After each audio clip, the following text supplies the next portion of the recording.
Share through the email? Okay, popped up. Hi, James County Commissioners Court coming to order. Tuesday, 20th day of July, 2021, 9:30 a.m. County Courtroom, Anaway, Texas, now 9:34 a.m. This is the budget workshop meeting to discuss, I said cuss, I meant discuss. Oh, you got it right. Discuss and consider the 2022 budget. And first on the agenda is technology. Aaron, anything before we start? Yes, sir. All right, Eric. Yeah, you may be cussing, Judge. So I'll just run through the list. And I mean, obviously, if you have any questions, I'll just let me know. I'll start. You'll probably see there's somewhat of a focus on what I consider trying to put the pieces of the department together. So the first piece of that. Hang on before you start. Aaron, will you give them the news about the Yeah, I was gonna wait a little bit. now let's go ahead and get it out there. About the certified values. So our certified A's came in yesterday afternoon. I'll send that out to y'all today. So we're looking at about a 5% decrease, so a little bit more than what we expected from preliminary values. So instead of, we were at like 11.5, I think. Now we're at about 11 billion. So the next step is Denise is gonna collect all the information for all the tax entities and then from us. And then she'll calculate the new tax rates, and then we'll get that, so. I'm gonna try to get Mitch to come in, not the next budget hearing, but I know we'll have another one after that, so we'll get him to come in to kind of explain it and kind of go over what that means, and then kind of what went down, and, Is that on our inventory still, or is it across the board? I think it's our inventory. That was a big, industry was like the biggest It's still drop. the salt dome, isn't it? Yeah. Yes, but Mitch said that the inventory and the solid dome, that's what was a big loss for this year. Well, I mean, I know in industry, I mean, Biden's selling off a bunch of our reserves, which it doesn't affect us over here, but it might, but still, we think that's gonna come back in a couple of years. I mean, would we have any estimate on a time frame for that to come back? I know, that's why I get Mitch to come and talk about it. and Yeah, just kinda go that's- through it. I think Mitch can answer those questions. I know my Bellevue was looking at it. Yeah, and they didn't have a big, I mean, they didn't have a big decrease. Mont Belvieu didn't. They had a decrease, but not as big as ours, so I'm curious to see what is the difference between those two. Interesting. Yeah, that it is interesting. Very interesting. Okay, sorry, Derek. Oh, no. I wanted the bad news before we got in here. Before you ask for too much, you gotta set the stage a little bit here. Yes, but sir. You may want to change this up. So all these red ones, the ones we can slice, red's usually bad. The reds, but no, the red's just more of it's kind of a reminder for me. Okay, these in the order you want, your priority. Yes, sir, they are. Now, number 10, when we get to that, I just received that like after this was already completed, so I added that. All right, go ahead, Derek. I'm sorry. So, item 1 is concerning, our service technician. So he's currently part-time. He's the only one that we have. And I'd like for him to become a full-time employee. He basically is working full-time, right now. So Aaron, you might be able to chime in a little bit on that, necessarily how that's, working out, but essentially I like. He went full-time with COVID.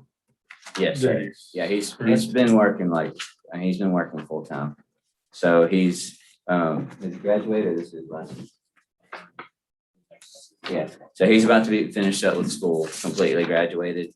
And yeah, I'd like to roll him to be in our, first full-time service technician. So that will be the person that generally comes on site. So we have our help desk in the office. That's, requests or incidents come in. That's who it starts with. When you call, that's who typically you'll talk to. So as a job requires somebody to go on site, which is every day, and Andrew is currently our single service tech. He will be the person that is going to these sites. It could be assisting with things, or it could be some things just require you simply to physically be there. They can't be handled remotely. So that's the, item number one. So if he doesn't become full-time, essentially we're losing some of the manpower we currently have because he is working full-time as it stands right now. And if we got anything budgeted to no 91 for this one that we probably should and could justify.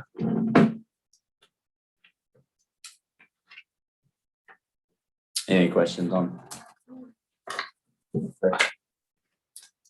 Number two is a new position, AV access control specialist. So you can see I wrote a tirade on this, but I spend a lot of time doing AV and access control every single day, multiple hours a day. It's a big time absorber for our department. Even George, you can attest, it's not always as simple as your stuff being installed and it's over. I mean, I'm still waiting on so we had at the financial building, we had cameras, access control, all that put in. It just requires a lot of work. The more we add, there's more things that can go wrong. There's more upkeep. But in addition to that, what I would like to see is basically that person become part more of the onboarding process with HR and centralize so right now when we get requests for a new employee, they just come from anybody within the department.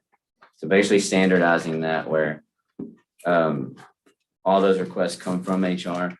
They know what we need. It's in a standardized format, everything we need. And then we start issuing the badge access, because right now, the way it currently is we set their user accounts and all that up, and then courthouse security issues the badges. But the way we've started manipulating the workflow is the system where we create their user accounts, it's synchronized with the access control system. So as we create them, it's automatically, they're automatically put in the access control system, and that's what their credentials based on. So what that means is if we take that over, we can automate it more. And when, say, a user is terminated or retires, quits, whatever it is, when we go in and we disable their user account, their badge access and everything else is disabled as well. There's another, there's a potential point of failure there, of something being left enabled like a badge currently. Whereas if we can do this from one place, and it really will simplify things. It will make it easier. And in addition to that, I mean, every day we get requests for AV and access control stuff, or we have incidents where something goes wrong with them. The amount of work is there. Every project has AV access control that's done in the county now. And it's definitely heavily needed. I'll just put it that way. Is there anything?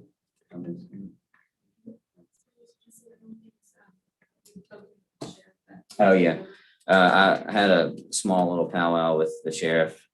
He's completely on board. He agrees. He thinks it would be better to have it centralized and have the workflow kind of like that with HR and have an AV access control person. Because I simply just don't have the time to keep up with this. And like at the library, for example, they've got where the public rents the building out on the weekends. So what we've done is we've issued them 2 cards that they can check out. That way, whenever somebody goes in or out, it leaves the door unlocked for 15 minutes. Well, there is an issue with that, but ideally what we would like to do is have it where those are activated only when necessary.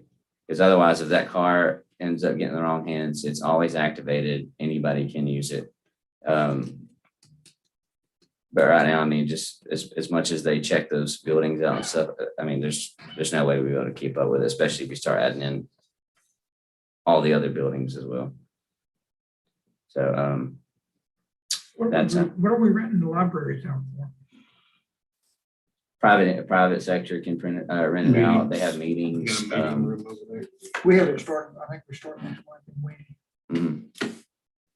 And it's like pretty much all hours. Like, I mean, it could be night, it could be early in the morning. But you're not renting it out, you're just using it for meetings? No, I'm sorry, not renting. They're just scheduling to use it, I guess would be better After way to hours. put it.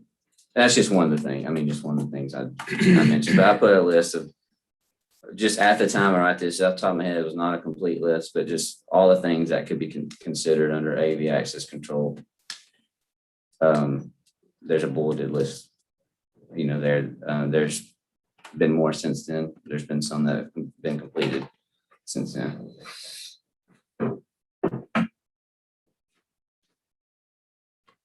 And there's also a job description attached on there. So item number 3 is one of our current 2 help desks. She was hired in at the same on the pay scale and everything, but for whatever reason, her starting pay was $873.60 less than the other one. So I'm not necessarily asking for a pay increase, like a raise. I was just, if there's a way to basically adjust it where her starting pay is the same as the other ones. Like I said, they started maybe like within a month of each other, if I remember correctly. Did it have anything to do with experience or education or, I mean, No, sir. If I recall correctly, if I may, if I recall correctly, I think we needed the additional help at the time. But we had to do some things with rearranging some money in the budget, so I think maybe we had to do it because of that, or it's been a little bit, maybe something along those lines. so maybe budget constraints? Right, probably so at the time. And I don't know if this is something possible. I think Aaron maybe alluded to it. Typically not, but we're currently interviewing. We have interviews scheduled this week for the network admin replacement. Depending on how that goes and where they hire in it, I mean, there could be some money left there. I don't know if that can be arranged in a way to maybe do that with those funds rather than do it within budget. Something, I mean.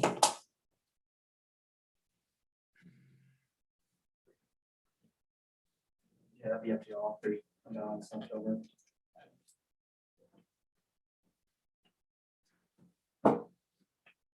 And then item number 4, and I may be shooting for the stars here, but is a additional service tech. So there's 2 service techs, 2 help desks, and each of those complement one another.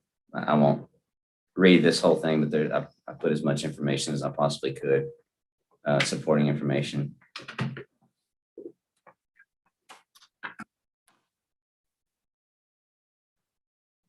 And that's basically a second position similar, or just like the one that I was asking to become full-time.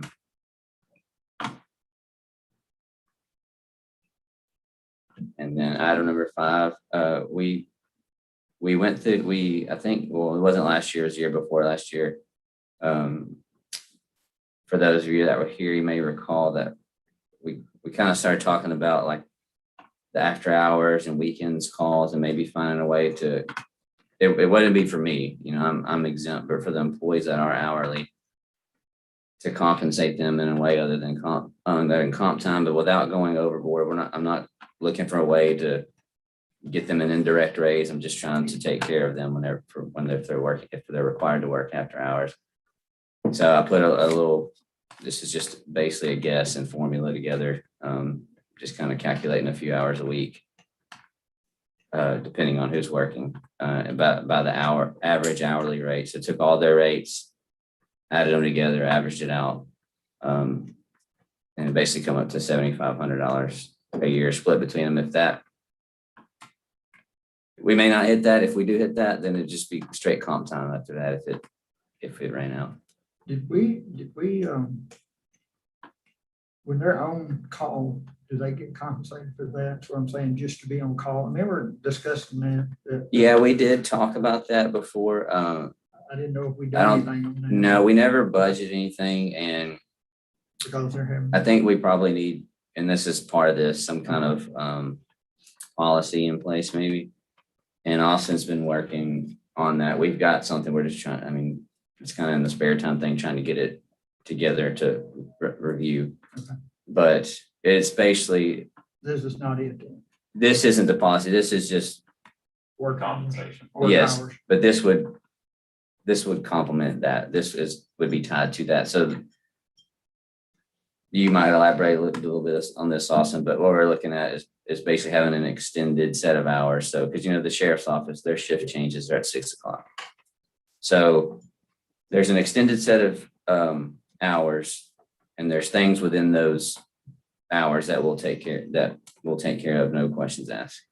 But then when we get into the hours of 3 a.m. and things like that, basically, unless it falls into what we consider an emergency, and those will be described in this, you're going to wait till at least the extended hour period. Because right now, it doesn't matter. I mean, I'm exaggerating a little bit. It could be my foot's itching and you get a call at 2 a.m. It's something that really could have waited till, and I mean, it's no fault to the departments. We need to have a more clear, concise list of this is what's handled between these hours and this is what's handled in the extended hours. Yeah, it's not too uncommon that like I'll get called on my cell phone looking up in the early morning hours for pretty preventable stuff or stuff that can wait, so. Yeah.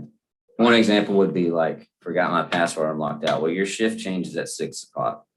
So within that, there would be some, a description that says, when you first come on your shift, make sure you can log into all the applications and tools that you use.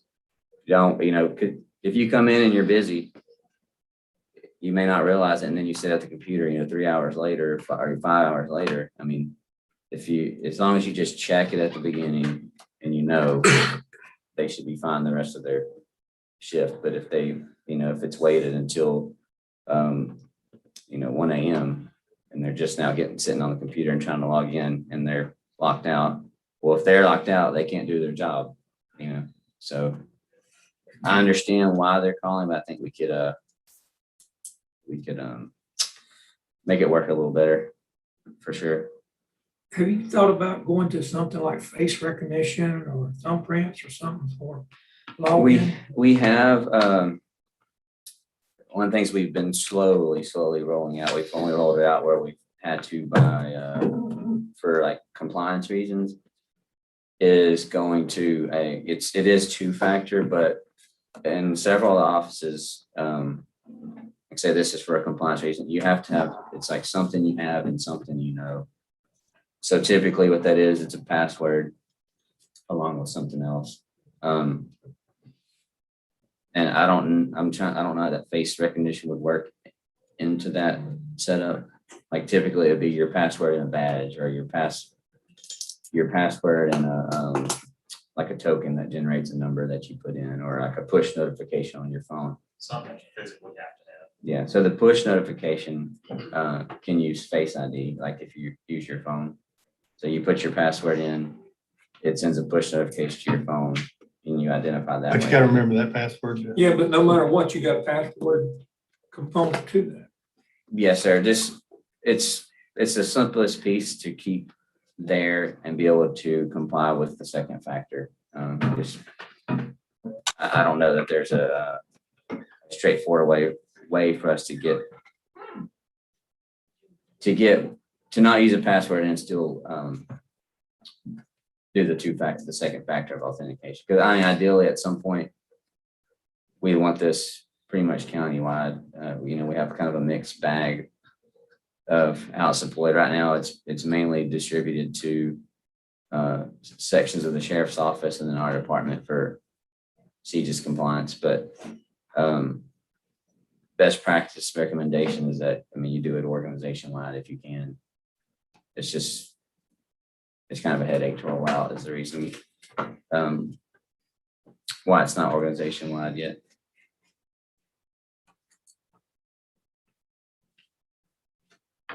I can check to see if there's any other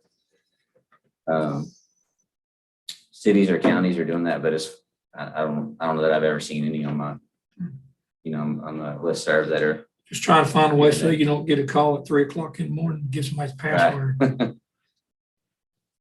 Yeah, I mean, a lot of times, it might be Odyssey, which we don't have any control of, or, it could be CAD. Those programs are just built how they're built. As far as how the authentication works. So, moving on to item 6 is. Zoom out a bit.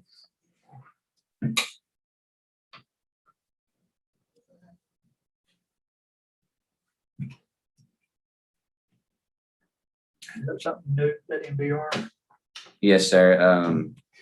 Yeah, I'm not sure how much detail we want to go into on this here, but Not too much. essentially, You don't have 30 minutes. yes, it's the, And we it's- started 5 minutes late and I have to hurry. I'll just keep it short, sweet on this. This is cybersecurity related. This is what we use to grant. Okay, is that a purchase one-time year fee? one. Is that a This is yearly fee? a annual fee. Okay. But I'll just say short of having dedicated cybersecurity staff and procuring the tools and having people that are trained to do that, we pretty much need to keep something like this in place. So it's been a very valuable tool so far. One piece that's on this that wasn't in the first year is it's more the proactive piece where we have monthly review calls, go over policies, go over best practice, things we need to do, like identifying like key terrain, things like that. But that's what this is. And I'd like to point out to the court that we have had some breaches, and thanks to TAC being our insurance for cybersecurity, we've been able to cover it as far as financials go. But one of the things that TAC did point out to me was that they were very impressed with our IT department and what they do here with the staff that Derek has himself. So I know there's lots of good stuff and lots of lists that we've seen over the last couple of weeks, but it's going to be important that we try and fund some of this kind of stuff because it is coming, guys, and we just got to be careful. And I appreciate Derek. and I his get it, staff. look around. Yes, sir. Look at the news. Just wanted to say thank you. All right, so here's a question. What percent, and I know you can't answer this, but we need to think about it, look at it. What percent of what IT does is health related, dispatch, healthcare? As far as for that MDR piece? No, Or period. just in general? Yes, you need, just, I don't want you to answer it, I want you to think about. Yes, sir. What percent, is it 25%, is it 30%? What percent of what you do it falls under, and Aaron can tell you what all falls Yeah, under that health services. Yes, sir. Okay. Item 7, I know Lauren's next door. She can try chime in if needed, but it's agenda minutes management and live streaming. So this is a solution to automate the agenda creation process. I don't know if y'all may be familiar with what Lauren does now, but she's doing it all through email, getting individualized documents, piecing them together. The minutes creation, I know they have some stuff that y'all use in the clerk's office to do that, but this is a system built for this. Who went is with it again? I know we looked at it. This is Swag IT and Granicus. Granicus. We've been through this a few times. We've never actually followed through with it yet, but Lauren and I were discussing it, and we've gone where we're live streaming. I think this is kind of the time that we're a good time to get this implemented. So I've broken this out 2 different pieces. Item 7 is basically the initial implementation, which we could do like as a capital project. And then item 8 would just be the recurring live streaming and fees. I've included the quotes on there. The amount that I asked for on the budget line item is for the more expensive, what was quoted the more expensive of the 2, because we're going to need to do a little more homework before we decide which one we go with if approved. But that's what items 7 and 8 are.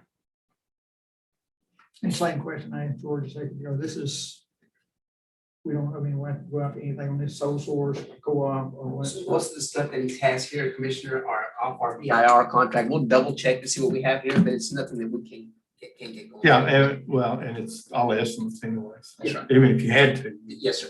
Yes, sir. do it. Procuring wise. And just note a couple of things that these things do is, now we have an agenda, we have a video, we have this ties it all together. Not only does it help automate the process, but you basically like if you're, the video is, it's basically All right. tag. I got to step out and go do probate, so I can go over your data. But essentially the video and the agenda are in synchronization. If you click somewhere in the agenda, it'll take you to that point in the video. Used to I would have to run everybody out, go probate here, since my IT department is so efficient. So that number 8, the $21,000 annual fee that we'll have to pay, it says starting year 2. So Yes, it would only be 35,000 in year 1, Yes, sir. and year 2 would be at 21,000 Yes, sir. And that's subscription or whatever. on the, I just budget on the high end. It all depends on which platform we go with and the number of meetings. That was a little lower, but they were only considering just the regularly scheduled court meetings. As y'all know, there's special called meetings and other things, so. No, we didn't know that. Are we storing all this in a database, or is it cloud-based, or? The video, Yeah, our court, everything we do here. It's- I do it now. it's stored in the, like on the website servers. So it doesn't really make a difference to us, but they would take on that to be hosted on their system and just linked on our website.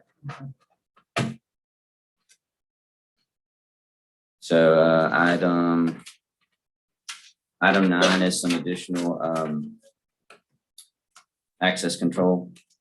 We budgeted this and were approved for it in 2020, but when COVID, or for 2020, but when COVID and we were canceling capital projects, we canceled this one, but it's basically adding badge access to the sheriff's office. They currently don't have it.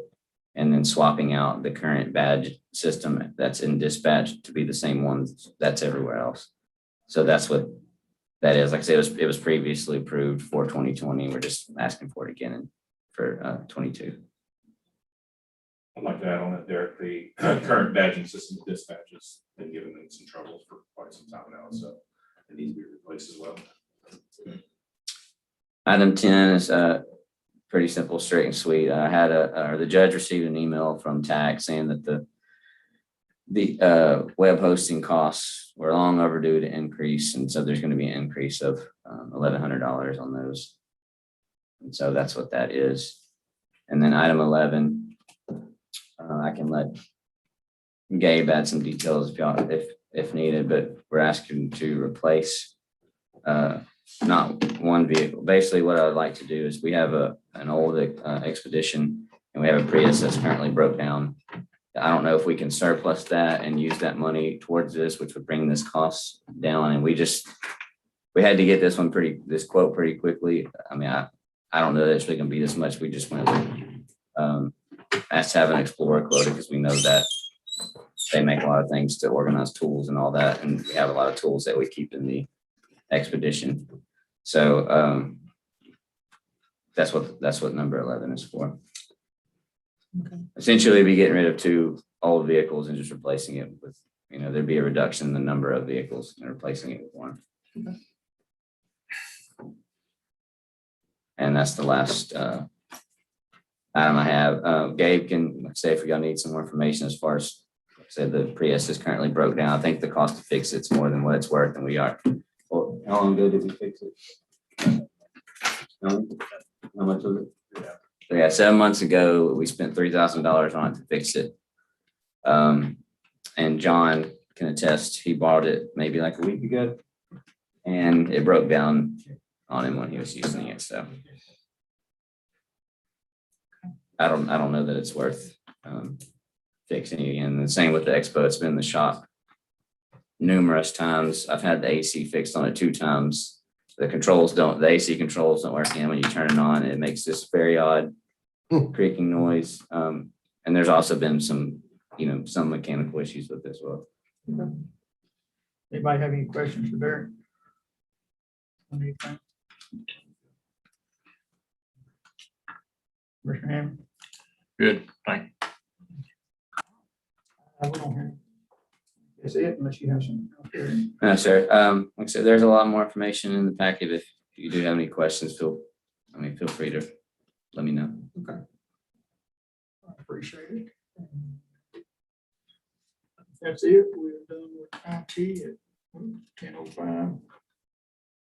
Oh, sorry, sir. I have one last thing Oh, go really ahead. quick to answer. Too late.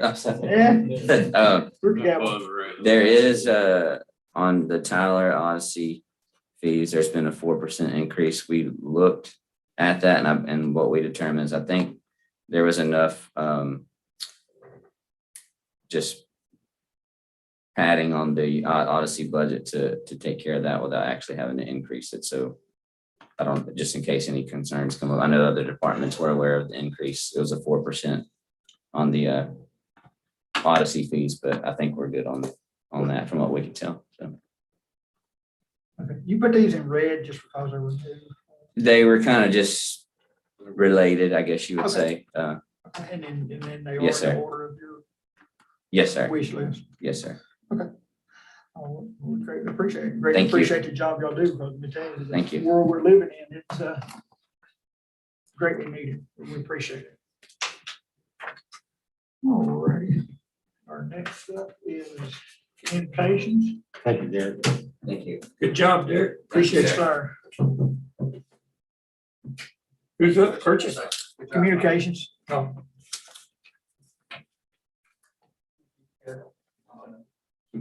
Thank y'all, guys. See how it's going. What?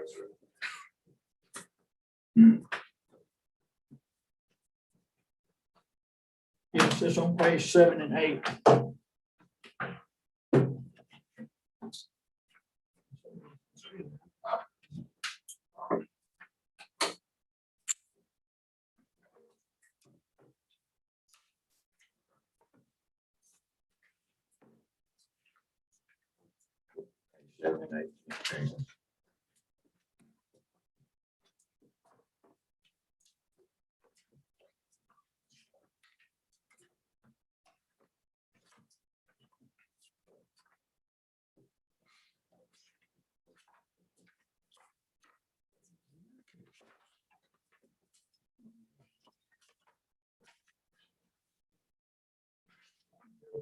Everybody's there. you got a lot of stuff too. Huh? You got a lot of stuff too. Let me get back over to that. Nice time.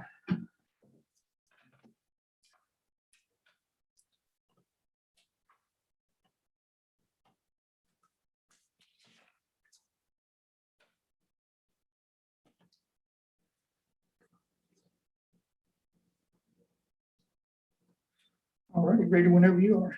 All right. Morning, everybody. All righty. Chambers County. Oh. All right, Chambers County Communications Budget 2022. First item, it's been brought up for the last couple of years. I've been touching base back and forth with Commissioner Hammond on this. As a replacement radio tower for our landfill. We call it the landfill radio tower located on 65, just past Jenkins Road. It is our primary source of communications for public safety and also our public works related road and bridge, solid waste, other departments like that. Also utilized for our county paging system for fire and EMS. The tower's aged. It's time for it to be taken down and replaced. And I'm proposing a 400-foot self-support tower, similar to the one that we built in Deep City a few years ago. Radio study over the years have concluded that going a little short, currently we're at 480 foot tall on our tower. That's when we originally had the 800 system in place. 700 megahertz digital actually works better at a lower height, which Harris County, a lot of radio studies have found that 400 foot is the optimal height for P25 systems and would give us some better coverage overall if we did actually go down. So I'd like to take advantage of, doing this all at once and getting that tower replaced. Quentin, if, Where you plan on putting it? Big Mike? So I would like to put it, I originally was proposing putting it somewhere in Winnie. We had an agreement started with TxDOT. Currently, we have an interlocal agreement with TxDOT on their 180-foot tower over there on 124, kind of closer to 65 installed their gravel yard. We have a microwave link which shoots our network, our county network over to our east side facilities. But we have nothing radio wise on there. And what we were going to talk about doing is building a 400-foot tower on their property, taking down their tower and letting them put their equipment on there for letting us obviously use their land. Yes, a good spot. Since then, the guy that I was in contact with passed away of COVID and a stroke. He was very pro for it. It's been kind of hard to work with TxDOT ever since they haven't really fully replaced him. However, going back, I feel that putting the tower in the same location would help us on cost and also help us on licensing issues that take quite a while.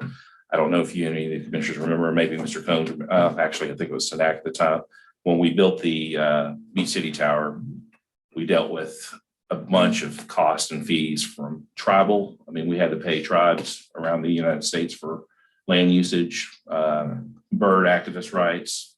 It was a mess. And it extended the build at least 9 months, if not a year. If we did this, if we build within 50 yards of our existing tower site and actually go lower, we would not have to do anything with FCC except for just re-register the tower for being lower. We wouldn't have to do any of those fees and studies and all that. Also, another reason I'd like to keep it in the landfill area is hopefully one day we're pushing towards Jefferson County's radio system getting on board with Harris County where we can all interconnect. They have a tower on 73 closer to what's the crossroad, John? No real crossroad. What's Big Hill Road. Big Hill Road is their closest west tower site for them. So if we were able to interconnect in the future, that tower would help us out a lot on the east side. So I'm also thinking kind of the future, keeping this tower at our current location. How high is the existing tower? 480 foot, it's a guy tower. Yes, sir.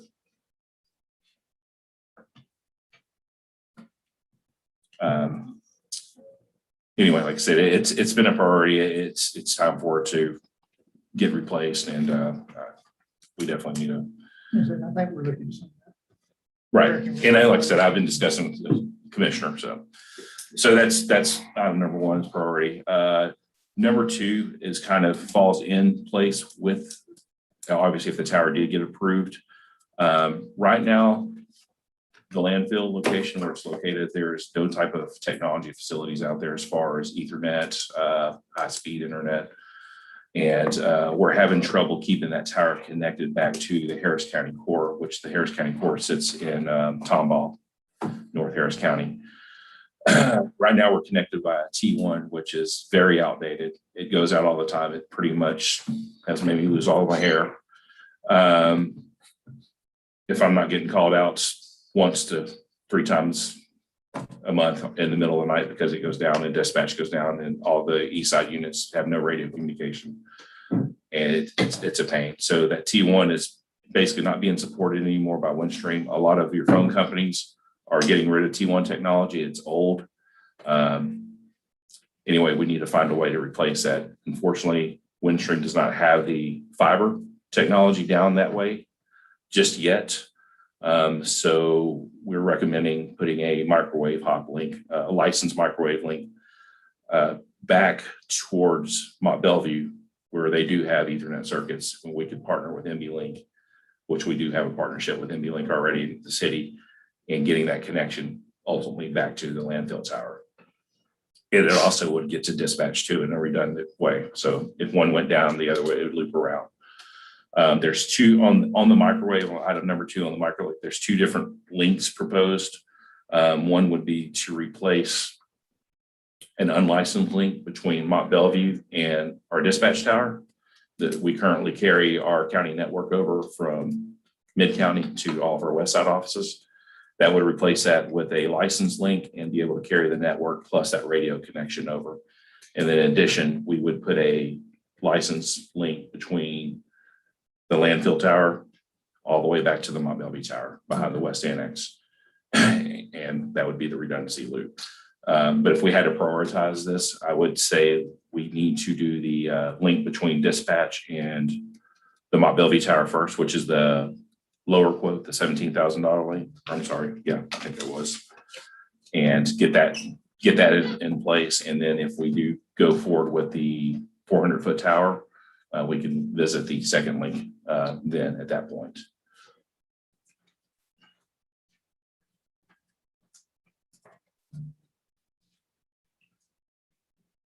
Also, just a key in that's in my notes. Right now, we pay for 2 T1s, one going to dispatch and one going to the landfill, the one I mentioned that goes down pretty regularly.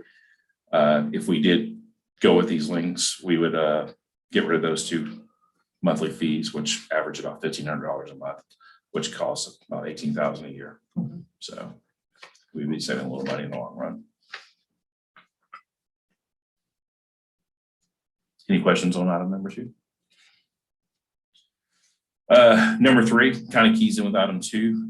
Item 3 would be a backup to item number 2, which is what we call a PepLink, which is a LTE backup router. It's through AT&T FirstNet and also has a backup second radio built into it. Would tag off of Verizon LTE's network. If let's say if the primary connection did go down, these LTE routers would kick in and bring connectivity back to Tomball, back to the core to keep us connected until we could recover the microwave link if we do go with a microwave. Currently, right now, we can actually cut that quoted cost in half. John and I had to do an emergency purchase. We're actually working with purchasing right now to get that going. The T1 is down currently, and it's not coming back up anytime soon. So we had Harris County bring a loaner PepLink unit out, got it up, brought the radio system right back on the air. So it's right now we're getting 100% reliability by cellular.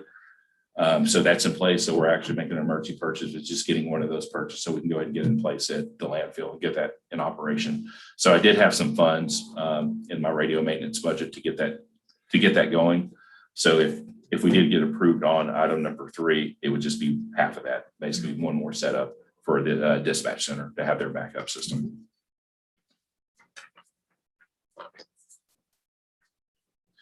Number 4, replace batteries of the UPS system and dispatch in the server room where all our radio equipment and Derek's equipment is. A lot of the county core network is located in this room. This UPS system served as the backup failure went before the generator kicks in.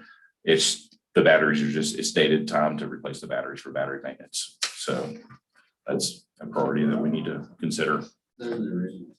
Yes, they are the originals.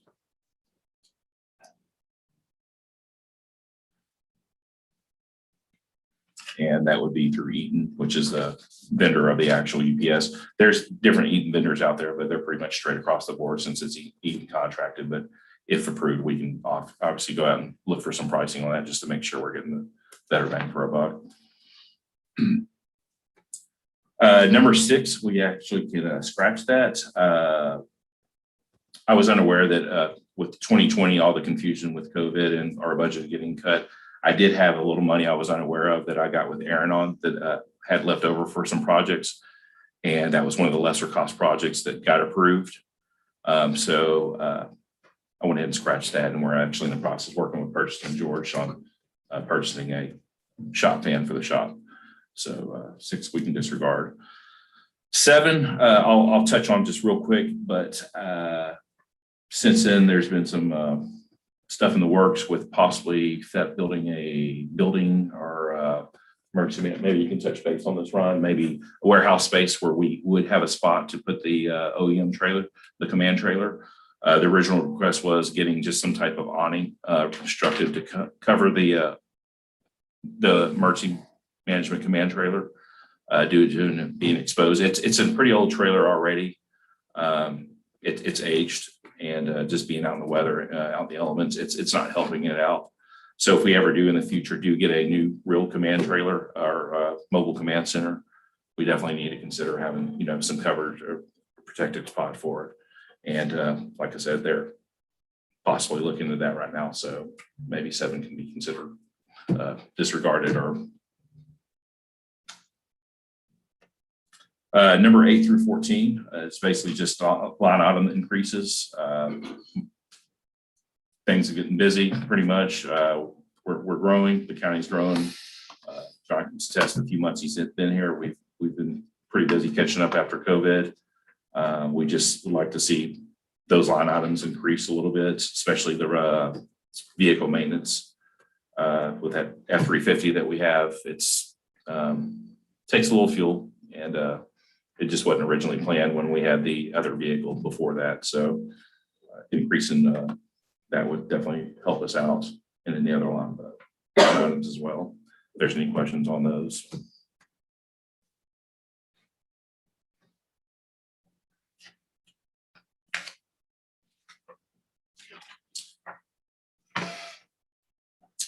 See, on this number 15, I'm guessing that's one you're going to go to, the body worn cameras. Yes. Y'all looking at the same one as the sheriff's office is? So I've been involved in that, yes, Commissioner. So the one that I got quoted is not, so we looked at two different vendors, body worn and also WatchGuard. They're both great camera systems. I think the WatchGuard for the fire marshal's office side would be a better choice. Not saying that's the route we have to take. Body worn's more focused on uniform, full uniform day, like just a deputy in full uniform. Their body cameras go underneath their type of shirts, and they're worn better. That's the fire marshal office. We wear polos. We're not like uniformed officers every day. So WatchGuards just basically clip on strong magnetic MOLLE type connection that they use. And like I said, the DPS they have a state contract. It's widely known. The city of Mont Belvieu uses it. It's a good camera system. Not saying that's something we have to go towards, but I did when they did do their demo for us at the sheriff's office, I was pretty pleased with their equipment and what they had to offer. Is it cloud-based like? It is cloud-based, yes. Most of your camera stuff, it's starting on, trying to get rid of servers and server maintenance. It's all cloud-based. And that's the way to go. There, right there. Cloud-based is the way to go on storage now, as far as cameras and stuff. If we do the body worn project, Yes. we'd be moving backwards if we had something. I agree. Okay. So, yes. But that was the price. I put two different prices down. One would be for an annual, or one would be for an optional five years. So, and like I said, every third year, as mentioned, the equipment upgrades free. They give you the latest and greatest equipment and just keep moving forward. So it's 11,500 a year, that's the annual fee? What's that now? I'm sorry. Commissioner. 11,000? Yes, 11,000. I think it was like 900 or something a month that it broke down to. So just We under have to pay $1,000 a that in month. year one also with the, Yes, I think you just pay for a year and then we get started. Yep. So it's a year-to-year contract. And that line item fell under the fire marshal's office. Ryan, I was unaware. I did let him know, but I guess there's miscommunication. He actually put another budgeted for the similar, so you can X out Ryan's and take this one in consideration, or vice versa, right, Ryan? That's fine. Okay. Okay, so this covers both. Oh, Yes, yes. And now for the hard parts. Item 16, I would like to see a pay increase for my assistant, Mr. Tatro, who's sitting back in our audience. John, he's what is, I'm speechless when it comes to John. He's what's his salary name there? It must be in the, okay, it's in the. 60. so yeah, he's right at 59 and some change. 59. Yes. John comes from a long background in communications. He was with the city of Port Arthur for 24 years. We scored lucky getting him over here. He's been nothing but great ever since he started. And I'd just like to see him get compensated for his experience and ultimately the pay cut he took from Port Arthur. But that was his decision, and it's according to him, one of his best decisions so far. And I'd like to note that John is possibly looking in the near future to making Chambers County his new home, moving from the Port Arthur area and coming over this way. So that would be greatly appreciated if we can consider that. And then number 17, last item, pay increase for the communications director, myself, Wynn Adams. And if there's any questions on what I do, I'd be glad to answer, but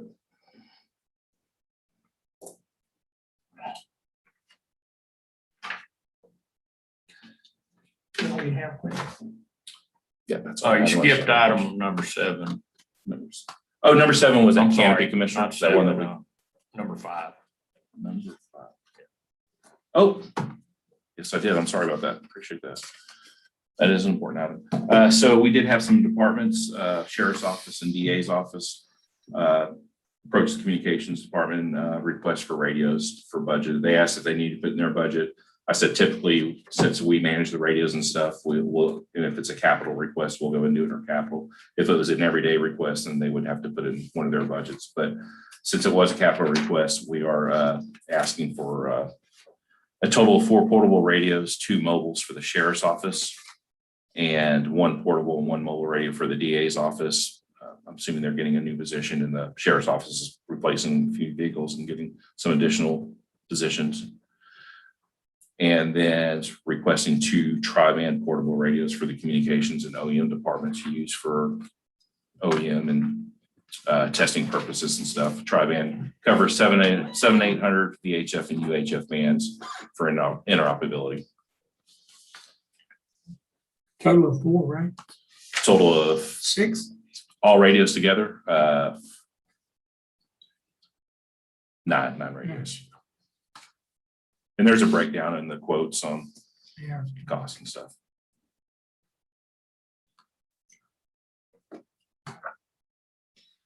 You don't have anything else for Quentin? Good job, Quentin. Thank you. Thank you, Commissioner. Appreciate y'all's time. Sure, thanks. 126.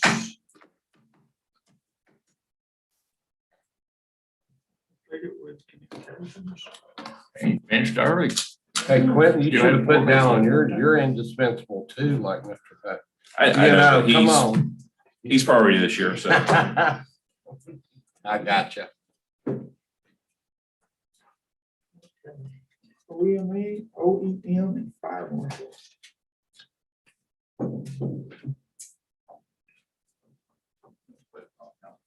Yes.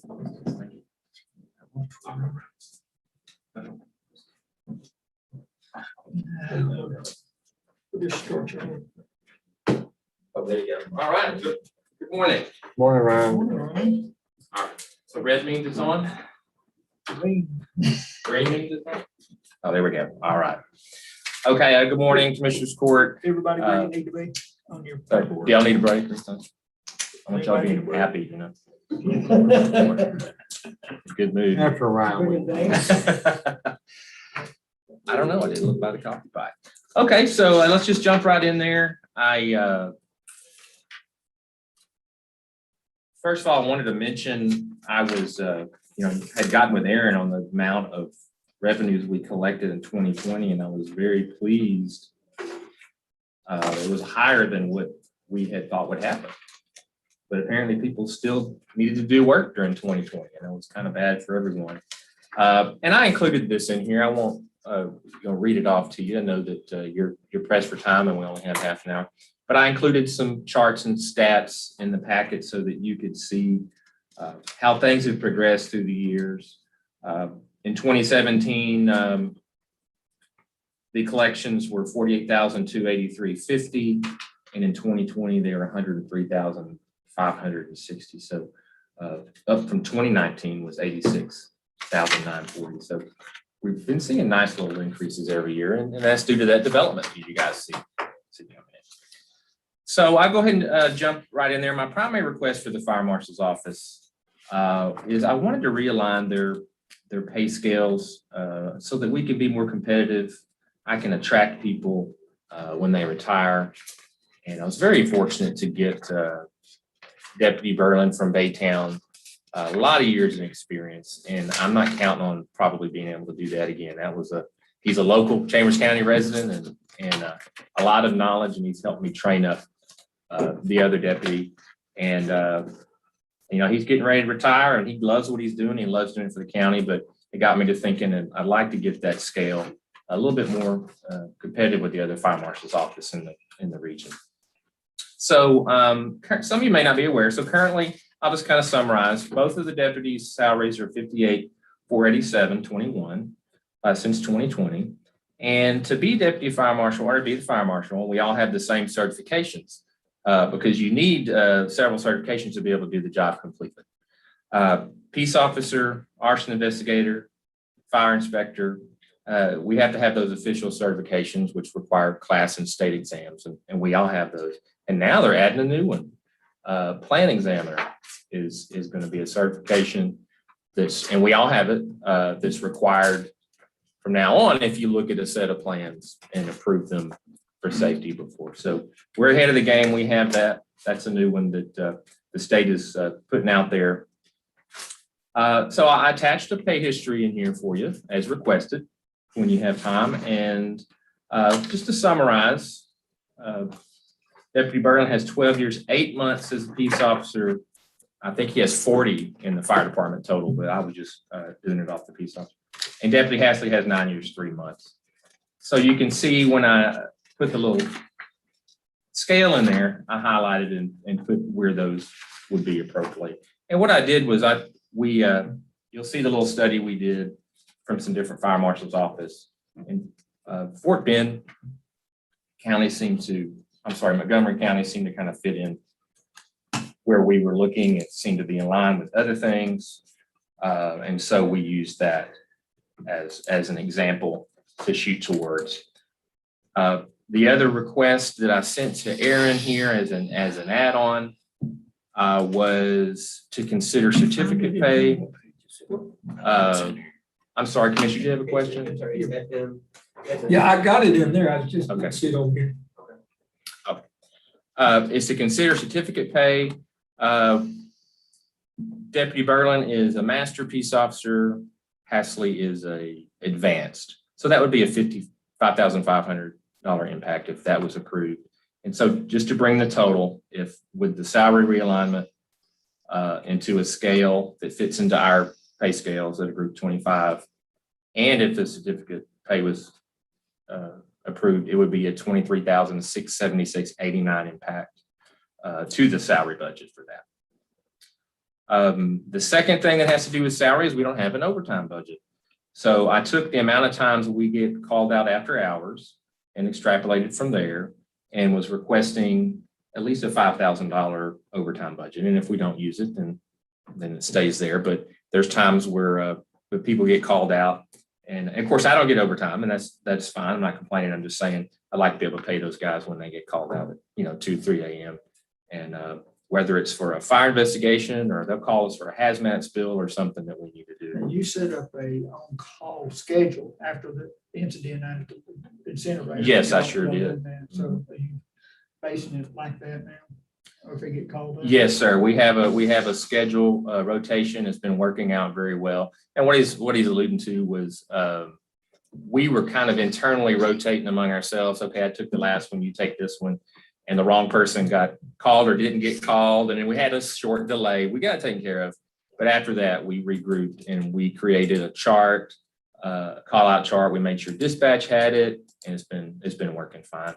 A lot of times they'll just call me, but that's okay. Then I'll make sure to notify the appropriate person and we'll get them going. So that's been working well, Commissioner. Thank you. We like calling you, right? That's right. Anytime. I get up, and if I don't know the answer, I'll figure it out. Yes, you will. So that was it for the fire marshal's office. The add-on, I had mentioned body worn cameras after speaking with Commissioner Gore, but I'll retract that because I realized that Quentin was asking putting that, and he was going a step further than I was. He was going to put in vehicle recording and the clip-on. So I'll defer to him. They know their technology, and I trust his judgment on what devices would work well for us. So if you consider that, just please consider that in his budget. So, and now, if there's no questions about fire marshal budget, I was going to let Bill talk about some logistical and supply needs for emergency management. Anybody have any questions for Ryan? Thank you, Ryan. Thank you. Thank you, Mr. Ryan. Mr. Bill? Morning, gentlemen. Before you, you have the worksheets that elaborate on the dollar amounts that are requested. To refer specifically, emergency management contractual requesting an increase year over year of 22,000 that in contractual to cover the WASP inventory management system software licenses, SwiftReach subscription cost, which is what we call Chambers warrants. We currently have 2 satellite BGAN systems. They're suitcase satellite receiver transmitters that we use in disasters to ensure that we have communications with the outside world. There is an annual cost for those, and there's monthly airtime for those when we use them. We periodically test them, but they still have to be paid for. It's like, if you think back to when you first got your cell phones, remember you used to get charged by the minute, you had to pay a package rate and then per minute. Well, it's the same thing with satellite airtime, just like it was a generation ago with cell phones. The next thing is they'll probably do the same packages with satellite that they do with cell phones, but right now that's not available. Is that coming out of health services, since we're sending out warnings and stuff like that to the Yeah, public? Half of it does. Half of it. Half of it does. And then during COVID, we bought an incident action plan management software to enable us to more efficiently manage the data flow that was coming in and through the EOC on operations and to generate the daily incident action plan. And we've included the renewal fee for those licenses. And also the permitting software for the fire marshal's office, NeoGov, and the annual licensing fee for that is in that $22,000 increase in line item. For capital, we're requesting $15,000 to purchase 4 15-kilowatt dual fuel portable generators, power gasoline and LP, and 6 200-watt portable suitcase gensets to power small lights and equipment. We are in the process right now of securing some tower lights. We have 2 that are old and are held together with baling wire and paper clips to keep them running. We're going to replace them with inflatable LED powered towers, and the small 2,000-watt generators will power them. They're much more portable, they don't require a trailer, and they're incredibly bright. You ever looked at any solar on that? You see a lot more technology on the solar, big solar lights. Right. I mean, I don't know if it'd be beneficial or not. I'm just curious. I don't think they would necessarily be practical for us because we store our equipment indoors out of the weather, and then we deploy it when there's an emergency. And if we don't have the batteries, in that instance, if the batteries weren't charged, we'd sort of be in the dark. No pun intended. If someone, and I know we've had this issue at times on the generators and the power light plants, they've been taken care of functionally. These will be under my control, and they'll be started every month. Okay. So yes, sir, I take good care of our equipment. Another capital project is that we're requesting $40,000 to purchase a fixed satellite communication system for the EOC here in the courthouse. It will be fixed, available 24/7, tied into the state's satellite net so that we can communicate with the state EOC when we lose internet connectivity. We have a single point of access for all of our communications lines. As you all know, they regularly get cut, and the more construction activity we have, the more number of times those lines are going to get cut. That's not even including hurricanes and floods and other natural disasters. The one thing that we have to have, an absolute have to have, is we have to have the ability to communicate with the state, because all of the municipalities require or expect us, they put their requests into us and we pass them up the line for disaster assistance when the bad things happen. So we have to be able to communicate. This is not a unique system. It's the same thing that Harris County uses, the same thing that the state of Texas uses. So just brings us into the network with the state of Texas. Hello. And then right now we have warehouse operations as just a minor single line in the OEM budget. In your budget worksheet, you will see it as 0300, 650, 3490. And what we're requesting is so that for better accountability, we would like to have the warehouse budget pulled out and set aside as a department budget, just like safety or any other department. And that way we have a better fiscal control and reporting on what expenses are specific to warehouse. Of particular concern is as we continue to develop in Chambers County, we are going to need 3 warehouses for emergency supplies in Chambers County. When we have a disaster, as you all know, the county basically is broken up into 3 segments.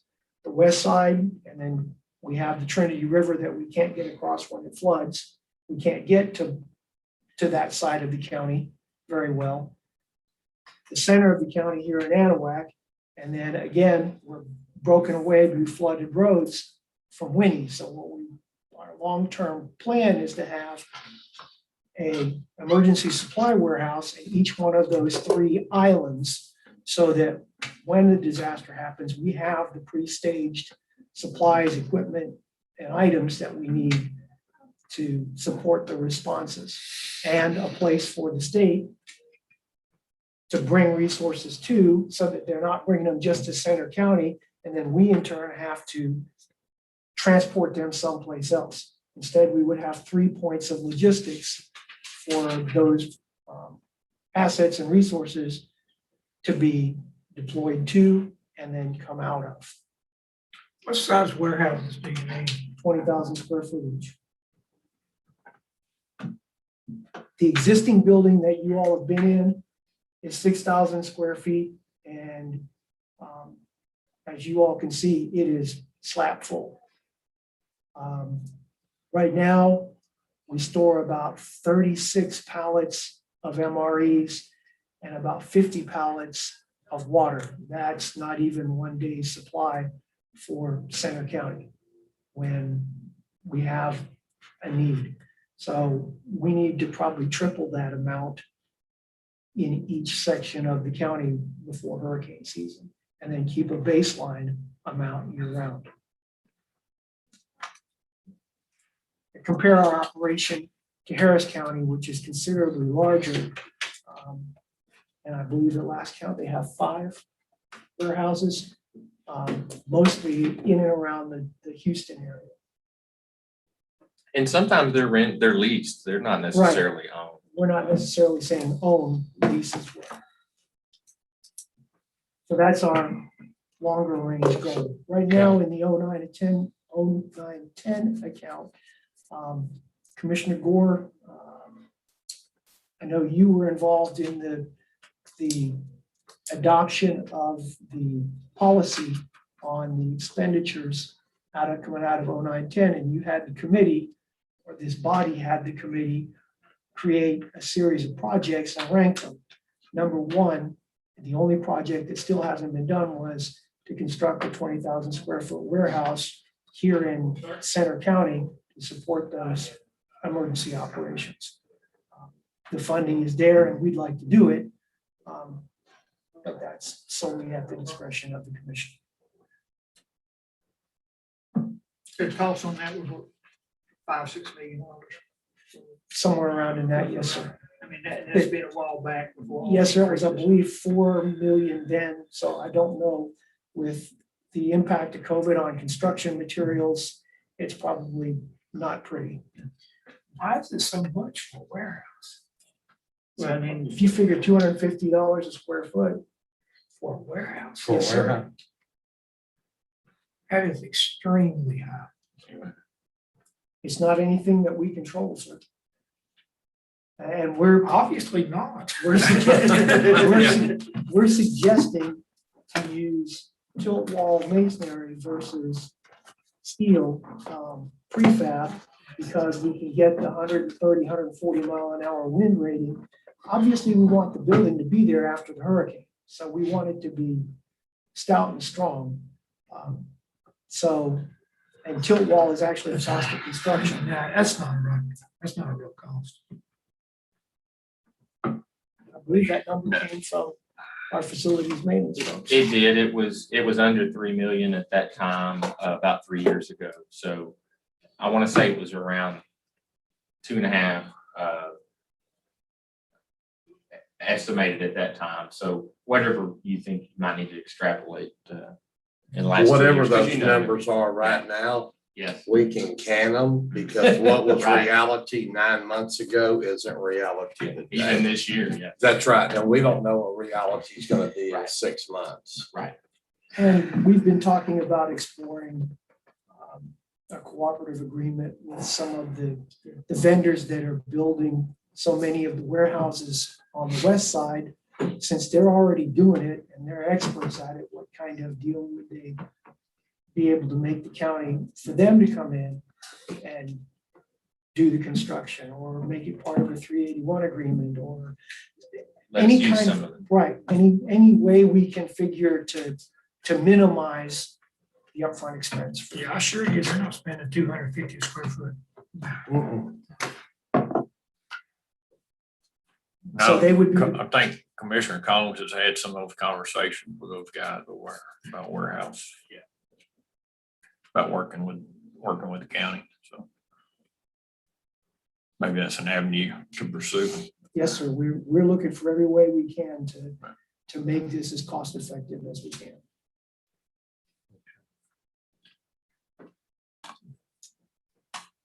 By the way, Brian Lovell from National Property Holdings, Friday's his last day. He's leaving. Rats. It's a good guy. Yeah. Got any more good news, Billy? Sorry, Billy. but Yeah. That's not.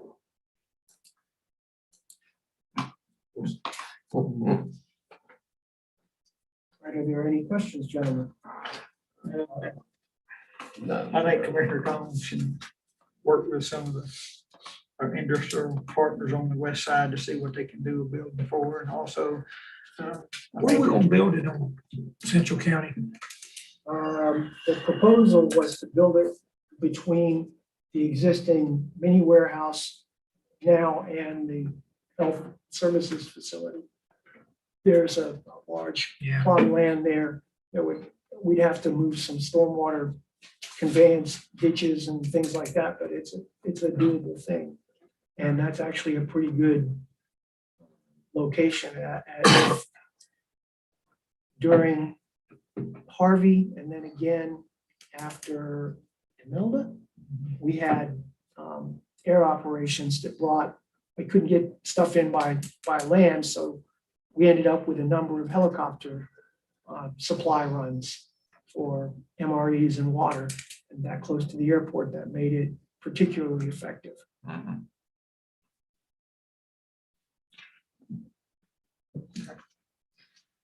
Have any other questions for Bill? Thank you, Bill. Thank you, sir. Great presentation. Complete? That's it, gentlemen. We have no further questions. Thank y'all. 10:49, Thank you. getting back on track. One more this morning. Commissioner, there's some, Combs, there's some OD Green stuff for you. Oh, yes, I gotta get you that check. We can take a 10-minute break, come back at 11. Can we get 11 minutes? 10:49. Back at 11. Bill, I need a word with you before you go out. Yes, sir. Oh, William? Where y'all? Good, how are you? Very good. Sure, I'm getting my checkbook out right now.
48, 49. 48, 49.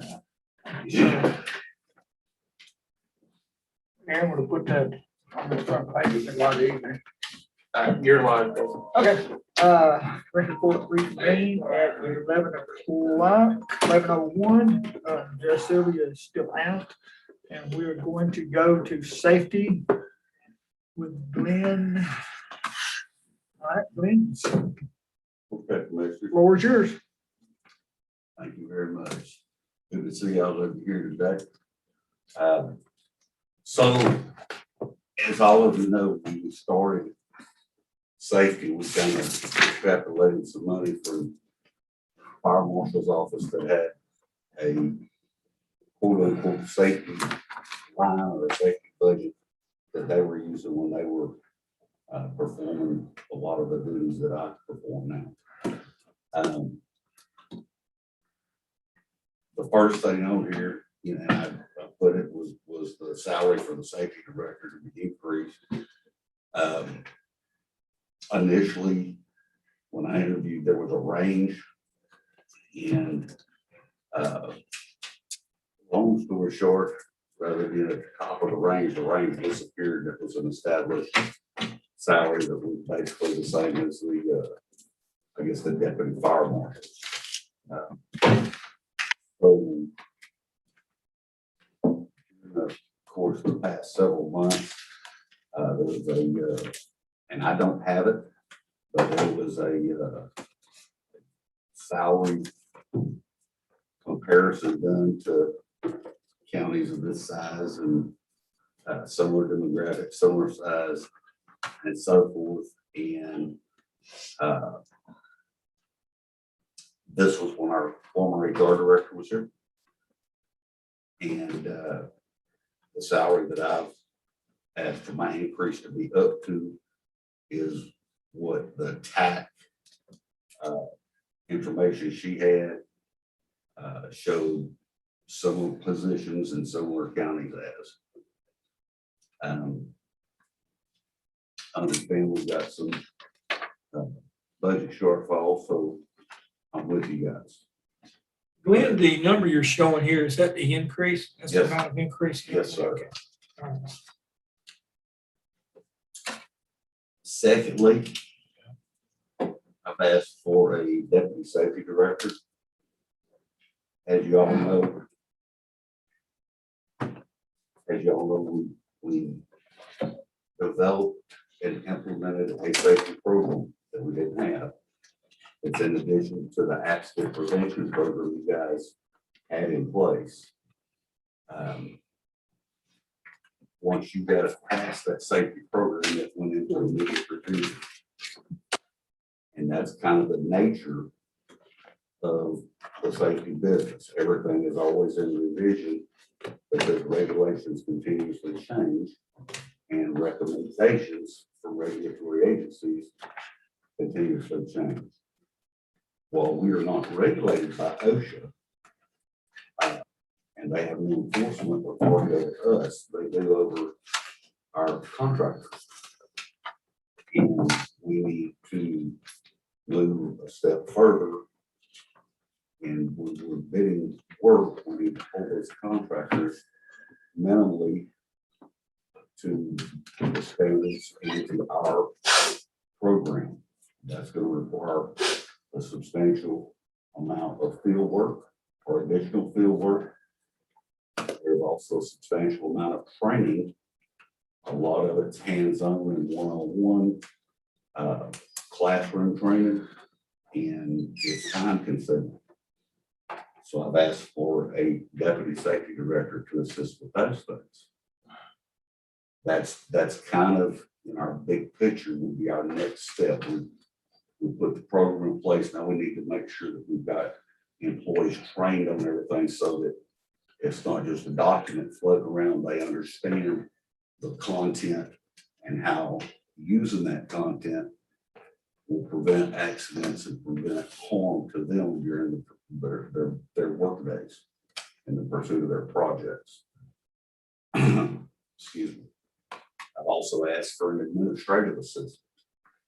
Along with all of this comes a lot of documentation We discussed, and Commissioner Combs essentially, one of his big concerns when I was interviewed and in subsequent conversations was we want to see the reduction of the overall insurance experience modifier for workers' compensation that the county is now posting.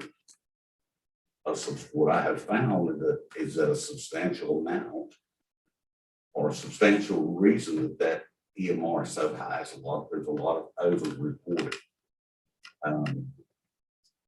Those of you that have been in industry know this, when typically injury in the field happens, you go to first aid. First aid takes care of it, it goes on the first aid log, it's reported on that first aid log. If your cut heals and it's never infected and there's no problem, that's the end of it. One of the things we saw, or I've seen, is a lot of our minor injuries are going to emergency rooms and urgent cares and things like that.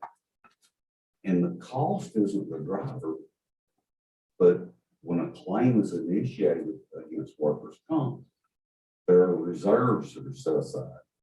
They may not be used, but they're set aside for potential use in the future if something develops from that injury.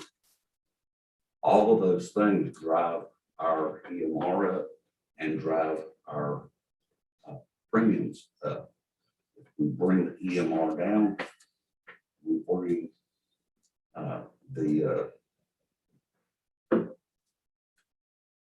lost my train of thought, sorry guys. The workers' comp premium down. And that's our ultimate goal, is get the EMR down so that the premiums will come down. An admin assistant that has a good working knowledge of claims management and case management, in addition to the documentation of training and communicating with other, I'd say agencies, but agencies will provide a basis for us to show that we made some substantial steps in documenting training and so forth.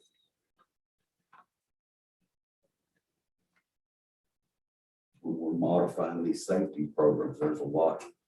I spent a lot of time because Amy's not available a lot. She's got all the fire marshals she takes care of, so she helps me when she can. But there's a lot of formatting, converting tables and things like that. There's a substantial amount of admin work that goes into these programs and these trainings. So I've asked for that position. I've asked for a new vehicle. I've been using, since I got here, Ryan lent me the old emergency management OEM pickup truck that was, I think, a 2000 model or 2001. And it hits on about 6 cylinders or 7 cylinders instead of 8. And the air works sometimes and the heater works sometimes, but it gets me from point A to point B. The sheriff's department did give me a SUV that's about 12 years old, and we've spent about $6,000 on it in the past couple of months just to get it. We had to put a transmission in it and some other things. It had to have brakes. I don't remember all of it. I'm sure Aaron has it. We had to do a lot of work on it just to get it roadworthy. And I've driven it about a week and it's developed some electrical problems. Now I have about a 10-year life expectancy left in my career. I'm gonna be in my mid-60s. A new truck coming to my department will last till I retire, barring a natural disaster, an accident, something of that nature. It's not going to be a pursuit vehicle or anything like that, and have the I don't want to say reckless, but high demand use that the sheriff's department vehicles have. So I would expect it to last for the duration of my time before I retire. I checked the vehicle price I got. I compared, I talked to Ron Nichols over at EMS, and he shared some information that he had on a supplier that supplies vehicles and completely rigged out and ready to go. And I feel like I'm gonna come in under that number. I'll put it high, but I think I'm gonna come in under that number. And then at that time, if I'm able to get my deputy safety director will roll the SUV that I have now over for his use and move forward. Also in my budget, did not have a line item of any kind for vehicle maintenance or fuel. Aaron's helped me out with that. And so I guesstimated on fuel prices, oil changes, tires, batteries, routine maintenance and things like that for a new vehicle and for the second vehicle. And that's where I came up with the number that I put in there for vehicle maintenance and expenses. Supplies, I've asked for a minimal increase because we need a noise dosimeter. And that's what I had in there, which is to go out in the workplace and check noise levels where our people are working, and if we need to recommend, higher grade ear protection than they're using, or hearing protection if they're not using any, we can do that, and we can document that we've taken noise samples where our workers are in future cases of workers' comp or disability claims due to tinnitus related to high noise levels in the work area. The travel and training I increased to show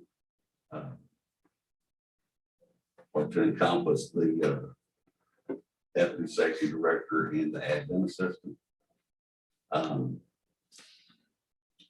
the training line, I asked for an increase, which I mentioned this to Aaron. I didn't find out until this week. I need to increase that amount even more. And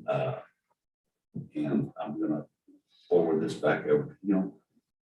The reason is I've been in some discussions with IT. And if you guys have been seeing your emails, I've been sending out these training programs for our employees to department heads. Ideally, what I would like to have that I think would be most beneficial to the whole county would be an employee portal on a web page, safety web page, employee portal. You go in with an employee ID number. You click on it, you go in, you complete a training assignment or safety meeting or whatever. And once you complete that, it typically has a minimal quiz with it. It generates a completion and shows a completion that we have a record of. That system would also, when a new training is due or a new training is placed in there, would notify the employer that, hey, we've got a split trip and fall seminar online available. Inside Jericho. Yeah. We won't share that, will we, Glenn? Yeah. Or, a back injury prevention, whatever that needs to be completed. All of our TAC required training so that we get our Excellence in Safety Award could be sent out exactly that way. Each employee can training. It can have a video attachment. There's just an array of things you can do with it to simplify training, especially when you've got such a mobile workforce that we've got that's scattered everywhere. and everybody may not be in an office or a building once or twice a week doing stuff things. It gives them opportunity to do that on a sick day, on a rain out day, when there's not a lot going on, whatever. But it provides us a good documentation trail of training also. The safety awards and incentives, I asked for an increase on that. I think my understanding was there was 20,000 last year that was provided or was set aside. And when we got with the training or the safety incentive provider that Ryan had kind of wheeled that over to me, she told me with the amount of employees we had, that we kind of needed a minimum of about $30,000 in that to effectively operate the safety incentive program. So that is, I'm sorry, 50,000. So I asked for that increase. There's some other options out there. That's just the one that was in place when I got here. And if we're going to use it, then we'll need to put enough in it so that we can use it effectively. On the testing, again, that's related to, and I may not even put this in the correct line, but that's for some baseline testing for hearing. And that's also for air monitoring and using a multi-gas detector at different locales. For instance, we had a fire back in April, and it was where they had some crude oil stored. There was a fire there. None of us had any type of a air testing or air monitoring device available to use. It would have been very beneficial. I was requested there by Incident Command, and that's become another part of my job, is responding to some of these events, the airplane incident, for instance, and there's been a couple of fires and where there was potentially hazardous materials. That's kind of my background. For those of you that don't know, from before I came to work for the county, when I was fire chief at Odyssey. So originally Ryan thought we were going to be able to get some of those with a grant, but we weren't able to. So I went ahead and added a, and that the one I looked at today, 6 gas detector, and I can actually reprogram it and recalibrate it if we need a specific chemical tested for. That should also be used, those detectors or that type of detector, if we have an excavation or a trench that any of our employees are going to go into to perform any work. We should be checking those for H2S, LEL, oxygen, CO, whatever could potentially be hazardous in that excavation and cause an exposure or heat. So that kind of wraps up all of mine. And I'll be happy to answer any questions or expand on any of this. Anybody have any questions for Glenn? No, it's a lot of these line items don't match up. So, I'm looking also the safety and awards and incentives. You said we had some budgeted for 21. I cannot find a line item in 21 budgets for that. It might be showing over in Ryan's budget. Must be, yeah, because I don't see it here. Because he had said, hey, here's what we've got in the budget to do that. And we didn't use it. We ended up not using it because it according to the provider that was set up. And again, this was prior to me coming on board. I didn't know how they had it set up. To be quite honest with you, I'm not a fan of the the type of incentives they were talking about doing where people get awarded points, and if you get a certain amount of points, they equate to a dollar figure prize that you can get. You know what I think it is, Glenn? I think it switched over with testing because testing is showing 30,000. You know, it might be. I think it is.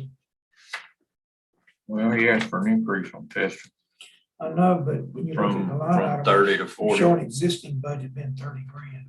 Yeah, and he asked for a $10,000 increase on testing. I think Which the is 40. testing line that you're talking about, Commissioner Combs, Yeah, part of that, if I'm not mistaken, is also related to Lions activities as far as fire alarm testing and fire extinguisher inspection and testing.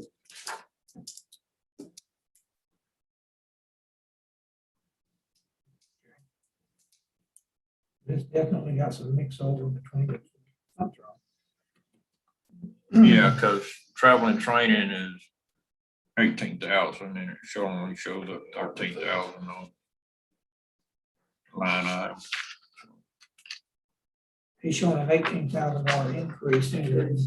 That's right, because see, your 2021 total budget was 10 grand, and you look at your 2022 total budget's 23 grand. Yeah, So that's an that's 13. $13,000 Yeah. increase, yeah. He's That's asking right. for 18. On travel. Yeah.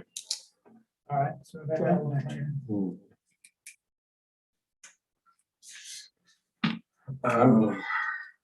Yeah, and then, so safety and awards and all the personnel increases aren't included in this.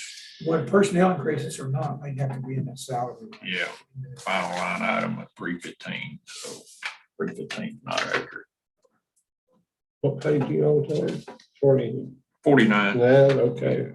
48 and 49. Yeah. yeah, a lot of discrepancies.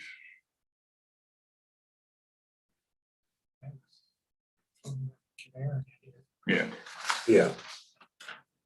Yeah, there's several things that are pulled out of my budget that were still handled by our.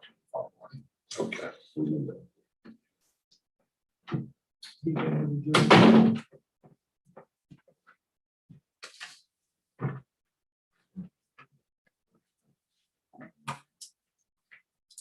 yeah, it's just somewhere. Yeah. Yeah, it's no problem. You lined up. Enemy. It's all our guys. Good. I got that. I'm good. Alrighty, that's it, man. Unless you have something else, brother. Thank you, Glenn. Don't forget me next It week. is I'll remember. 11:04. Thank you, Glenn. You're welcome. Thank you, guys. And our next department head is at 11:40. 11:40. Yes, that's what Aaron came in and told me a second ago. They will, Who is- lunch will be provided in today. Who are we seeing next? I couldn't understand. He talked in my deaf ear. All I heard was 11:40. So, I mean, if y'all got something we need, y'all want to discuss or go over, we can cover that until 11:40 or we can break. I got a question. Okay. So I'm not sure. So the mosquito department, did they hire Natalia to fill in for Paige? She is a part-timer that has been there for a long time. I Okay, think she is going to college. I think it should be coming to an end pretty soon. I'm not 100% true on that, but that was my understanding. But yeah, she is a quote unquote part-time. Okay. Over there. but I see she's still here. She's still there. Okay. We'll need to check on that with Aaron, Well, I wasn't sure how that, but I think she's Coming going about. to start in college. What was you talking about? 11:40? Aaron, who's coming in 11:40? James coming 11:40. Seems to go with the time.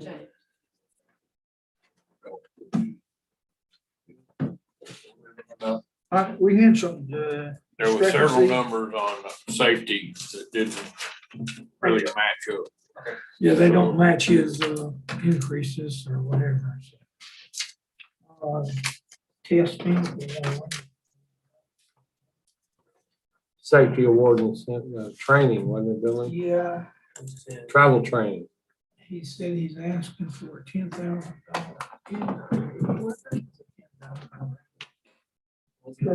We, so some may not look right because we might have transferred some money into a different account. Oh, out of the budget. Yeah, so And let's see, training, yeah, travel training. He said he's asking for $18,000 increase, that's a $13,000. yeah, so that one's probably because I had to move money with that somewhere else. And so, yeah, I didn't realize that until I printed those off, that it looked kind of funny. So next time I'll make sure to do it on budget. And one was the, what was it? Safety awards and incentives, just not home here. He said he had 30,000 in it last year. Yes. Oh, yeah, so there was not like a special account for that. I Maybe, think. was it in Ryan's budget, maybe, in fire marshal?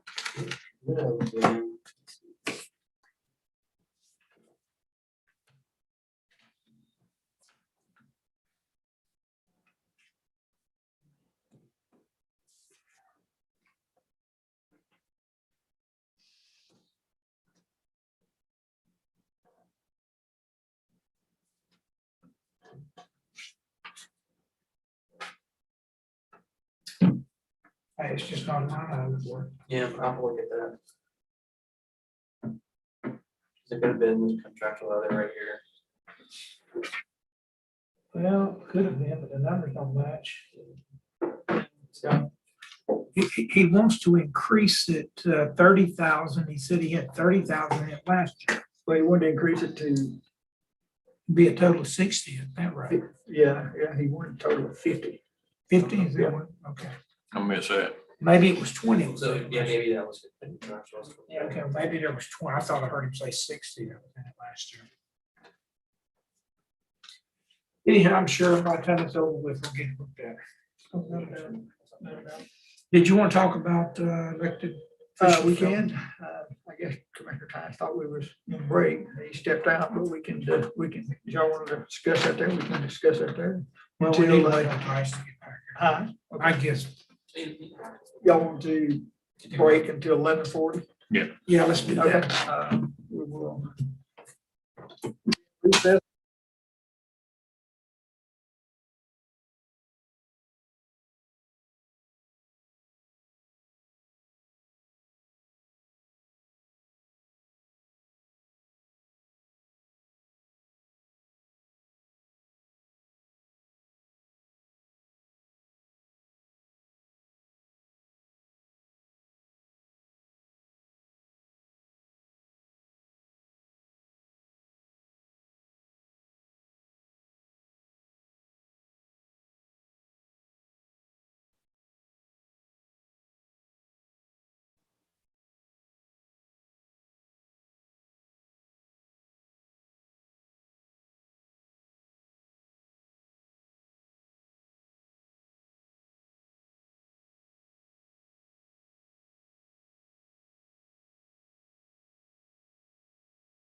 You're on. Okay, Commissioner Court reconvene. Judge Sylvia is still out. It is 11:47 a.m. And we'll start our budget hearing again with golf course. And Mr. James, the floor is yours. Good morning. We'll discuss, the first line item, rebuilding the greens. It's been about probably 40 years. Yeah. Most courses have already redone the greens after 20 to 30. I know it's a lot to bite off and do. There are other options, is going and putting in some drainage. And you might get another maybe 6-8 years.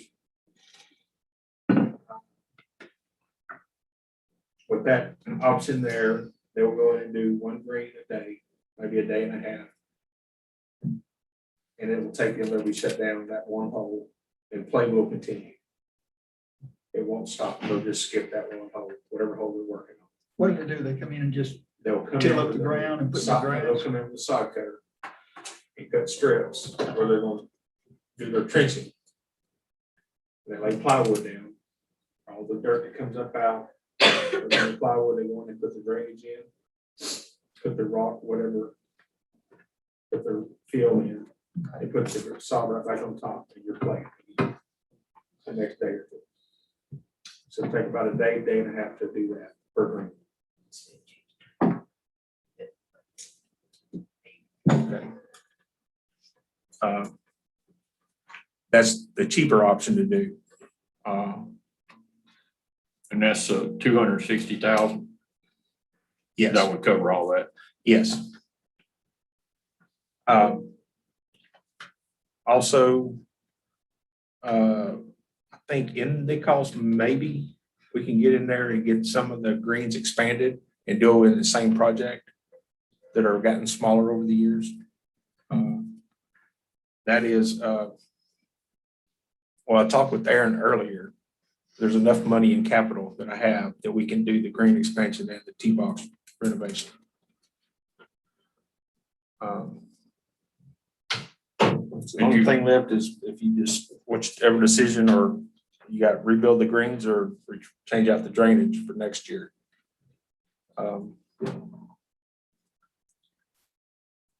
So you have some capital money now?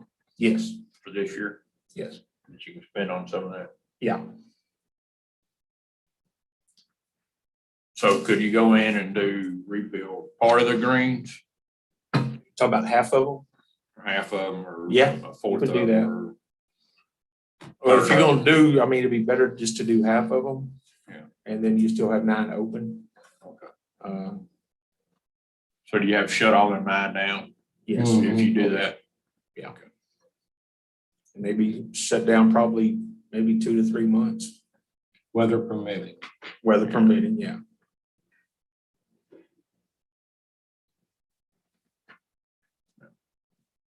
But if we come in and just do the drainage, you won't have to shut down. Just that one hole for Right, that 1 or day. 2 days? Yeah.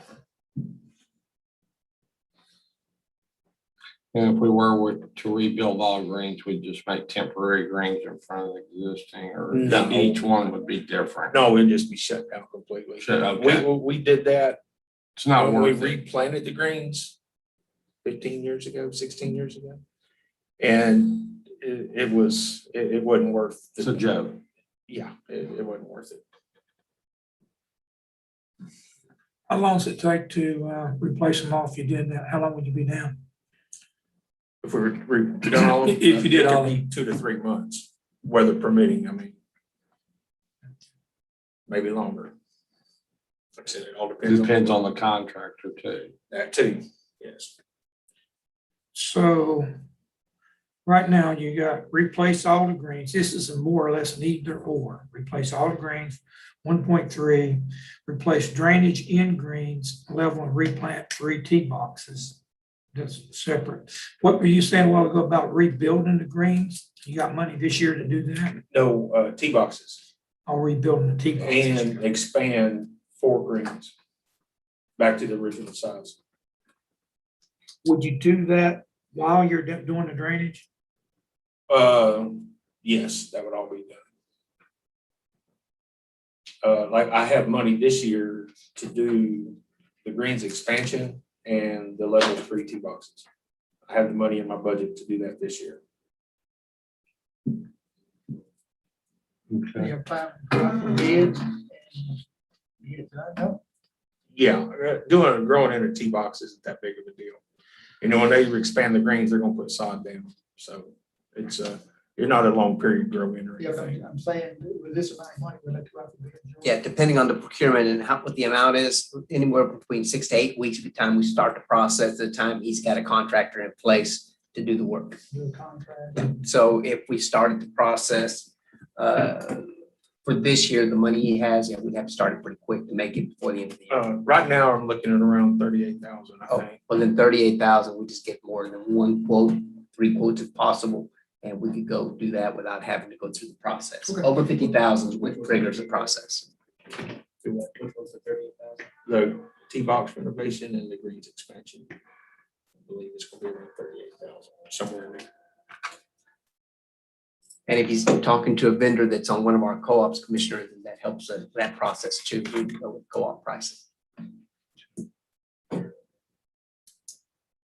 So if the total is about 38,000 to do the T-box and the green expansion, that means you only got 12,000 in it for the greens expansion? Because you got 26 in here for level and replanting 3 T-boxes. Yeah, and the greens expansion, you're not talking a whole lot. Okay, You're talking maybe 4 foot around 3 or 4 greens that we've lost over the years.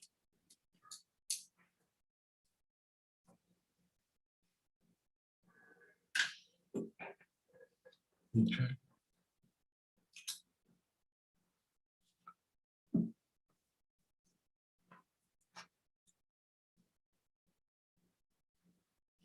Anybody else got any questions? yeah, could we roll that money over and do it? Because if he wants to do the drainage at the same time,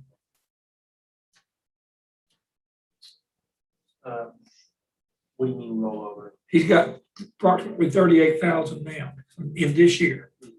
And he can do the tee boxes, but if he wanted to do the greens expansion, he wanted to do that at the same time he was putting in the drainage. The drainage would be a 2022 budgeted item. So you can't do them at the same time in Right. different years. So We got this, the budget, whatever that is for next year. The The bu- early the- rollover. Yeah, the project would have to be in process, right, for you to roll the money over to the next year. Yes, if the project's going on, and I know that, it's gonna be a multi-year project. I always get with the department head and say, hey, or whoever's in the project, you know, what are we gonna spend the next year? And that's what I budget to kind of keep that rolling, kind of the library. The Winnie Library, I knew we were spending this much money in this year, and then we had a balance of so much money, and so that's what I rolled over to the next year. if the bulk of that money is in the tee box, which it is, I suggest you go ahead and do those. Get them done before the money goes away. Yeah. Got it. Can you get that done, Jane? Oh, yeah. I agree with Billy. How many employees do you have, Jane? That work on the golf course? Yes, sir. 4. 4. Full time. You and 4 full-time? And then there's a mechanic. Maybe number of, Is he full-time also? Yes. number of people picked up out there. Oh, yeah. I know we adjusted the green fees, what, last year, or year before last, or something like that? Several years ago. Are we still compatible to? Cheaper. But we're just so far out of the way for people to play golf. You got to go actually drive by 2 or 3 courses to get to the yard.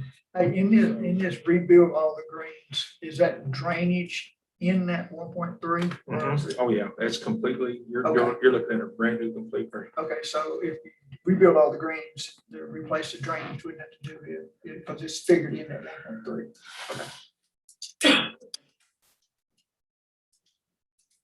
Aaron, what's this, 493,000 cash transfer? Revenue, So, last item up. yeah, so we have the some funds can't pay for. So, every year we have to have a balanced budget. So Vesuvius back. there's not four or five different funds. Funds, golf, airport, always. Another one, they can't, all the revenue they collect, they don't, we can't balance that. So I budget transfer from somewhere to transfer into the fund. So for him, it's from the general fund. So you'll see, like, if you look on page, well, on in your budget, in the general fund, there's a expense called, cash transfer down. It should be like one of your last pages, I think, in your budget. And you'll see that I've like highlighted, hey, we're gonna move for golf course 493. And then for airport, I'll be moving 260 out. And this was for last year, so this is not. Okay. But yeah, it's just to balance those budgets. Because the revenue will support the expenses for that year. And you can see, solid waste, so that's real big. Yeah, it's called the enterprise fund. It's really not making any money. Yeah, it's a big transfer. Yeah. It's, it's another, So the 3.3 for 22, does that include itself? No, so this was for last year's transfer, so this covered all their operating events in the capital. last year's or this year? Sorry, this year's. For this year. Yeah, 2020. So this isn't included for 22. So that 3.3 is what they spent in addition to the revenue. Yeah, that's what we needed to move over to supplement their expense. It's not their total expenses to supplement. Yes, sir. Making James look good or? Golf course. It's hard to do, Jay. I won't argue with you.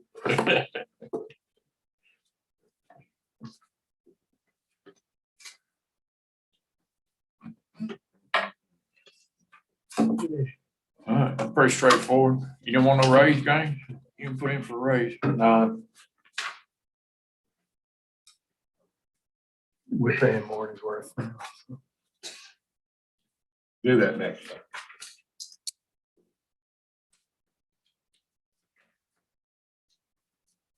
I'm good. Oh, yeah, I will say about so I had a phone call about a month ago, and we had a county employee who really, he wanted support, what James was asking on his, reading the greens and stuff.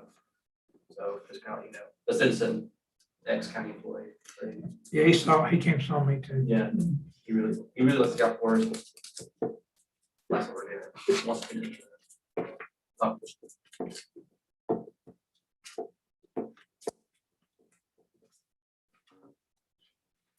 And I see the golf course and the airport, it's just like our parks and at least we get some money back our parks, we really don't. It's just another amenity that the county provides. No golf course makes money, not public anyhow. No, I don't think Houston does very well with theirs. I think it's well, in fact, Mont Belvieu tries to say they break even. all right, so got any other questions, Jay? None for me. Is that the last one? Yes, sir. Good morning. Thank you, James. You're welcome. Right on time. We got lunch coming in. You don't need lunch, Jay. Y'all too. Go ahead, guys. Marina, good. So does that mean we're working through lunch? Good cow. I'm gonna put a little bit of your space there, but. Let's get it, let's go ahead and take a quick break and then we may come back on before we actually, I don't know if lunch is. Is lunch already here? I don't know, I was gonna ask. Yes.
About to Are get we going. Okay. You on? Yep.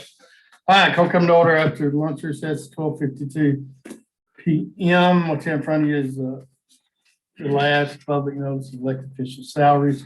We need to decide what we're gonna do. There will be some increases for longevity and I guess that's it in there.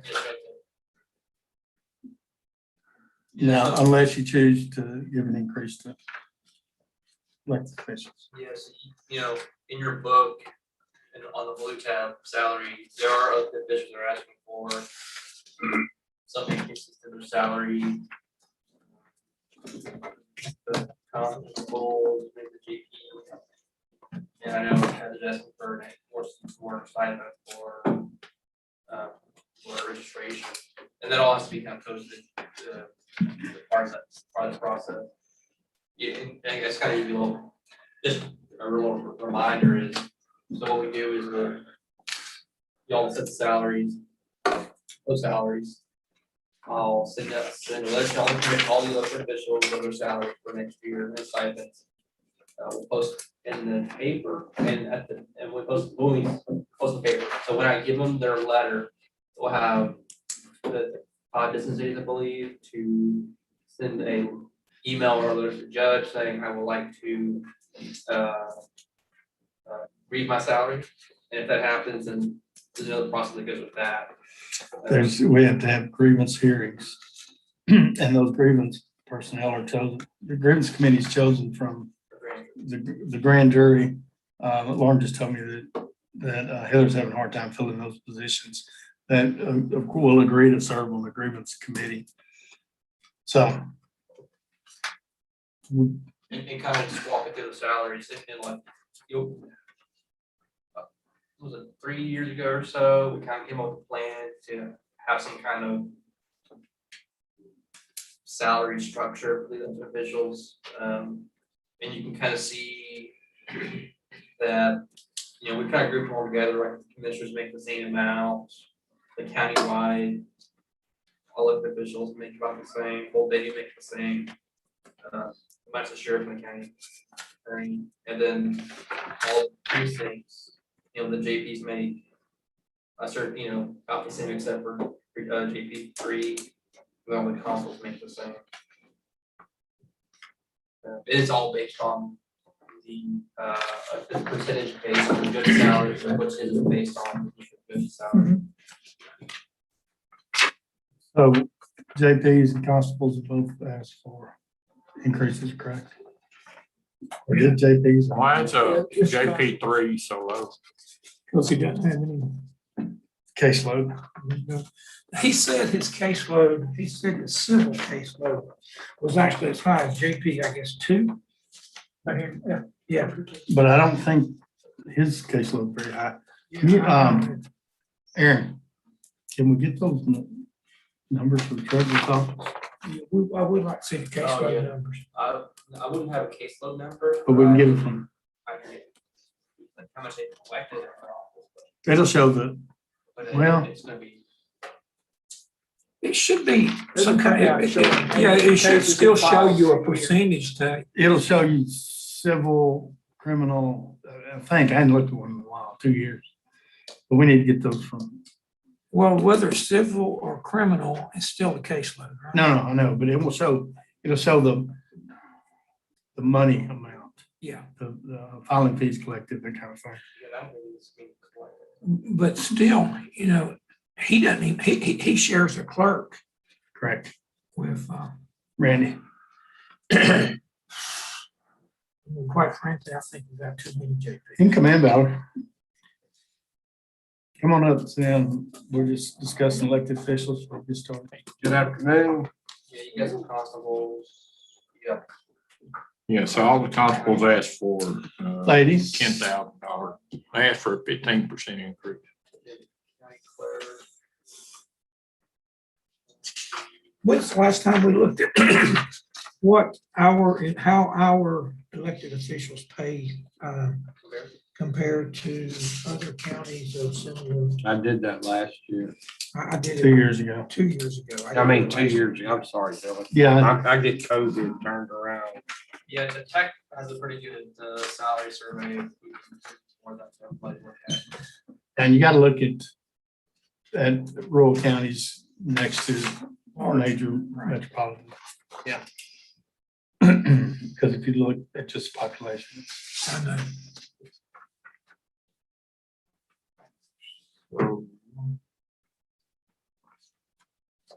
And I guess next time I could provide some, I could, I know all the sales requests are in that spreadsheet, but I'll pull out elected officials and what they requested, so y'all can look at this separately and. I'm hesitant to do anything on elected officials until we got a better feel for our overall budget condition. But we can't wait too long. I know, yeah, I understand. You know, if we feel like, if we feel like we're gonna give cost of living, and we gotta look at elected officials. If we did a cost of living, we could just do it across the board with elected officials also. Well, you But we still got post, yeah. And that posting has to be done by.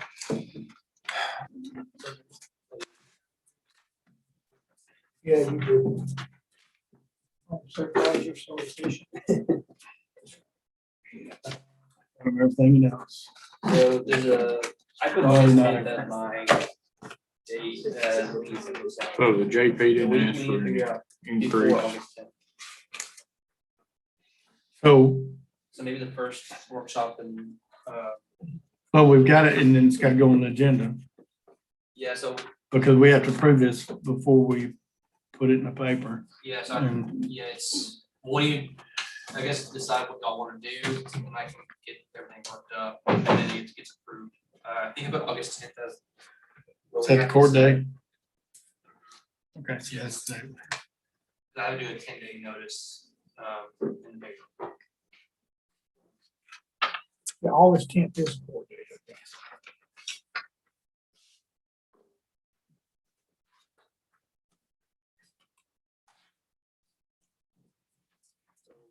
Really kind of. So if you think back, So maybe next week, the next budget hearing. next Tuesday, Yeah. I mean, there's flexibility. I mean, you know, if we miss that 10, that's okay. If we miss that first meeting, it's okay. No, don't say that. I mean, we need to have a. contingency. Gonna give us, just in case something happens. And we can come back and talk. Karen, if you can get the, get the, report, the constable report, JP and constable reports. So now we might talk about it when we get through today, approval. All right, Val, are you ready? Can you hear me? Yeah, give us a minute to pull it up. Sorry. By the way, I want to get a new truck for.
How's your summer reading programs going?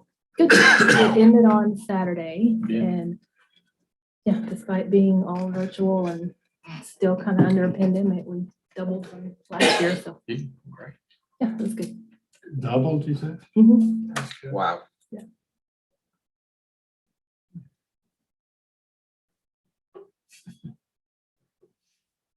Cool. A lot of good pictures. Yeah. While I'm thinking about it, just for the record, Tom, I know you've all seen on Facebook that concrete plant going in Old River. They put Mont Bellevue on their application, and so it's gonna have to be redone, and my understanding, it's redone, go through the process again, for public hearings and all that, so it's good news. Yeah, they have to resubmit the permit with the correct Just, information yeah, and start then over. start the process over again. So. Page 41. Thank you.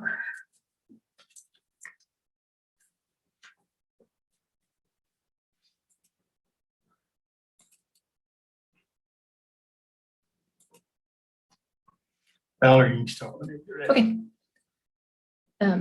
I'll first say that when I'm all said and done, we're gonna give you money back, so hopefully that makes you pay attention maybe a little more. Approved. Yeah, y'all go. So we can leave? Okay. Approved. Okay, you're done.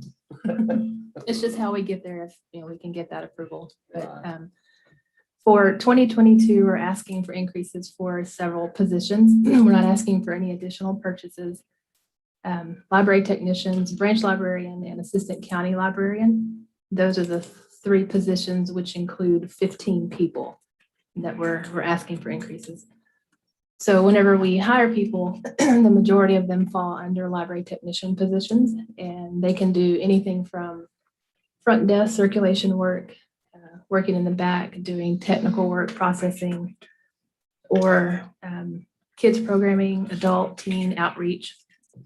And because of the big differences between working the front desk and doing programming, we decided to split those positions into 2. So we created a library technician / customer service, and the other's a library technician / programmer. And during COVID, we completely had to shift our focus. We, as a library, we're very hands-on, we're very in person, and that just went out the window when COVID hit. So we added virtual programs, we added curbside service, and that is something we'll continue to offer just because of how popular it's become. What percentage of your, I guess, visitors now are virtual versus or drive-through versus in the library? Virtual in your packet on my number, it's page 3, but it's this little infographic thing here.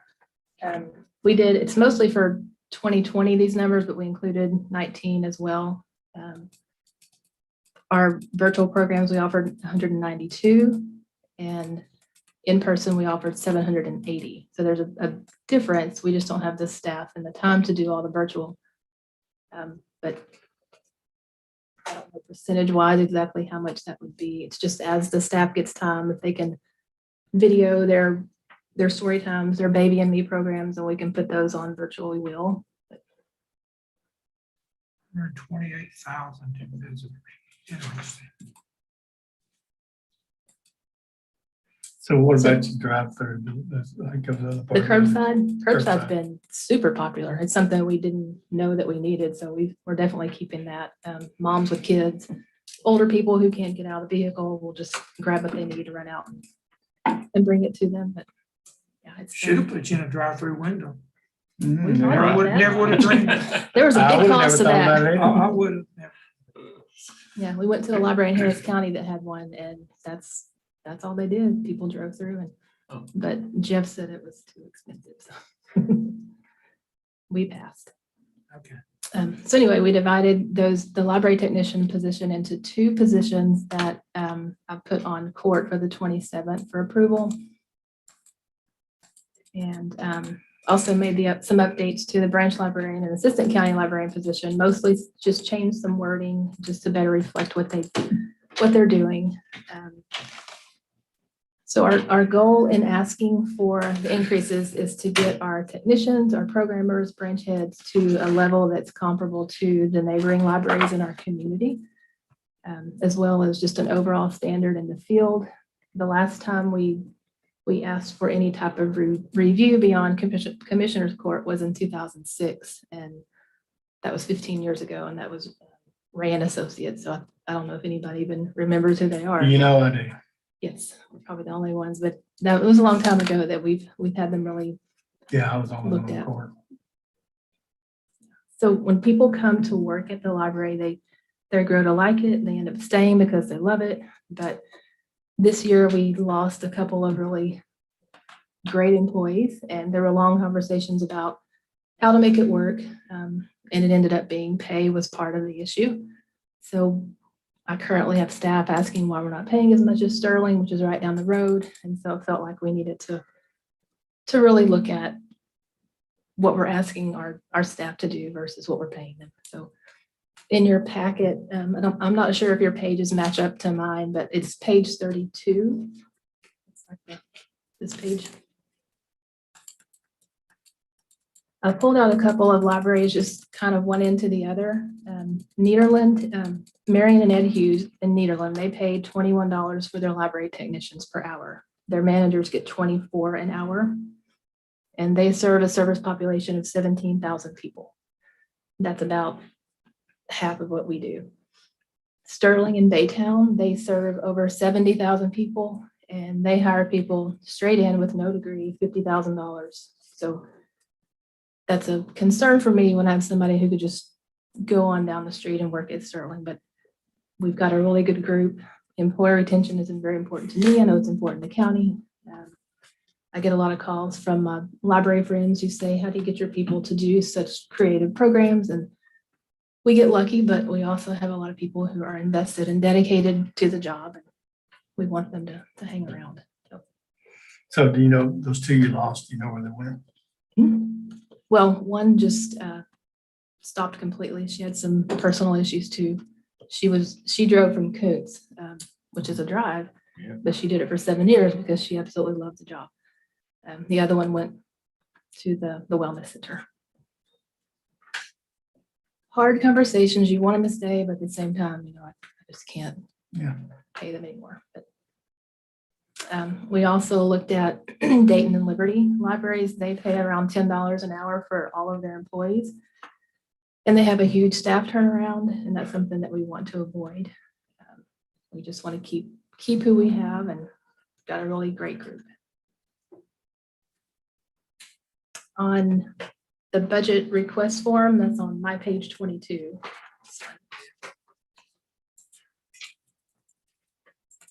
Our numbers coincide with yours. Do they? Okay. So starting at the top, I'm going to embarrass Annie right now. She's been here going on 9 years. Yeah, started in 13. I'm asking for a 4-step increase for her. I gave her merit every chance I possibly could. She's the most dedicated, dependable, smart, professional librarian that you're going to find. I've been here over 20 years. I've never seen anybody operate how she does. We definitely couldn't operate the level we do without her. So I could go on and on, but she's definitely. She may be turning red, but we a can't see huge from the asset to mask. us. You can't see. Yeah. So assistant county librarian positions, they require a master's degree in library science, and most of them start around 60,000. All right, the next amount is, and this is probably where I need Aaron, but that reflects the hourly increases that we're asking for. There's a detailed chart on page 23 with the increases by person. And this is where I get to the point where we're going to give you money back. We have a full-time position that's sitting there in our technical services department. That's one of the people we lost. We were able to transfer an existing person to that position, and she's taken it on much better than we thought. She's done a great job. She's very little training. So we're operating with myself, Annie, Lori, and Kathy well in our tech services department. So we didn't know if we could absorb that full-time money to allocate it to the increases that we're asking for. So that's how I'm getting to my bottom line of giving back money. It was a hard decision to make. I know full-time positions are very difficult to get. But we're managing pretty well in our tech services department. So I just feel like this is our opportunity to do it. And I would much rather function how we are and offer up that money to kind of just reflect those, what the people are actually doing in those positions that we're asking for increases for. And you, the money you're showing the decrease, did you take into consideration the retirement and stuff like that in the I numbers? don't think we did, Aaron. So that would be, we did, It's not that much. I mean, it's something, but Maybe just zero it out or less. It won't eat up all of it. Funds. the change. I don't, I'm in that on that, but it should be a good whole lot. basically, we need $16,214 for personnel. And then once we get that reallocated where it needed to go, we'll be decreasing our full-time line by 9,500, which was the full-time money that we didn't need. And that's where we get the 6,651 amount that we need for all the personnel requests.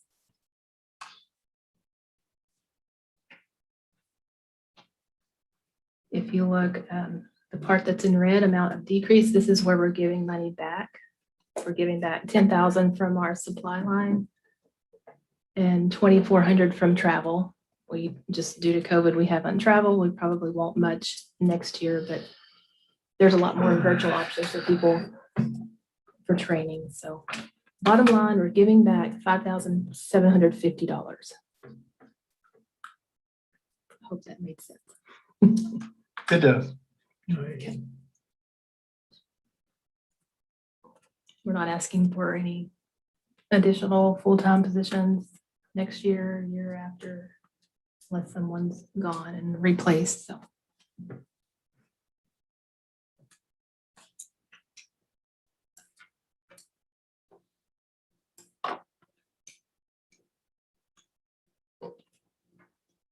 That's all I had. If y'all have any questions or.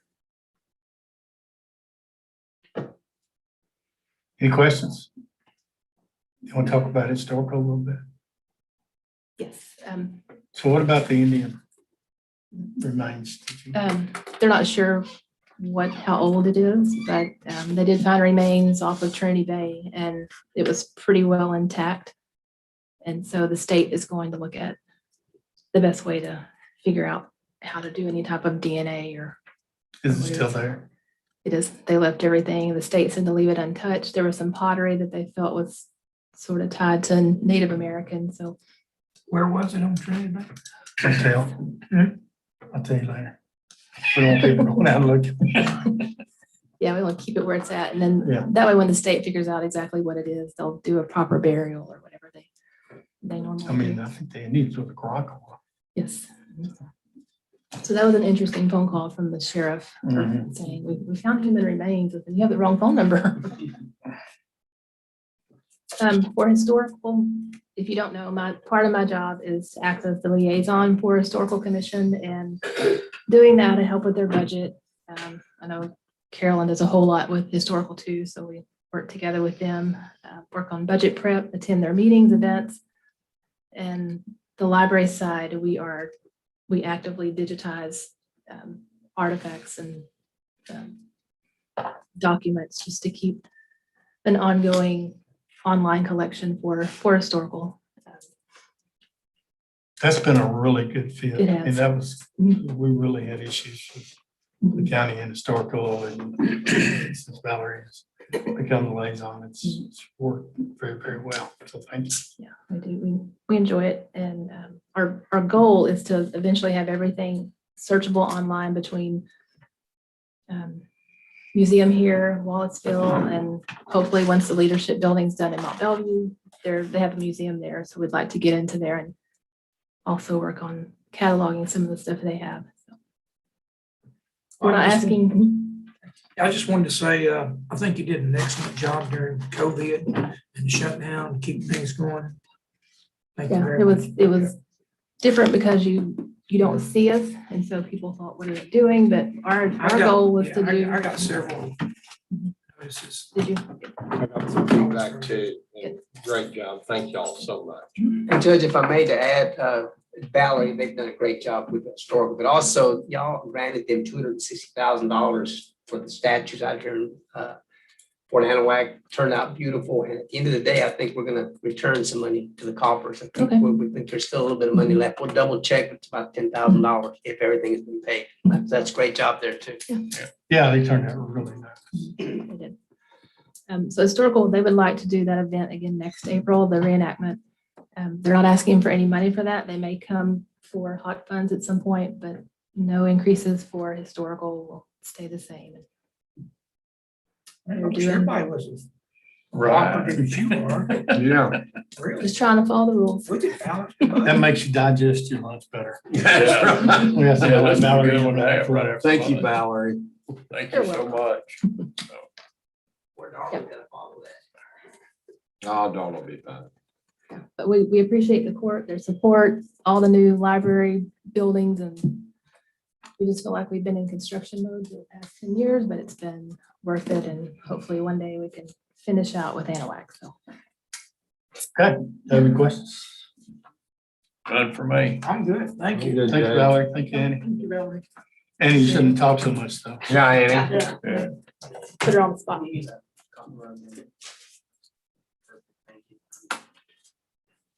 Thank you. Thank Thank you. Okay. Darla, like Sandbar Shop. Next, Hello, Barbara. Barbara.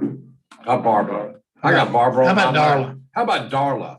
How about I need to call Barbara? My bad, Joe. No, see if you can top her. So she wanted to give us money back. Yeah, she did, yeah. See. There you go. Hey, look at. All right, for the record, environmental health. Darla, thanks for jumping on that issue with the concrete plant that came up last week. Did your response? I got a response back, but it was just a, Yeah, I got that blanket response, but yes. you weren't, I guess you weren't here yet. Tommy told me this morning that they had put Mont Bellevue on the application instead of Old River, so they're gonna have to redo it. Okay, good. So that's good. Helps when the legislature gets involved. They jump on Yeah, so things. we got about 30 days. So, Is it inside the corporate limits? Part of it is, it's like the first 170 feet or something, or 200 feet, or, and the rest is in the ETJ. What I read today. So, yeah. So yeah, part of it's in the front part of the property on 565 is in the city limits over there. The rest is. Give us a minute to find you. She's on page 32 In the book. yeah.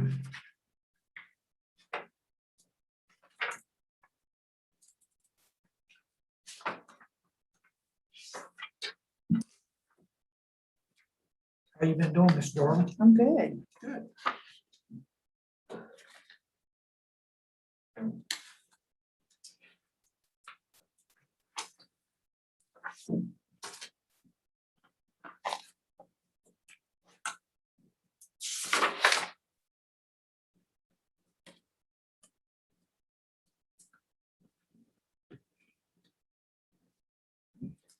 All right, Aaron, next year, can we find some binders that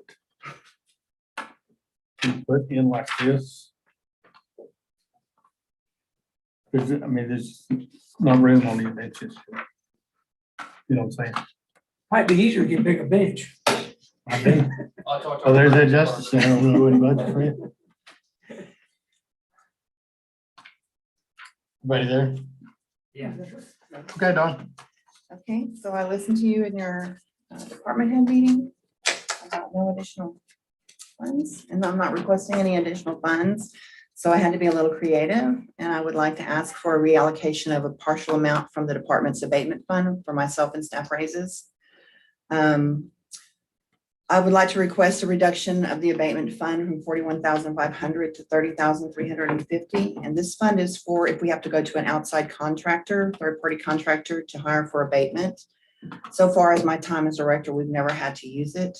And the highest county accrued amount for that was $10,357 for any abatement that we've done as the county.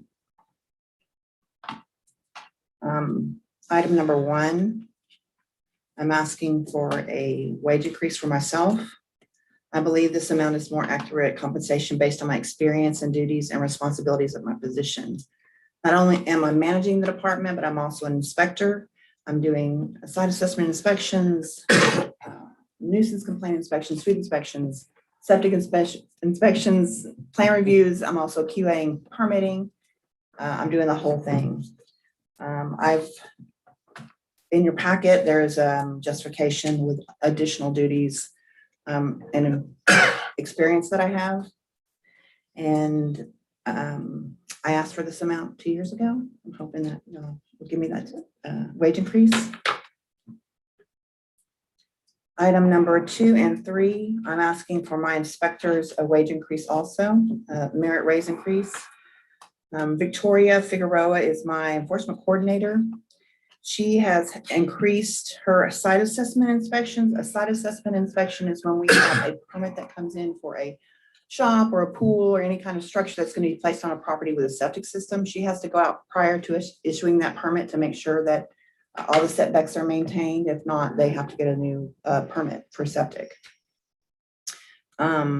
She's also the translator for my department. And last year we had 69 nuisance complaints, and she was able to resolve all but 5 of those that we are still working on. Item number 3 is my food inspector. I'm also asking for merit raise and take 2. A wage increase for Letitia Oppenheimer while continuing to do her routine inspections. She also does after hours and on the weekend events that we have. We have so many events coming up. People are adding to the events. We have the Whispering Oaks Farmers Market, Youth Ranch Rodeo, Raceway Park has an event it seems like every other weekend. In addition to the big events such as Rice Festival, Gator Festival, Marsh Festival. And she's also been acting as a secretary while she's doing all this because I had a vacancy for quite a while, and she's also training our new hire. So she's been invaluable to me because she was the only person that was with me during our shutdown. So she was helping me run the office at that time. Does she work weekends a lot? She does. So how's the overtime work? So if she has to work a weekend, I have been allowing her to take off some time during the week. So she doesn't accrue too much overtime. And she's never balked about it. And she just gets comp time if she does accrue any extra time. Get paid any No, overtime? she doesn't get paid overtime. It's comp time. And item number 4, I'm asking for a merit raise increase for my secretary, Jessica Garza. She is my frontline customer service rep. She provided assistance to 3,829 calls last year, and that was during a time when we didn't even have the full year. We were out. Our office was closed at some times. She'll spend 15 minutes just explaining to somebody on the phone how to she'll walk them through our permitting process. Instead of sending them to customer service, she will actually sit there and work with them. She answers all their questions. And our office was tasked with doing solid waste stickers, and that was added to our office. That is another one of her duties that she had to take on. So I would like to see a wage increase for her. So overall, the total salary increase that I'm requesting is $11,144.18. That's altogether. If you will reallocate those funds from the abatement fund. That's almost 2 phone calls now. Sometimes more. I mean, well, if you average it out for a work year, 2,080 hours, I mean, that's almost 2 calls an hour. Right. Every day, all day. Then I provide in your packet some things on permitting of how many residential permits have increased. Commercial was down, but that was COVID related, I believe, by about 30%, but it's going up now. So these numbers are from 19 to 20? Yes, sir.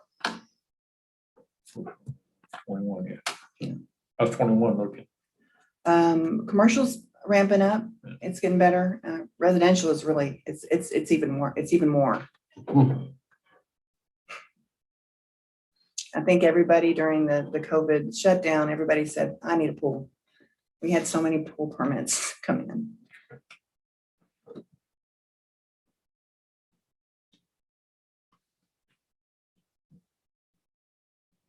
Yeah, it was funny. I was doing some work in Brookstone subdivision over there.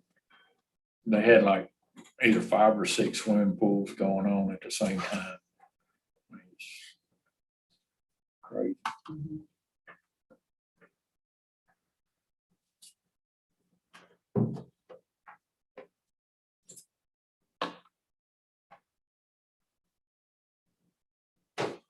Questions? Very well put together, Darla. Doesn't surprise me.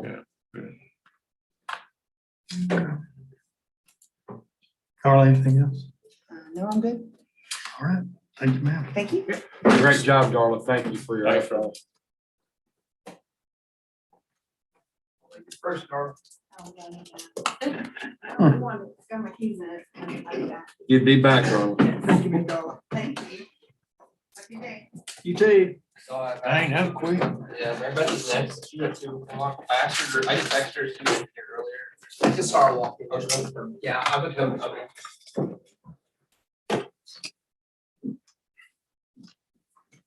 Oh, I think, let's take a quick break. So how many? All right,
So I got that email again on that 622,000 at WIC.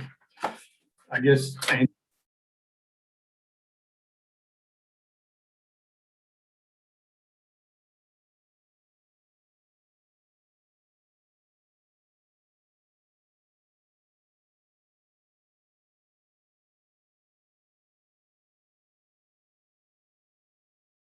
Yeah, you thinking about something else. You think about concrete plant. All right, you're live.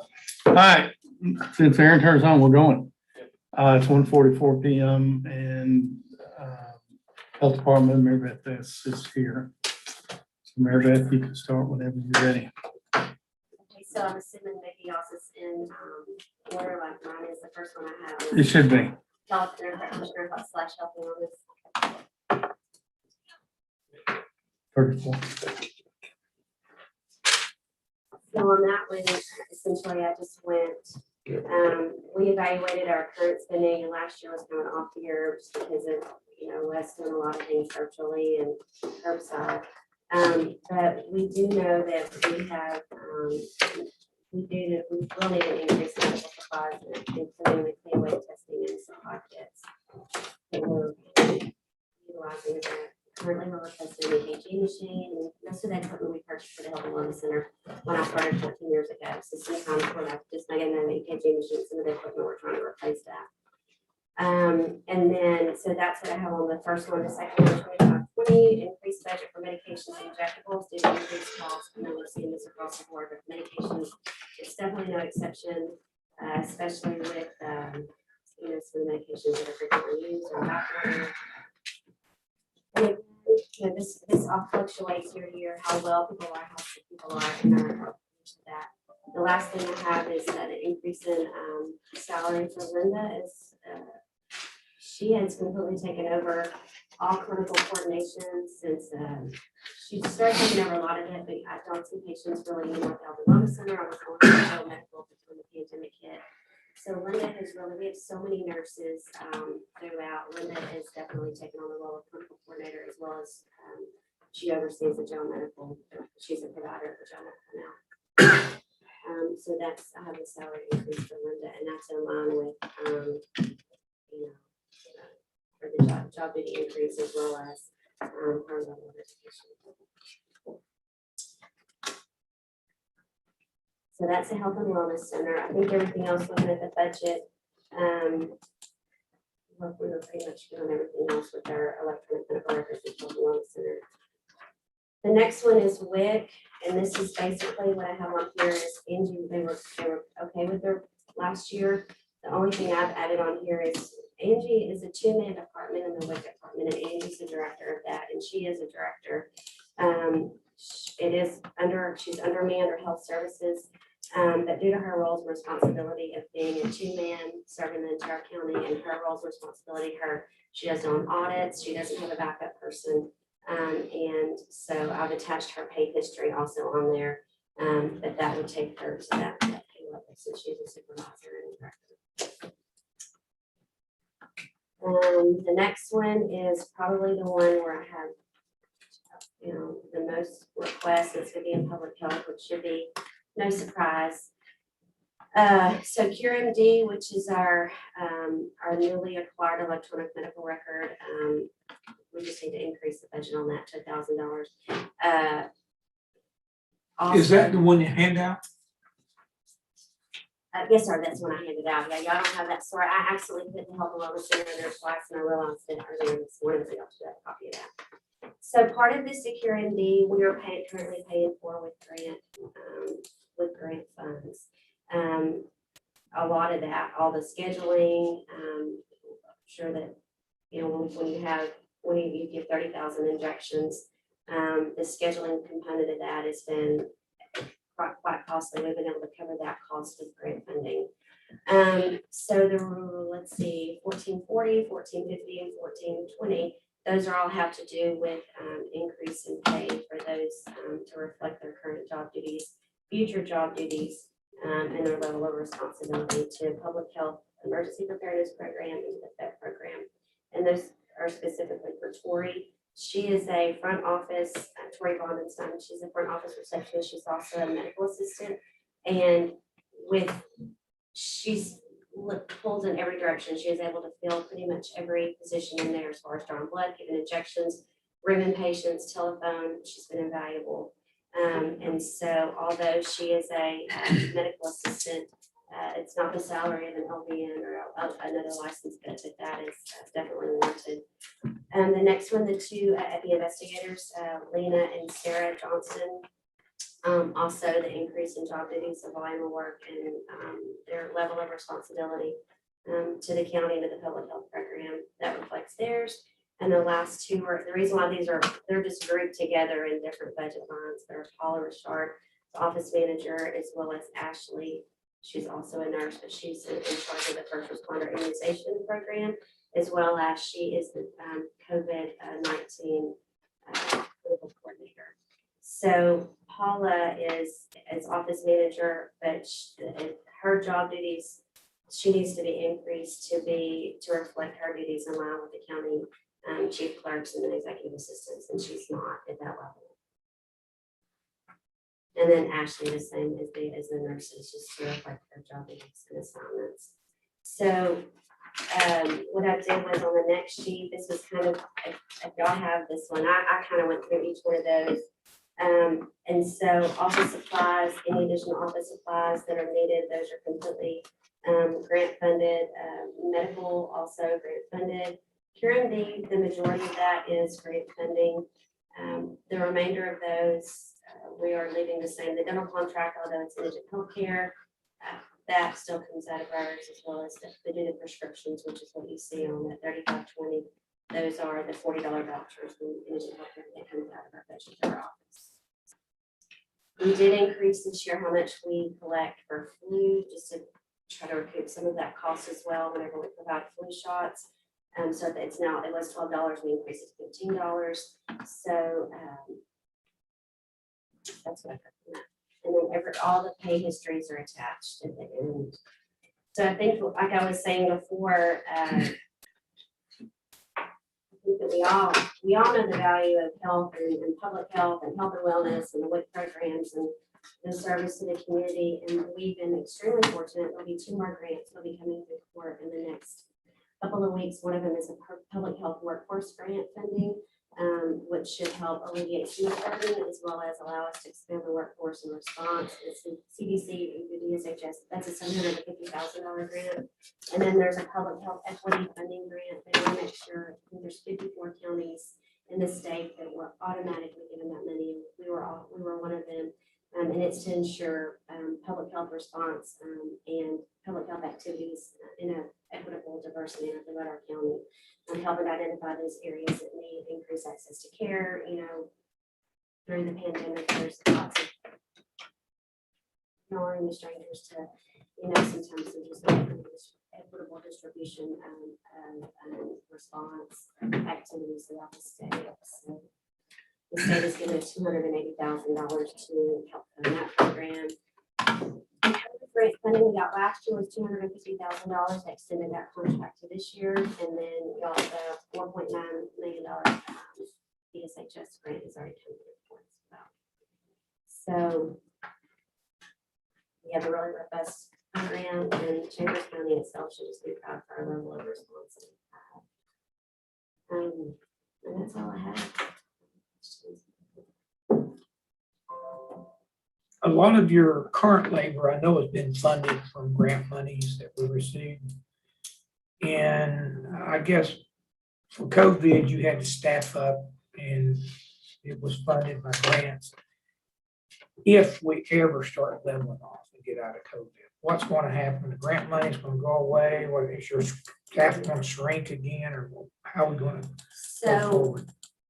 That's a really good question. The one that I have to think a lot about, especially when you're grant funded, and they're asking us to increase our staff or our response, so we're not in the same. We can't. Seems like sometimes we can't do anything because all we're doing is doing the same thing. So we don't have enough staff to respond accordingly to everything. Who's asking us? Dishes? Dishes wants us to increase our staff, and they've given a formula on county size. And your population level, how much you currently have staff and how much you should. And according to that formula, I think that it says that we should have between 17 and 18 people in the public health department to respond to everything, not just pandemics, to be able to safely protect your county and do all the case investigations, et cetera. So with what the question you asked, is that several of these positions will be we have 3 data management people right now are through BrickSource who they're just on contract with the county. And so once that goes away, what we've done is we've actually written into one of these grants, it's a 3-year grant to hire 3 data management people. Once that grant goes away, if we see moving into the future that COVID is not going to slow down a little bit, that we can decrease those and we need 1 moving forward to manage. It'll take us years to go through all the data that we have and all the requirements we have to submit. If we need 1 of those, then I would come back to the court and ask for that. Or what DSHS is saying to us is they're hoping they're going to be able to increase our funding that we currently get yearly in the hopes that the counties see the importance of that and will step up and do the same thing. But a lot of these positions, the new positions that we'll be hiring out of the COVID, like the workforce grant or the immunization response grant, the immunization response grant has about 10 positions in it. But that's with the idea that after the 3 years grant funding period, the majority of those will no longer be available, with the exception of a few that we will need to continue to actively respond and prepare and prevent in the future. But I don't want you to think that I'm going to come in 3 years now when this grant ends and go, okay, I want you to continue these 10 or these 12 positions. We will strategically identify, the positions that we feel like and what DSHS is going to help us or CDC, and then what the county should also. Said they recommended we should have 17 people for us. How many do we have? So we currently have full-time in the public health department. Shalon is a public health nurse over the whole, we share many employees. Kevin is considered public health emergency preparedness. We have 2 FE investigators. They're also considered part of the public health program. We have 1 contact tracer. And so that's, 1, 2, 3, 4, 5. And then we have 3 data management currently. So that's 8. And then Paula does an amazing job on that program, all of our grant requirements. And that part of her salary is paid for out of the FET program also. But then we have lots of shared employees. We pull from the wellness center, I pull from WIC, we'll pull from the jail. So I think we currently have, if I just counted in my head right, I think we have 8 or 9 currently, maybe close to 10. Depends on if, FTEs will probably be, when you add several people together, it'll probably be 10 people. Is this the time to bring up? I mean, I know the Chamber's Health has talked about. Yeah, we taking can over the discuss it. jail. Heck, we met with them last week. Yeah, and they're coming at 2:30. Today? We met again yesterday as well. Yeah, they- So how's that going to affect your staffing and what we do with you? So what we, in our discussions that we've had with them over the past week or so, I think what we've identified and what they've identified is that what we do currently on our providing our jail medical services to the 2 nurses that are there and through us providing primary care at the jail, that taking that away, and since it's already, we already have 2 nurse practitioners, taking that away would not be probably financially prudent for the county. And that money is set aside out of our budget to provide indigent care services. But now some of the services we decided that whether it's indigent health care, that we're mandated to provide on the west side of the county because they don't have a hospital district. We've been working on, and I'm sure they'll talk to you today about those things that they're hopefully going to do in the future with that. It's worked well for us, what we've done for the past 14 years. Oh, it's Seeing compared to what we patients had in the clinic previous. And being able to handle our jail medical, the emergency room, we're never. Okay, if we just talk about the jail, and what we had in mind was we stayed just like we are as far as daily operation of the jail. But all that we're sending out, and they're telling me it's 250,000 a year, that their emergency rooms and whatever else, they would take that under contract. And then they would take They're those, currently going to Bayside. Where are they going now? a lot of them go to Bayside. The jail medical mostly go Bayside, they're transferred out, they're transferred to. If they need to go somewhere else, then they're transferring out from there. But the tune of about 250,000 a year. And then they are taking care of some West Side indigent that are above the poverty level that we are accepting in. We're 21%, they're 200% or They're something. 200, so ours is set by the state or recommended by the. So state. there's some that they're seeing over there that they would continue to see.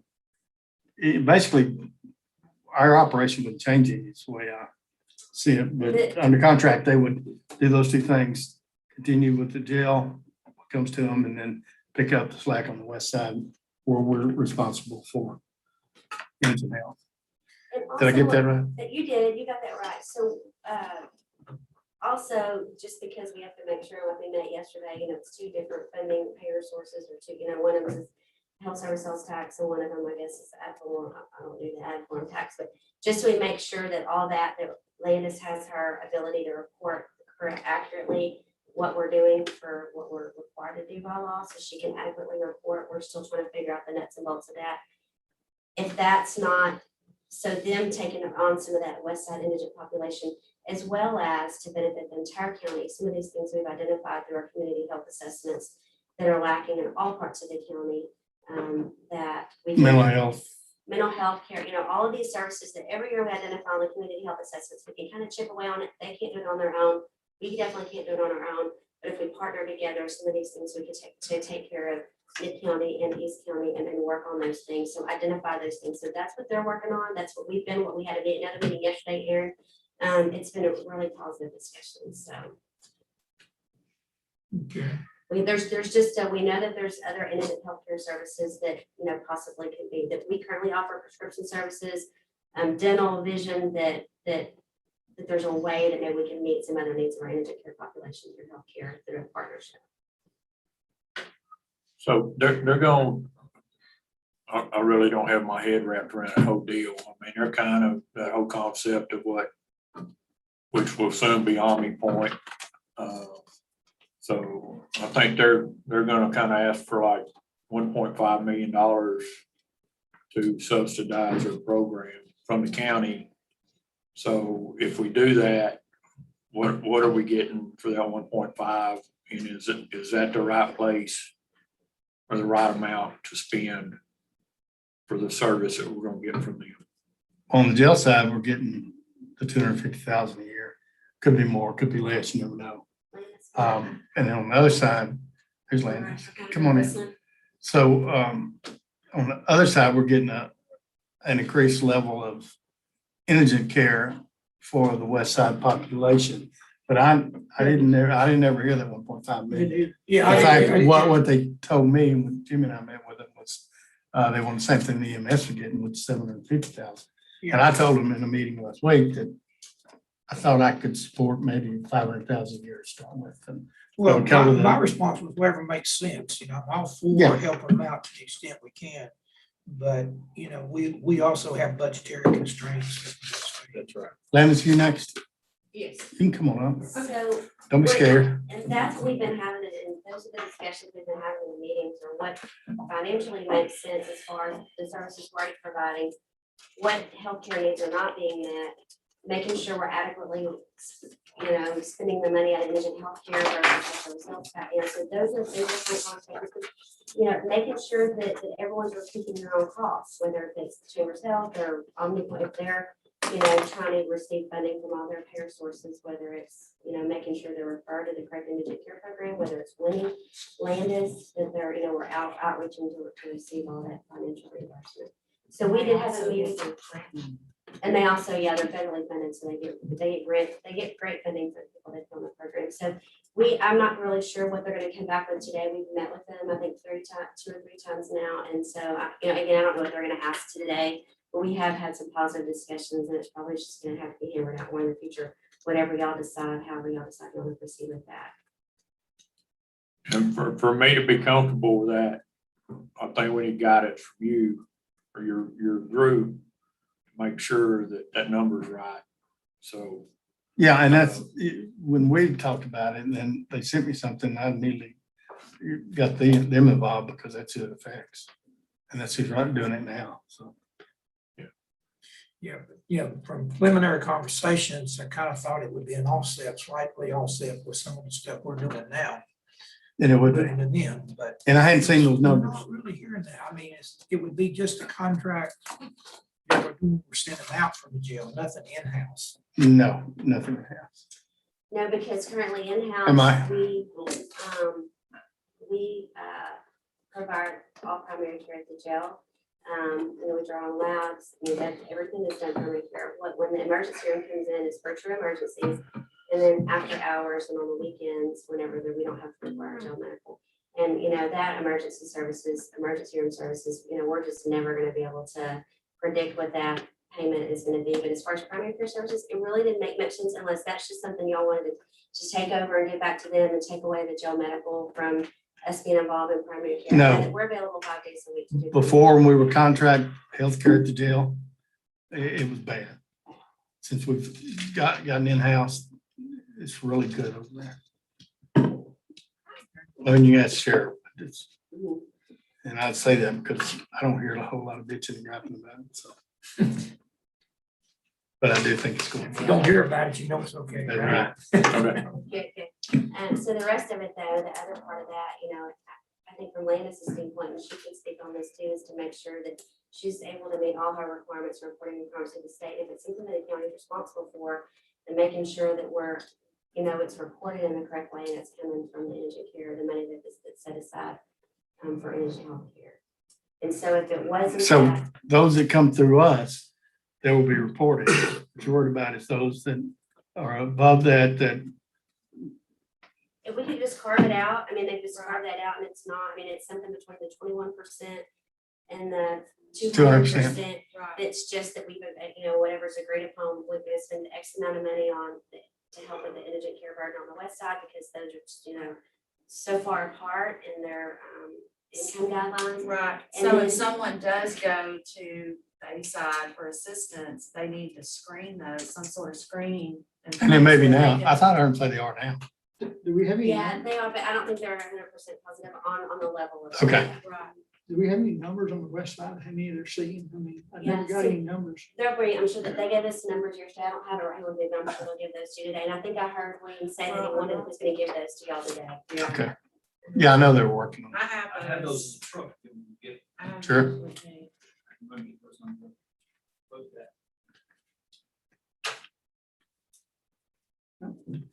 So Their their board's objective is to reduce the hospital tax over here.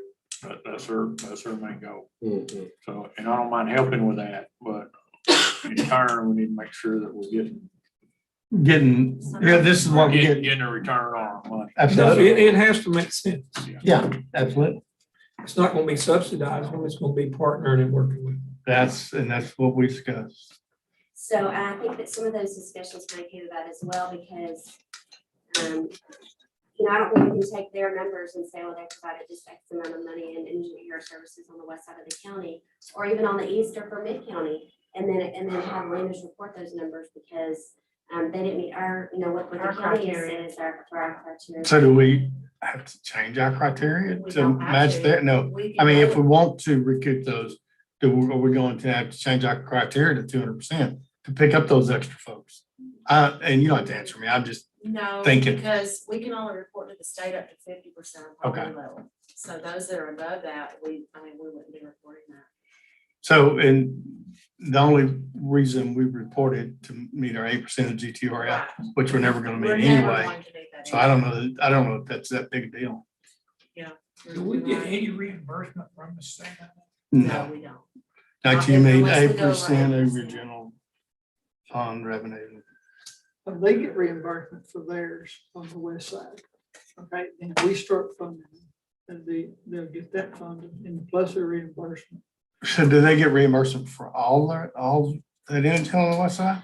Anybody who's on anybody that that's- program, whether it's mid-county or they're from East Chambers or from West Chambers. Right, they that's qualify. 200% or lower. poverty level. They They get a can certain put in, reimbursement. right. That's what I'm saying. And, and he said it's not a full reimbursement, but I think it's pretty close to a full reimbursement. I think it's a 90%. I don't think you get it. I'd like to see the numbers across the county. Well, hopefully it's gonna bring us. You know, they talked about it, but we met with them. I think all of us have met with them at different times. and- Yeah. So I think I met with them. what it looks like from here on unduplicated patients, these aren't encounters that they've seen, but in 2021, it looks like Mid-County, 288, West County, 206, and East County, 119. And those are people, and that's, Is that single visits, is that multiple visits per That's- person? that's one person. And so, and then they actually have it broken down to by encounters also. Which it's not very many more encounters, like for the Mid-County, it was 289, West County 209, and East County 135. And those are for encounters and for people that they've qualified on their, if I'm not Right. mistaken, on their program. Right. And they're getting, QHC. okay, you're thinking they're getting 90% reimbursement? Oh, I on don't that? know. I think that's what he said. I mean, we've discussed so much that Okay, so, I can't be sure. and they're up at 2:30, right? Yeah. Yes, sir. So y'all want to stay where you are and then Lance will talk about indigent a few minutes before we just kind of got off of. Okay, that's fine. So are you ready for me? She's on Sure. page 35, Okay, 36. so Unless y'all have any other questions of Mary Beth, she's not going anywhere. But no? All right, thanks. Okay, so this is my first budget hearing. So Congratulations. y'all be a little easy on me. Why? Okay, so I didn't know if I needed to go over in short what we do in our office. I don't, Sure, that'd be great, because, Okay. you know, okay, new so, commissioners, right. commissioner. Okay, so each county in the state is mandated by the state to provide a program to assist eligible indigent population who aren't being served by a hospital district. Did you hear that? It's a mandate, I say. Yes, so in our case, Unfunded. that's only the west side population because they don't have a hospital district. And it includes basic health services, and we also offer, above this, we offer specialty care, basic vision, and dental that goes with our indigent program. We determine eligibility in our office, and our clients receive primary care right now from the Health and Wellness Center next door, and we also contract with Bayside Hospital and Clinic for services they Oh, wait a can minute. provide. That was another thing I don't think I mentioned, that if we go in this contract, instead of Health Wellness Center seeing these indigent patients they do now, they would go to Bayside. They would be seen at the West Side Clinic. Yeah. Because they're mostly From the west side. So, yeah, I didn't mention that one. Go ahead, Lance, And I'm that's sorry. okay. We also have a contract with UTMB for specialty care, and we also contract with several other providers in our area for other needs. And that would be like vision and dental. So in addition to the indigent program, we also provide basic dental and prescription assistance to all county residents that don't qualify for the indigent program. We also offer qualified residents with assistance with utilities, food, rent, and mortgage. The funds we get for this comes from several organizations. It's grant money that we get. We also process all the inmate and the indigent medical bills as well. So that's what we do in our office. So I've looked over my budget and I feel like overall I can, there's some things I can take off or I can decrease it. The cell phone allowance that's in here, I've never received a cell phone allowance and I don't really necessarily feel like I need one. I mean, I don't know if the former department head just had that because she helped a lot with the hurricanes. Simply because she was a department head, I think all department Okay. heads receive a Oh, cell phone okay. Well, allowance. So I've you never act- received. Well, you should. Okay. You sure? it's So not get in with- your check? Get with HR. Yeah, it would, yeah. I'll take, Keely and Chelsea. Oh, yeah, because it may be, you just get it in your check. I've never, but is it a separate item? No, Because I've no. never Yeah. seen Just it. part of your pay. It would be under check, it would be separate, so. It- Oh, and you're still I at don't- this? I don't get that. Okay, so the other thing I can reduce would be the supplies for our office.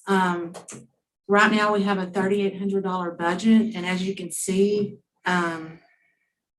we don't spend a fraction of that for office supplies, and I don't really see anything in the near future that we would need any type of, any big purchases. The indigent healthcare line item, it's normally stayed around $200,000, I think. And for some reason, last year it increased. No, 2020 budget was 140,000. So then our total activity for that line item was not even 130,000. And then the follow for 2021, it was increased to 350,000. And I'm not sure why. So I think latest, so in 2020,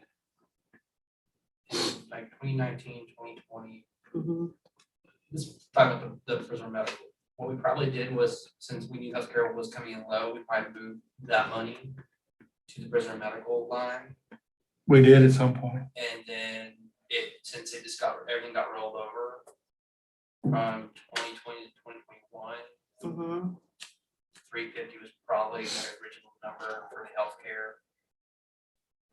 For the inmates or for our regular? It was both at one point, what I recall. Yeah, because I mean, for a while, like in 2019, we racked up a lot of prisoner medical. Right.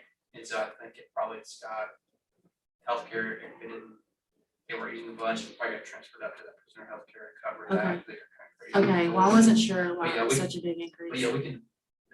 Yeah, so I asked that for that to be decreased like $150,000. So on salaries, I would really like to have a pay increase for my clerk, Christy. She's been in my office for about a year. She transferred to my office from another county office. From the library. No, she was No. with the tax office. in Oh, the that's right. unit. Yes. To me, she's proven to be very valuable and she's very capable. She is very detail oriented and that's something that we really need in our office, with the type of things that we deal with. She was, as I said, she was hired in as a clerk, but I've gradually really kind of had to because we've been so busy. I've added duties to her workload. So now she is all the social service programs that we provide. I've been letting her handle all the interviewing of the clients, and she works with the vendors, and she also sets everything up for payment. I mean, I'm checking everything before it's finalized, but she's doing a really good job at that. She's got a really good attitude. She works well with the public. She works well with me. She works well with the other county offices. And I feel like at this point, she does have a really good understanding of everything that we offer in our office. I really can't say enough good things about her. I'm just really thankful to have her in my office.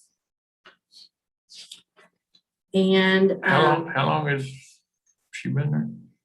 Christy, with me, she's been there a year. Yeah, She started in 14 Yeah. at clerks. It's on page. Okay, I just wanted to, And when I- the 2020 budget for secretary was almost And 55,000. I looked at the history on her raises and she's never had a merit raise. That's what Landis was making before she moved into the, No, that's not, I wasn't making that. whatever it said. the She budget. was making a lot, she's making a lot less than I was. Because, No. oh, The 2020 budget shows 50. 54,700. That's That's had to what be I what was you were making. making before you got yes, promoted. yes. So instead of hiring a caseworker, we talked about it and we decided just to hire a clerk. Instead of a caseworker. Right there. Okay, and so for next, I'm asking for an increase in my salary, and I would actually be happy with just an across the board raise, just to let you know. Well, hopefully we can do that. I know, but I didn't know if y'all needed me to go into detail about why I'm asking for a raise. It's up to you. This is your Do y'all time. want to hear it or? Well- Okay, well, I don't want to get off track. So I've worked really hard over the past year. I really didn't have a whole lot of training in the position I stepped into. So I've kind of had to just hunt and peck and do the best I could to, keep the office going efficiently. I feel like I've made some positive changes in our office. I've made the effort for more outreach to the public, and that's in all areas of the county. I wanted everyone to be more aware of the services we provided.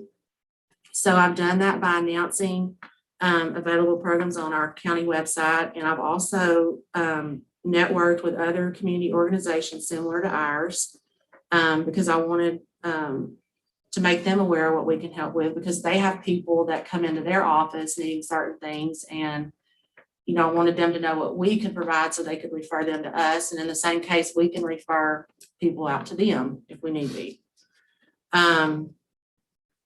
So I've also, I think I've created a safer environment to work in with our scheduling method. So instead of scheduling 30 appointments in one day, we now see about 10 or so in a day. And we kind of did that, or I kind of did that, so it would give more people an opportunity to get assistance. Because a lot of times people, especially from the west side of the county, don't know anything about it. Because, you know, we had a really big influx from mid-county. And if one person found out about it, then they would tell hundreds of other ones. And by the time people on the west side or the east side of the county heard about what we had, you know, the money was gone. So I've tried to slow those appointments down a little bit. Well, quite a bit, actually. And it's working. It is working, yes. So also, we've had a lot of people out of work from COVID, as y'all know, as well as just, you know, industry, you know, has had a reduction in their employees. So I feel like we've served more people. We've had, we did get CARES Act funding, so we actually had more funding. We're actually still spending it now than we've ever had coming into the county. So this creates an increase in our workload, which means we have a lot more record keeping we're responsible for. We have verification processes we have to go through. We have to report stuff. You know, we have a lot more interaction with clients, with vendors, with the granting entities that, you know, give us the funds. And we're also working with a lot of new vendors because now we're making efforts to communicate with utility providers on the west side. And like with Mid-County and East County, it's just Entergy and, you know, Trinity Bay and City of Anahuac. But on the west side of the county, there's a ton of vendors over there. So we've started. So is that what the CARES Act money's going for, is utility help? Yes, we've also for many years, well, a long time ago, we did offer help with rent and mortgage assistance, but we moved away from that for some reason. So I've also started. So we didn't have any money to do it. Yeah, we did. We really did. We did. Maybe there just wasn't a need for it. But like now with, you know, with everything that's going on, there was a need for it and there's still a need for it. So we've started helping with rent and mortgage assistance too.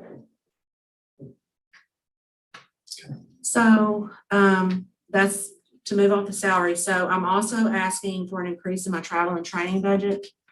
The last time, we have 2 major conferences that we go to that just keep us up to date on the laws and regulations and all that comes along with the membership program. The last time we went to 2 conferences was in 2018. And, you know, everything's gone up. So I did ask for an $800 increase because we will have 2 conferences coming up next year. You haven't used anything this year. No, we haven't. We didn't travel at all in 2020 because of COVID. We do have 1 conference coming up in October. So that's going to be the only, you know, conference that we're going to have this year. Don't go as a group, all of you? Just me and Christy. There's only 2 of us. Yes, All sir. 2 of them. All 2 of us, yes. Big group. Yeah. Also, I did, and I think it may have been a typo on my part. I also wanted to see if I needed to increase my extra help line item. This past year has been kind of rough. I was out with some COVID related issues for about 3 weeks. Then I had my hip replaced. And just between my. So y'all in good shape for next year. Yeah, I hope so. So between that and just with, I get 5 weeks of vacation now, and I think Christy gets 2. She can have 2. I mean, we try to work around each other's schedules, you know, to schedule time off, but sometimes we just can't, you know, it can't be helped that we're both out of the office. So I didn't know if we wanted to consider increasing that just a little bit, because I think we've actually are either right at the limit now, Yeah. or we're probably. maybe,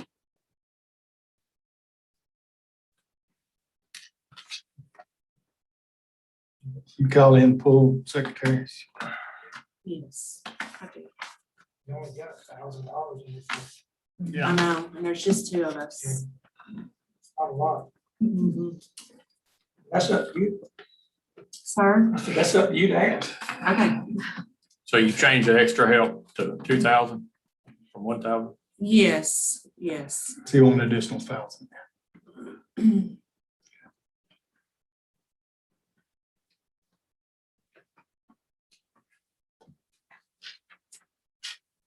Landis, anything else? That's all I have. Questions?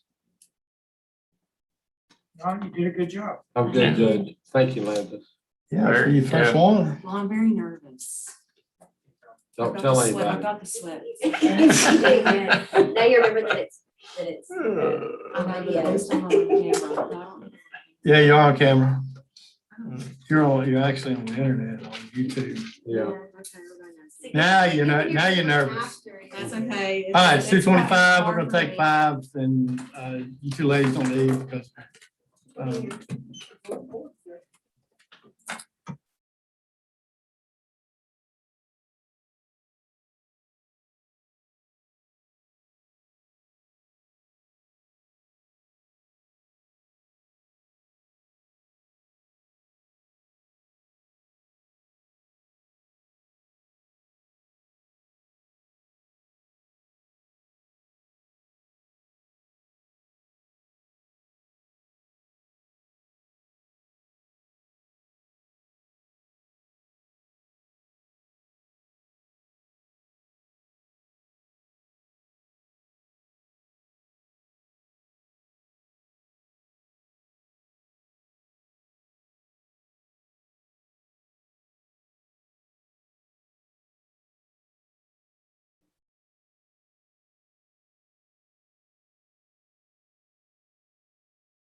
right, court come to order after recess and budget hearings. William, will you introduce yourself and introduce those, push that button on that. It should be green. It's green. Okay, you put, there you go. All right, go ahead. Okay, thank you so much for having us today. My name is William Kiefer. I'm the CEO of Chambers Health. And I have with me my board chairman Teresa Greco. and another board member. Mike Emmons. And so we have been working hard and I've come to visit many of You can introduce those two guys too, Oh, yes, absolutely. because some of them may not. So this is Jay Hodges over here. Exactly. He's our chief financial officer and Paul Aslin is our chief operating officer. Thank you. And so we've had visits with some of you in your offices and we've been making the rounds. I'm new to Chambers Health. I've been here for about 7 months.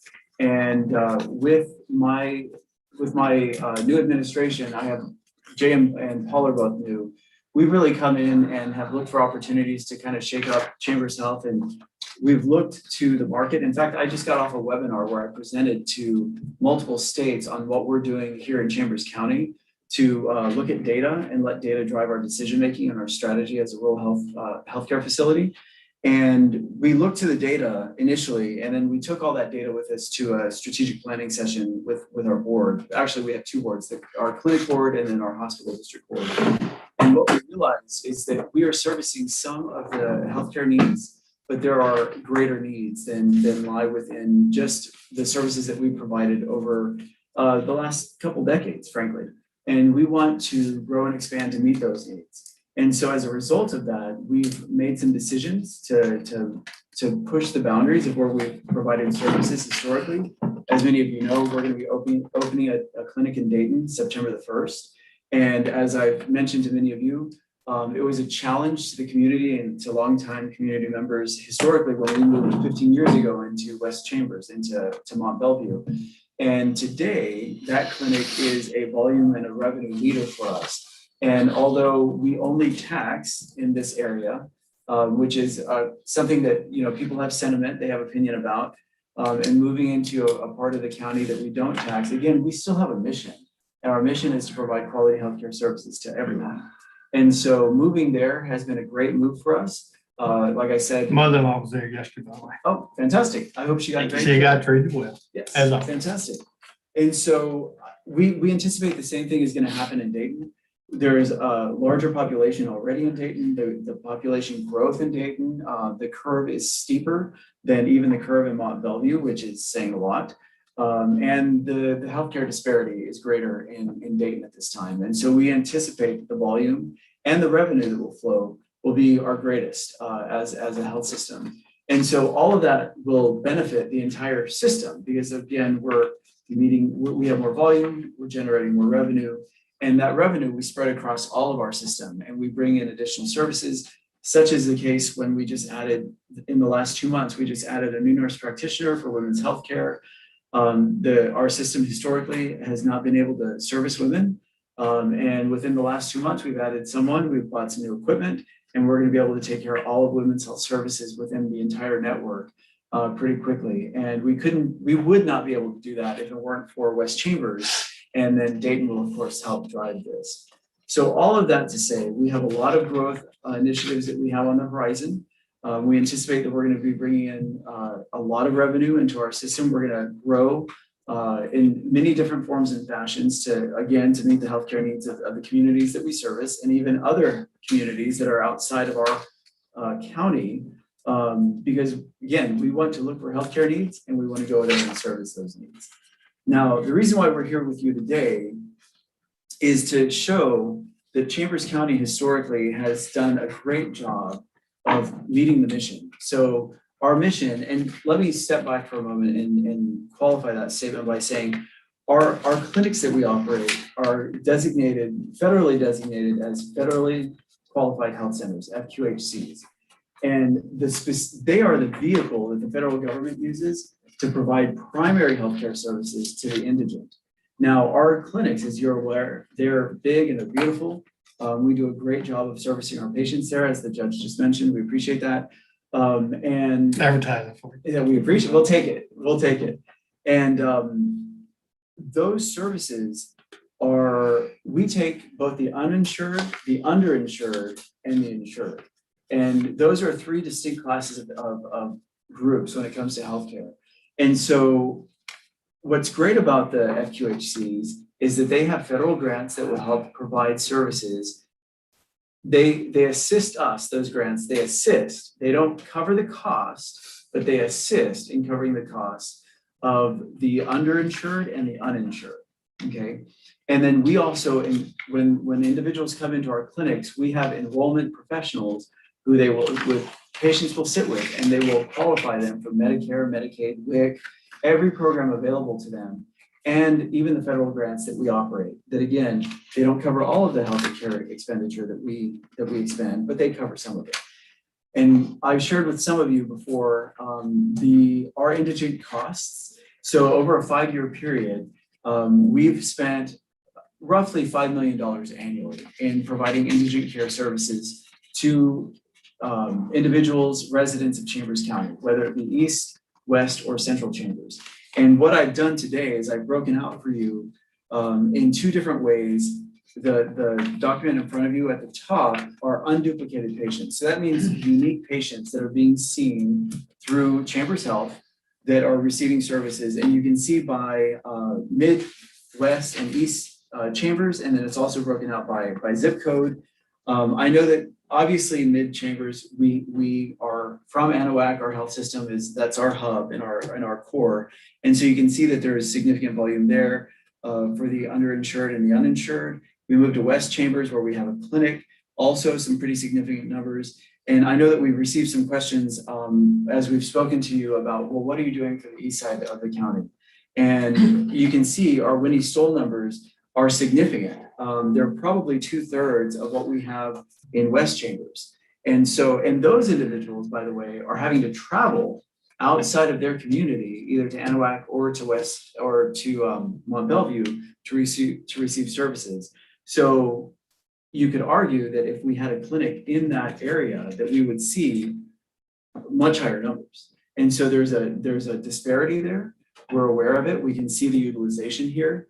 And then when you go down to encounters, we know that every patient might come to a clinic setting 2, 3, 4 times a year, depending on their need. And if you go down, you can see the same numbers broken out by year for Midwest and East County. And you can see that for indigents, we're providing 1,496 patient visits in 2020 in Mid County, 770 in West, and then 532 in East. And so when you couple those unique numbers by the millions, which are $5 million annually that we're taking upon us to service the indigent healthcare needs, bless you. I'm allergic to budget workshops. Yeah, understood. I think that Chambers Health, we have a very a telling story, a compelling story that we are partners in healthcare for all of Chambers County. It doesn't matter if you're East, West, or Central. We are here to service the needs of all of the residents of Chambers County. And we're doing that to the tune of $5 million a year. Now, we've met with the judge and also with Landis and with Mary Beth a couple of times this week and last week. And we've looked at how can we provide and expand upon these services potentially to continue to meet our mission, which is to provide healthcare services to all, but to do that contractually with the county. And so we see an opportunity to enter into a contractual relationship with the county to continue, but contractually provide services in 2 ways. One is for the indigents in the county, the entire county, and then also for the inmates. Currently, we are providing about $250,000 annually worth of inmate acute care services out of Bayside Community Hospital. And so Mary Beth and her team do a fine job of providing primary healthcare services. But if it's after hours, weekends, or if there's an acute patient that needs inpatient workup through an emergency room or inpatient care, they come to us. And so all of that has been about $250,000 a year, except for last year, which was about $450,000. And we know that that's related to COVID. And I'll get back to that in a little bit. And then we're also providing about $5 million worth of indigent care. And so what we would like to do is enter into a contract and provide you all, and provide the county with one mechanism through this contract to provide both indigent care and inmate services for the inmates here in the jail.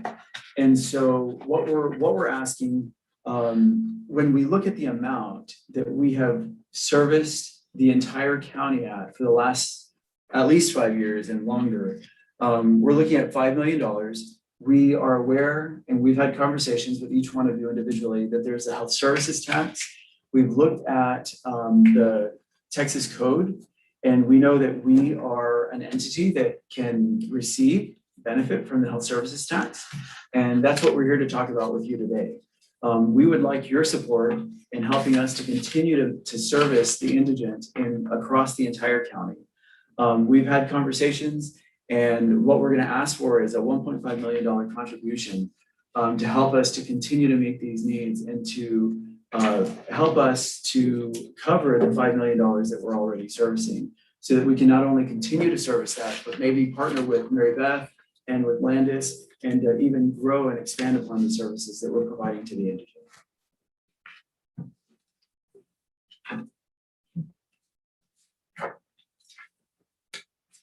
Questions? We just talked before you got here, and I guess, with Mary Beth. And anyhow, it was our impression that we were only looking at just doing the indigent, the people that are currently going to Bayside, that we would continue doing the in-house with our own health department. Am I missing something, or is that what we do? We would do the processing. You mean of the indigent. Are we talking about the inmates? We're talking about Inmates, indigent. inmates. You would do the primary health care. We would continue, Mary Beth would. Is that what we? Yes, that's right. Yes. And then we Okay. would continue to do all the acute care needs. Okay, So so 250,000 a year. Yeah. It's acute care. Okay. When we spoke, you was talking about just 750,000, where'd the million and a half come from? Well, when we looked at it further, we thought we're already servicing 5 million plus the 250,000. Last year was 400,000. And we know that there's quite a bit of revenue that comes in annually to the county through the health services tax. And we wanted to bring you, to put the number on the table of 1.5 million and see if you would be willing to help us to continue. And today we're doing $5 million, but we're not meeting the healthcare needs of every indigent across the county. And so if we work with Landis and Mary Beth, and we now marketed and tried to get out to these individuals, and there's multiple programs we could work with EMS, we could continue to bring more indigents in that would, over time, actually reduce the healthcare expenditure in the county, because we're meeting primary healthcare needs that cuts the acute care needs by meeting the primary healthcare need, if that makes sense. It does. So y'all spending 5 million a year, what part of that are you get reimbursed for? So we do receive reimbursements for some component of that through various mechanisms. Some of it comes through the FQHC, some of it comes through the state. And Jay, do you have a number off the top of your head? So 30, and what would be 30% of 5 million? So we're getting about $1.5 million back. If we could get a match from the county of 1.5 million, then we would take that from a $5 million loss to a $2 million loss. That would help us to continue to grow and expand to meet other healthcare needs. And as time goes on, the number climbs in indigent care, because there's more people, and as people gets older, just like you and I are both getting older, and Mark, we're all getting older, so. That's a good thing. Yes, it's a Better great than thing. alternative, Mike. It's the alternative. So, as time grows, it's gonna take more money to run, to be able to meet the needs of all. No, we're not just serving part, we're serving all of the county. So out of this 1,203 multiple encounters down here. And then up there at the top, I added up there 679 individuals of the 3 sections of the county. But the 1,203, it costs $5.5 million to take care of them a year. This is we're just giving you, these are clinic numbers. What we're not giving you are hospital numbers. On the second page, I've just broken out for you at the top there, Winnie Stoll numbers. So we're servicing in the hospital acute care needs of Winnie Stoll to this number, but that doesn't count any of the other patients that come to us that are indigent and or that They meet qualification, they're the underinsured, right? So they're the working poor that can't afford healthcare. They'd still be part of this number. would They have are to part of still- it, They would have correct. to still be part of that number, so the number's not gonna increase, or decrease, that is the number. No, the number's gonna increase because we don't have those numbers over here for the hospital into these. Which specific number are you talking about? Well, I mean, I added up these three numbers here, and the encounters and the top of the patients, unduplicated patients, Uh-huh. come up to 679. Okay, Okay, and the encounters that come on to 1,203. okay. Okay, and that's where, you said you're spending $5.5 million a year. That's where I was trying to figure, those 1,200 people cost the county, it costs you 5 million a year. Right. And so it comes from some of that, comes from that. However, we still have more patients that these are just the straight up indigent. Okay. What we're not classifying in here are the underinsured or the uninsured are here, but not the underinsured. I don't understand that. If they're indigent, they're indigent. You're Well- looking at a half year thing too. You're looking at 2021, and that's only half the year. Okay. And these are only clinic numbers. And these aren't, and so now if you'll move back over to 2020 and you look over there, the number is not 1,200. Okay, that's fine. But it's a good question because it leads up to if you'll turn to page 2 and let's define what indigency means. Across our county, we have at least three definitions of what it means to be indigent. They're at the top. We at Chambers Health, you have to be at 200% of the poverty level to be indigent. And so that breaks it down for you. An individual has to earn less than $21.47 a month. And then it shows you what a family. And then Winnie Stoll Hospital District, they define it at 150% of the federal poverty limit, or the FPL. And then you or your predecessors at one time chose. No, it's us. I mean, that's what we approved, and that's Right. what's theirs. You chose 21%, which is not uncommon. But an individual has to earn below $52 a week to be classified. Y'all are cheap. Yeah. We sure are. And so you can see that there are varying classes of what someone who is indigent qualifies for. And today, to be indigent, this is important too. The county is only responsible for the indigent care that is in the west part of the chamber because there's not a taxing district there. The central county is covered by us because we're taxing, right? So that's our responsibility. East County is the responsibility of the Winnie Stoll Hospital District. Although they don't have a hospital, right? Because they are partnered with a for-profit enterprise. And so that's a unique situation. Here, the hospital district and the hospital and the health system, Chambers Health, we are one. And so tax money comes in, it helps us to help service that need. There's all of that. But the county, Landis and her department, they are responsible for the west part of the county, okay? But those individuals, to be indigent, have to earn less than $52 a week. So there's a whole lot more people that are still indigent, that are earning $53 a week or more, that I'm seeing in my clinic that I'm paying. Yeah, and it depends on how you define indigency. Right. And so we pay for that through other operations, through taxes, through grants and things of that nature. But the numbers you give here are just the ones that make less than $52 a month a week. no. These are our indigent care costs. The- We are not necessarily servicing the needs of the, you guys are doing the majority of yours. But I mean, at a very small percentage. Atlanta shared with me that they see between 8 and 20 patients a year. Well, yeah, because there's nobody. Well, right. And by the way, if you're in the west part of the county and you make less than $52 a week, how do you get over here? You know, and so it makes sense that we would absorb, and I think the judge and Mary Beth and I, we would be very much in favor of just absorbing those patients. And we might find that there are more indigents on the west part of the county. And there are probably things that we can do to still respect Landis and her office and the reporting that she has to do and the qualification that she has to do for the county, but not tax the very limited resources of the indigent.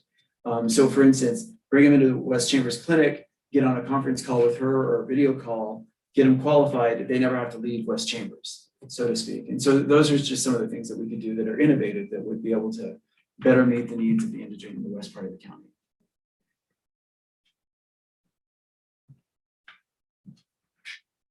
What are you grunting about?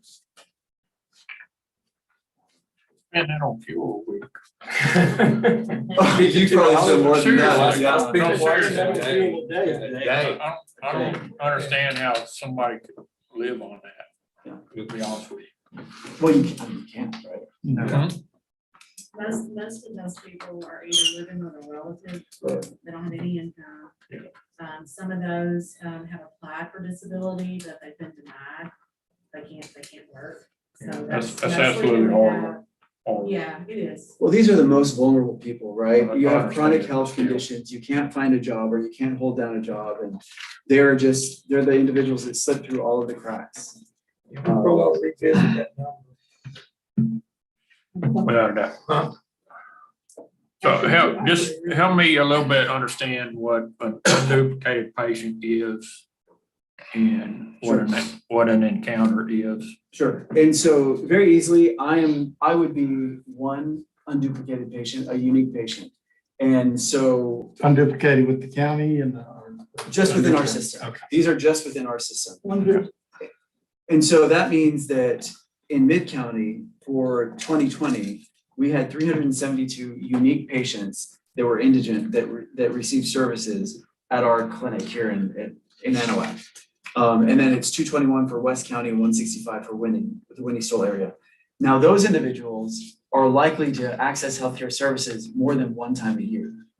And so you take those and what we did is we ran numbers on how many times these individuals sought healthcare. And the 372 for 2020 sought healthcare 1,496 times. In Anahuac, 777 times in West Chambers, Okay. and then you get it. Okay. So these 372 people made up 1,500 visits, Yes, sir. basically. Okay. Yes, sir. So they. 5X. Yeah, about 5 trips. Some, yeah, and some are gonna be lower, 400 some are gonna be more. Some a little less. Yeah.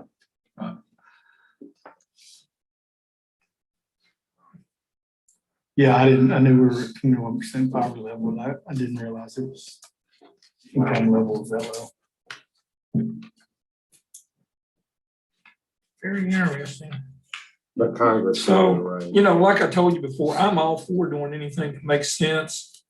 But 1.5 million, the way I see it, is just really a transfer of tax, really, because it's going to be spent with tax dollars. Instead of you collecting it there, we're going to have to absorb it in the county unless we're offsetting expenses somehow. And I don't mind offsetting expenses, but I don't know that I'm for transferring tax. You know, anything we can do, and that's what I thought we were looking at doing is cutting out expenses, doing things that you might be able to do more efficiently or you're more geared up to do.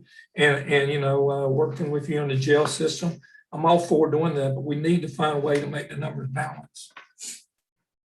Yes, sir. This is also a consumer tax that we're asking for versus the Avalon tax.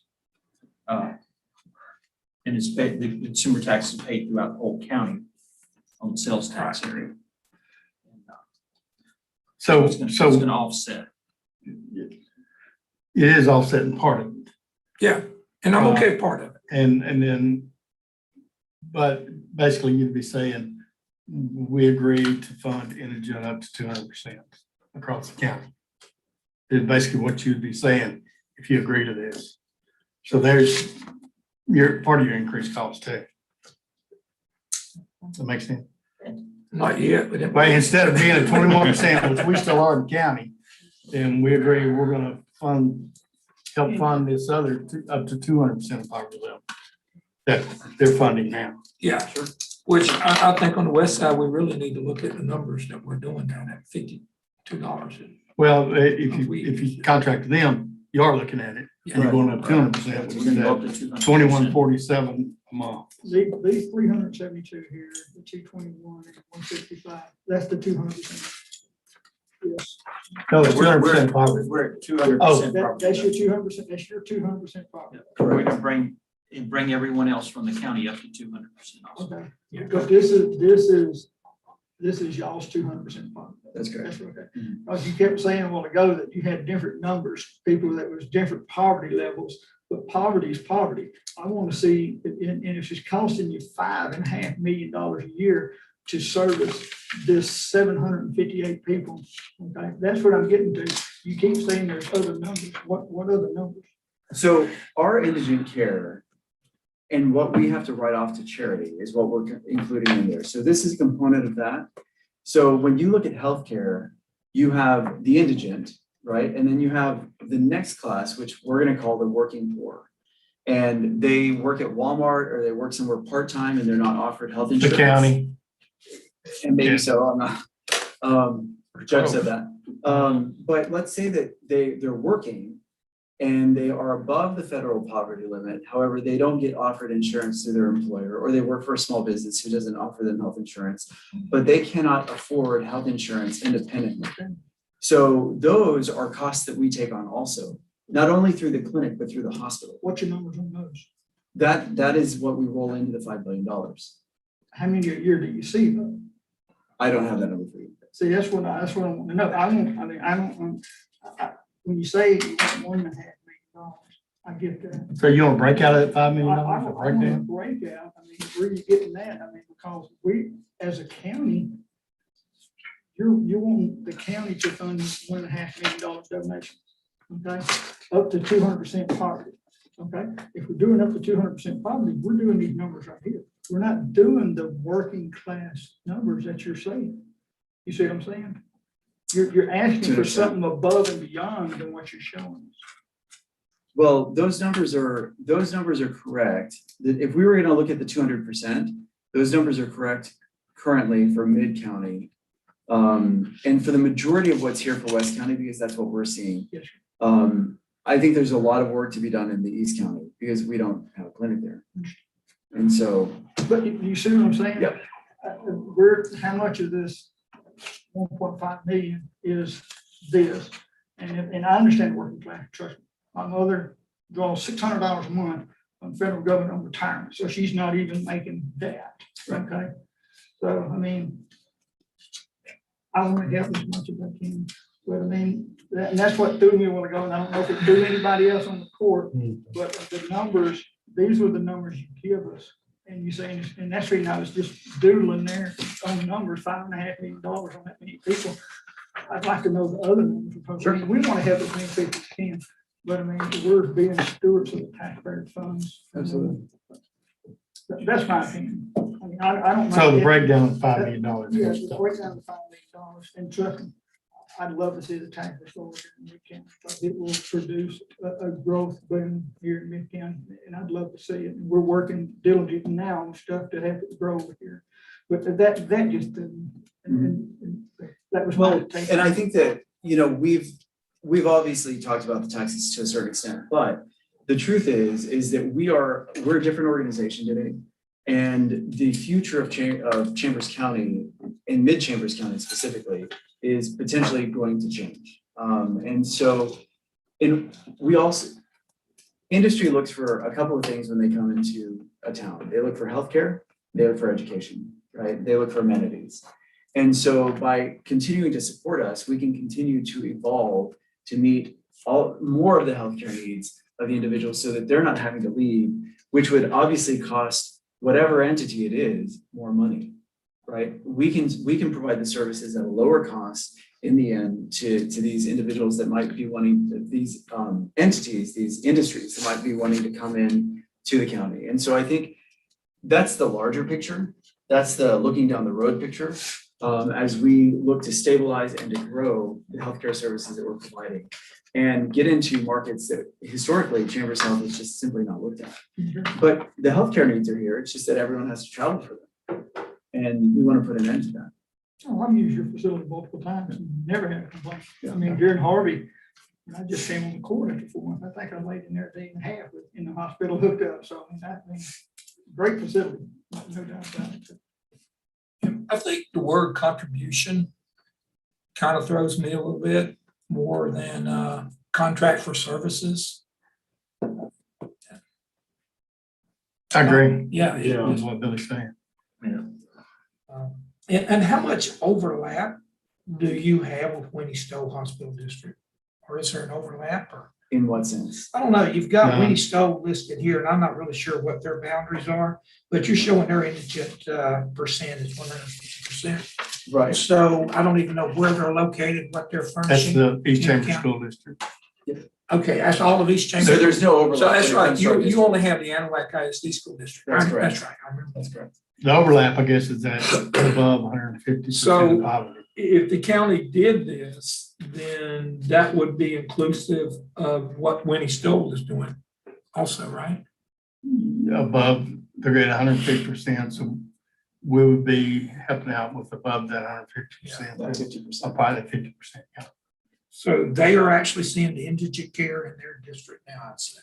Yes. Up to 150%. But they are because, I mean. 150. I can't speak to that. I don't know. Yeah, I simply they don't know. are because we haul a bunch of them on our. What is their tax rate? It's a sales tax. It's a sales tax. Oh, they're funded off of Yeah. a sales tax? Sales tax. So They that's make their about $870,000 a year off of their sales tax rate. I don't know what the rate is. So we're transporting some of them, but we're not actually paying for their We're. healthcare. We have been. So we are transport- doing We something. transport for y'all's facility and actually it's gonna be on next court that we're gonna help Anahuac here get a new van. And to help even transport more people. The senior citizen project, we discussed it, the other day. And we just bought a new van for Commissioner Hammond on the west side, so they can transport some people from over there to your facility or whatever, so. We have two vans over at me, and I mean, we stay busy, we stay booked up, and we discussed that, but I mean, I don't know offhand how many. So where does the Winnie Stowe people go for healthcare? Do they all go to We Beaumont? go to Beaumont, we go to Galveston, we come here, and we also go to Houston. You talking about the end?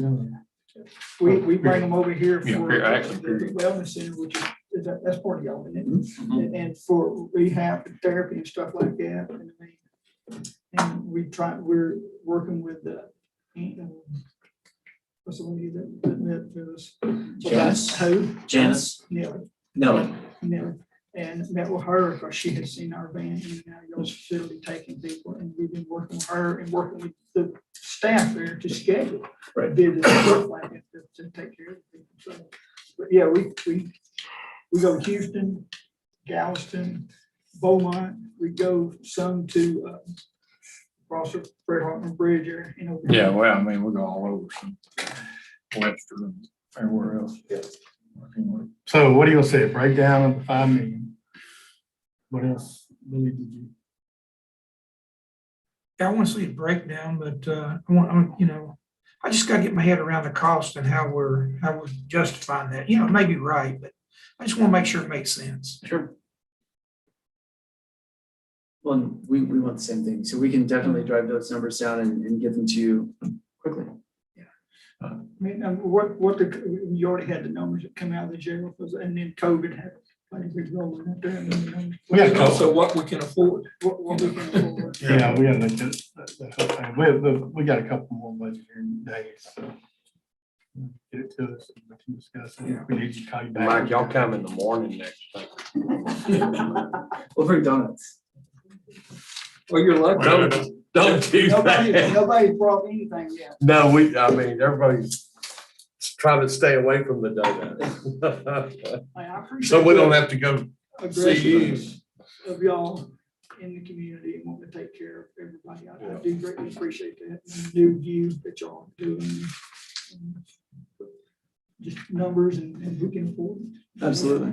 Yeah, I agree that something does need to be done, so try to shift some of that cost, but we just gotta see what that number is and make sure it makes sense for everybody in the county. Perfect. Yep, we need win-win Mike, you know how I solutions. feel about it. But I second what Commissioner said. Yeah. We do appreciate you being aggressive out there and trying to get tax. Yeah, for sure. Really do. We're trying to do the same thing. Right. So, we all. So then my takeaways are we will get you back a breakdown of the $5 million expenditure from Chambers Health on indigent care services so that you can understand that better. Is there anything else that you feel that? we No, need? just what it costs up to the 200%. And then if more, that 5.5 million is above that, just show us what's above that, because the working class uninsured. So that should be part of the breakdown, the 5 million. Yeah, it would have to be above the 200%. Yeah, and you know, working class people would be above the 200%, the indigent are here. Is this amount, is this amount, this amount, this amount? Yes.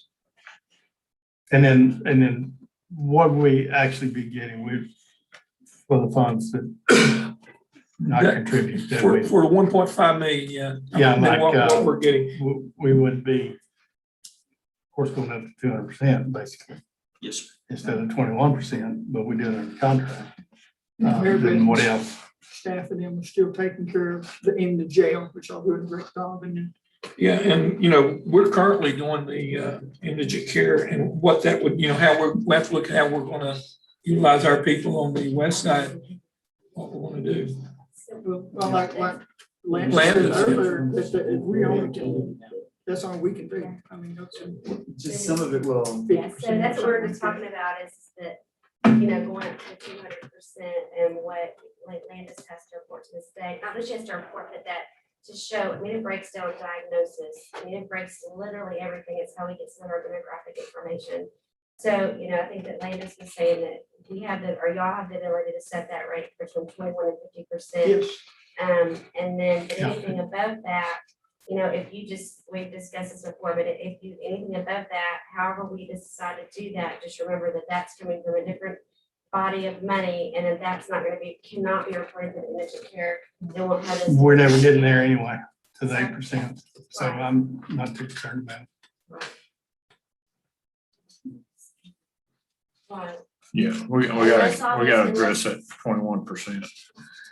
Just can't go up to 50. You go up to 50. That's what- 50, Landis says the max you go up. That's max. So the way you're addressing it would be through a contract that we're talking about. Right. I mean, if we went up to 50%, we would potentially have more people eligible, and I mean, I don't know that we would be to 8%, but I mean, it's a possibility, because, you know, I don't know how sick people are gonna be, I don't know how many people would be. Well, into our I can't program. see us ever beating the 8%. Well, I agree, but that's- Right, there's a contact limit with UTMB. I mean, I think there's just, that needs to be considered too, like, what, you know, specialty care, there's, you know, what is it? But it's a count per person, yes. Right, 60,000. UTMB, and then, what's the cap? 30,000. Yeah, I was gonna say that was a 30. So whatever but those would still be our indigent, and we make those decisions on those that we qualify and are under our indigent umbrella. I say, I mean, And we would take the risk. So one of the things we had discussed yesterday too, that I think will help, I know you're struggling with the numbers, me too, is that one of the things we had talked about is we feel like, and I'm sure y'all feel like too, there's probably a lot of people who qualify for services who just aren't, whether they're winning, whether they're West Chambers and a WAC that may qualify for other services or other payer sources. And then trying to make sure that, you know, that we're all doing a better job at that, just to try to recoup some of those costs. You know, if there's another payer source, whether it's through indigent healthcare or whatever it is, you know, winnings, you know. I don't think that we're tapping, I don't think there's enough communication. Historically, I don't think there's been enough communication across the county. I know that we need to do a better job of communicating with Landis and her department, but we're servicing patients in our hospital that are from the Winnie Stoll area, but we're not billing Winnie Stoll Hospital District for those services. And I just found that out yesterday. And I think that some of this becomes a part of pulling it all together and getting all the players together at the table so that the funding is coming out of the right place, right? And it's not just all landing in our lap or in your lap as the county, and getting those funds distributed to where they need to go. So quick question, we need to move on because we got department heads waiting. Do you qualify them to poverty level, say if they come in from Winnie? Or, and if they're below 150, do you send them back? We don't send them back. Okay. And we're not, we don't use the Winnie, we only use our guidelines. And so whatever, but we might need to have communication with Winnie Stoll to say, you know, we probably need to enter into an Us and agreement Winnie and with y'all, them yeah. to do the same thing that we're, you know, trying to do here. Yeah, I Oh, think that's so. it. Yeah, that's a good point. Yeah, I think so. I mean, you make that breakdown shows that this amount is there and that's what they need to contribute along with the county. And what I'm trying to get my head around is just the numbers, you know, that's why I said I don't like the word contribution. Sure. Because it looks like we're just throwing a pot in there Right. and you're doing what you're doing anyway. So, you know, you got a breakdown on the back right here, you know, it's blank for what we would be paying per visit from the people from the jail. I just want to see some kind of numbers as to what, I need to be able to justify it to my constituents, you know. This is what we're getting for the money that we're putting out. This is how we're improving your healthcare in the county. Sure. And that's what we were talking about at lunch the other day, guys. We're gonna have to get to where we can see it. And I know sell is the wrong word, but the bottom line is Billy's right. We gotta be able to look all people in the eye when they ask us and go, why did you Explain it, do sure. this? Yeah. Even if you don't go into another just the contract with Winnie Hospital, even if you don't do that, our tax is still over there. Everybody going through, still paying that tax revenue over there. That's contributed into this fund, so they're still contributing, Absolutely. even if you don't. The whole county. Even higher. The whole The whole county. county, yeah, so, but no, I mean, I'm anxious to see the numbers, I mean, I look forward to it. Sure. So what's, Tommy, you have anything else? so what's the hospital tax rate? We're at 48 cents, 47.9. They need help. Yeah, no doubt. They need help. There's no doubt. They need help, guys. I like your plan to get it down. Yeah, tough for one section of the county to burn that. I had no idea until I ran for office, and then when you look at everything and meet the Mike Evans of the world, it'll hit you with the left jab. I mean, there's just. I agree, when you break it down to the number of people for this tax, it's shocking. It is. Yeah. It's shocking. And I appreciate the effort, yeah, I appreciate the effort, and we're here to help you. It's just, like I told you the other day at our meeting, hey, I want to see you. Sure. Here to help you, Mike. Yeah. Well, thank you all.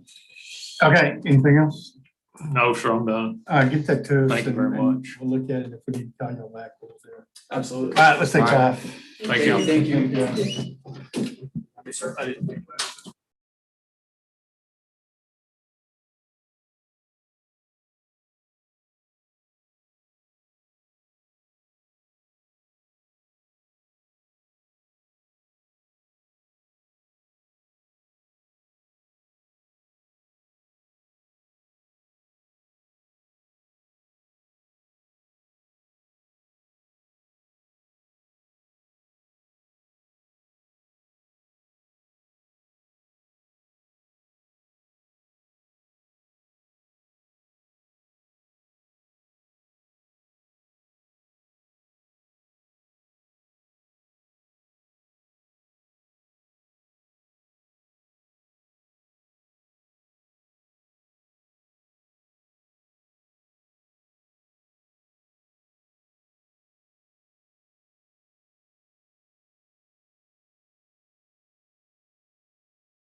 All right, recess. It's now 3:31 PM. And we have mosquito control and airport. Aren't you first? Yes, sir. I don't really have that much, but I do want to make some increases to my insecticide line, which is 642-2410. 20. And of course, this is just an increase because right now, the chemical right now is actually at a set price, but everything increases every year. So I want to increase it at least by 50,000. Might need more, it never appeared, never ended on to it. And which Aaron knows that very well, especially with wet season that we have, part of the tournament. So I want to increase that line by 50,000. You can't control the weather, Lauren? Sir? You can't control the weather? No, sir. All right. I'm asking. I wish I could, no, sir. Lawrence, how do we handle the fuel for the plane? Is that, we pay, or is that part of a contract price or? If we're using Chambers County aircraft, we have a line in the airport budget, which I don't have in front of me. So that's in the airport budget? Yes. Okay. We tried to get it moved some years, but I think the court decided to. Yeah, to leave it. It's all general fund, so. Yeah. It's all contract fuel. Yeah, and if we are doing any type of outside contracting, only thing Chambers County is responsible for is the chemical. They supply the plane, the pilot, the fuel, all of whatever else. We only supply the chemical, and also we pay them for doing the work. We're using contract now? Is that the contractual line item here? Is that? Yes, sir, that's it. Well, we actually pay the pilots out of, if it's contract or contracted. It's the same. Whether it's plane or whether it's contract pilot. Yeah. And of course, I know I got other lines to go over, but of course, Jeffrey had problems in his family where he lost his daughter to a car wreck. So y'all keep me in prayers and stuff. What happened? There was a car wreck on I-10. He was 40 years old. Good Lord. He called me about 4 o'clock in the morning on Thursday. Yeah. I can hear that. Yeah. So it was pretty bad. So like I said, just some prayers for him. He's had a rough time last couple of years. Yeah, he lost his wife. I know. Miss Lucia also. Yes. So Great anyway, guy too. Yeah, oh yeah, they're a real good guy. We actually, of course, Jeffrey still hasn't received his medical back. That's why we are using Mr. Dwayne, who works for Jeffrey, but they are just stretched so thin out there that he's overworked out there. So he kind of spraying for us whenever he can. So that's why you see we're not completing all these zones.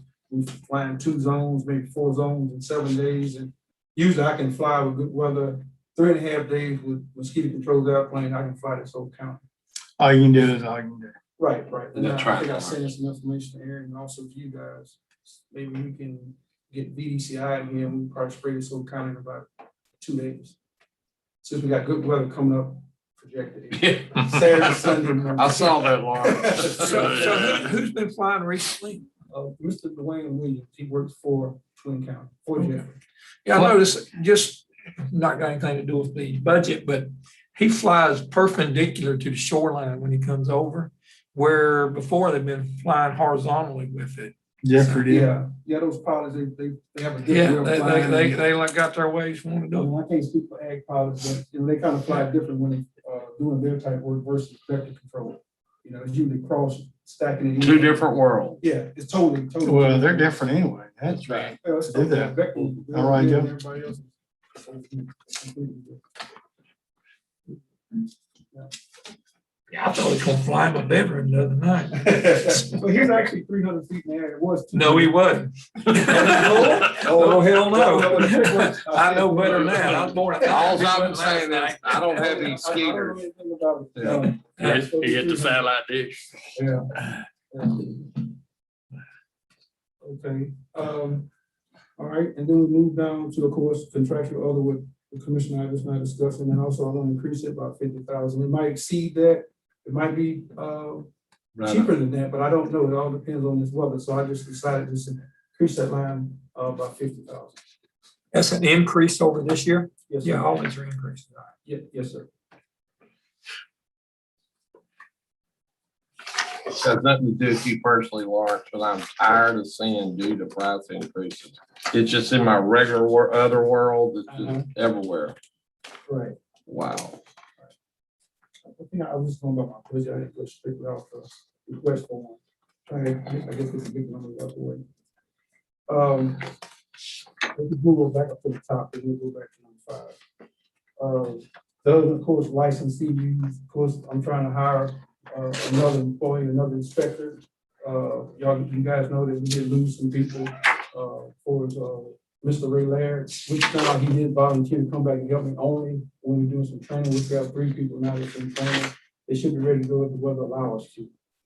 So I'm trying to hire maybe one in 2022, maybe another one in the following year. We have to get exactly, we really need, if I can get 3 more people at mosquito control full time, that way we can actually don't be so boggled down with one person having to do 4 or 5 jobs. I'm very limited there, so that way we can separate these jobs and have them delegate to people. That way we get more things done, get it done like this. So that as of this year, I'm like I said, that's just a license, whatever. I think we're now working together, trying to get someone in for the inspector position, but I don't know if Aaron knows, but I don't think we've had anybody apply for the position, because I'm actually asking for somebody to help me with the pest control. The county owns a lot of properties. I mean, I'm the only one licensed for structural pest control, and I do need some help. So, but the said it was like a $28,000 some odd dollars, and I was trying to get it up to at least 31, 35. Because I'm actually asking people, I can get somebody who's already certified, already got some training. I don't have to start from ground up. 60 hours working under me continuously. He'll be an apprentice, of course, and then he's able to go in and study and become certified instructor pest control. So, but I think since we don't have anybody applying, I think it's got something to do with the salary and what I'm asking for them to do. So if we can get that anywhere from 31 to 35, depending on if they already are a technician or if they already have license and ready to go, that would be fine. Be perfect. Most like that. These guys can go work for Terminex or Arkin. They can get anywhere from 45 to 60 with a truck and a phone. So I've been working with Rick, the guy that I kind of help on an as-needed basis, and he has a few guys that's probably going to be retiring. So I've been kind of talking and trying to work my way to see get them to maybe apply for a position that I'm asking for. But it's just that 28,000. I just can't get into that. And you haven't seen them. I can see that. Yeah, and we've been had it posted for a few weeks. Yeah, about a few weeks. We haven't got anything. What would it cost us to do something with one of those organizations, Orkin or someone like that, to get them to check the buildings? Yeah, and see, and that's on a year contract, and plus they're gonna charge you square footage of how many restrooms in there. So just for an example, Oak Island Community Building probably costs you $85 times every quarter. Be a lot cheaper to raise the rate. But the bigger you get the courthouse, this is about $1,500, and of course, it's 4 times. That's right. I didn't know. The West Annex is pretty big also. And that's only for pest control. If it's termite control that needs to be done, that's also a separate charge. But you got pest control and you got termite control. Right. What'd you say our existing rate is on that? I'm just using Oak Island. No, we don't have one. We don't have one. No, we don't have What one. are we advertising? So this was a 2019 employee. We had to rate it 29,000, somewhere in the range. I told Lawrence that, that's what it's budgeted for, and that, court wants to up the salary since it hasn't been Yeah. paid out Right. until now, you could increase the salary rate if you wanted to, but we have to make sure for next year that we budget the full salary amount, because it'll be more than what it's budgeted now, so. So you saying he has money, he could raise it now? Yeah, he could, because he has. So why don't y'all do We haven't that? had the positions filled. Why don't y'all do that, and then we'll know what to budget? I seen, I guess, a number from the court. I put it in a range, I don't know, 30 to 35. 35, 38. Well, that, Of course, I would like to do that, but I also have full-time people who've been working 4.5, 3 years is only making 34, 35, and I don't wanna, you know, that's just me, I just like to be fair across the board. No, So if he can start there and then work his way up to, because he has to become certified through Structural Pest Control Board. If you don't get a license in vector control, you have 90 days. So if you don't get that license, well, you really can't do anything. That's not my rule, that's the state rules. You have to be certified through TDA to do vector control or dispense the product into the public. So we have to, he would be required to have 2 different licenses. you don't have anybody on staff. We already spread it out too thin. No, but I'm talking about hiring somebody else and then moving somebody up possibly and getting the training. I mean, I could look into that, possibly move someone, but that, I would just take another, one of his jobs from him and give it to that guy. No, I know. I'm just thinking about helping somebody that's already employed. I can, of course, work like that. So do you have some guys right now that are licensed? Only, they have, everything, they have vector and also ant control. Like I said, we take care of all the pests. So they only have a vector control license, a class D water license, and one guy has an ant endorsement. The other guy only has class D water and vector control. And John Adele is going on his 38 years, so he's not going, he's gonna retire. So you're the only one that can do, the only one. Structure, yeah, all the pest Structural. control, anything in the structure, I'm on the Okay. license. And none of those guys want to come up to that? Well, of course, I was gonna offer, it, but they already have 3 or 4 jobs, we already spread thin as we. I understand. Yeah. How many employees do you have? As of right now, including John Adele, is only, 1, 2, 3, 4. And of course, a secretary of as need power. Just part-time, then you got part-time. Yeah, right now I got about 16 part-time drivers on 2 different shifts. Yeah, they drive the mosquito trucks. Yes, sir. And you have one vacancy open right now? Yeah, I really, I got 8 on nights and I got like 3 on days. No, I was talking about the full-time. Full-time. You have one full-time vacancy, Yes, sir. and that's that spot that you can't fill. Right, that's when we have people apply.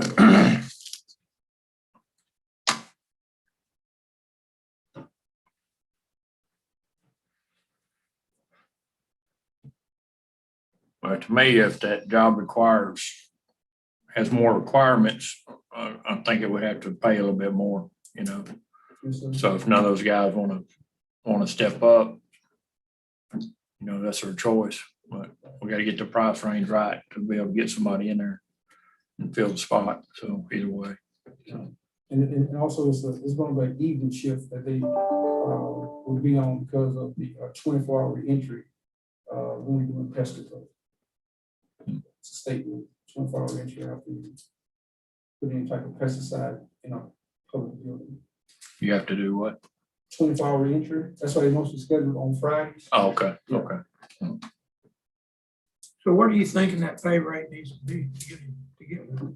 Well, I was hoping and praying that I get the judge suggested 30 to 35 based on experience. And I'd say over at these other working and all those guys, they play 45 to 60. Well, if you got somebody that's interested, you should budget something to move him up and then something to bring somebody in lower, whatever that amount is. Maybe you and Aaron need to work on that. Yeah, whatever works. So.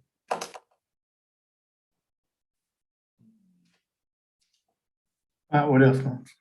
Okay.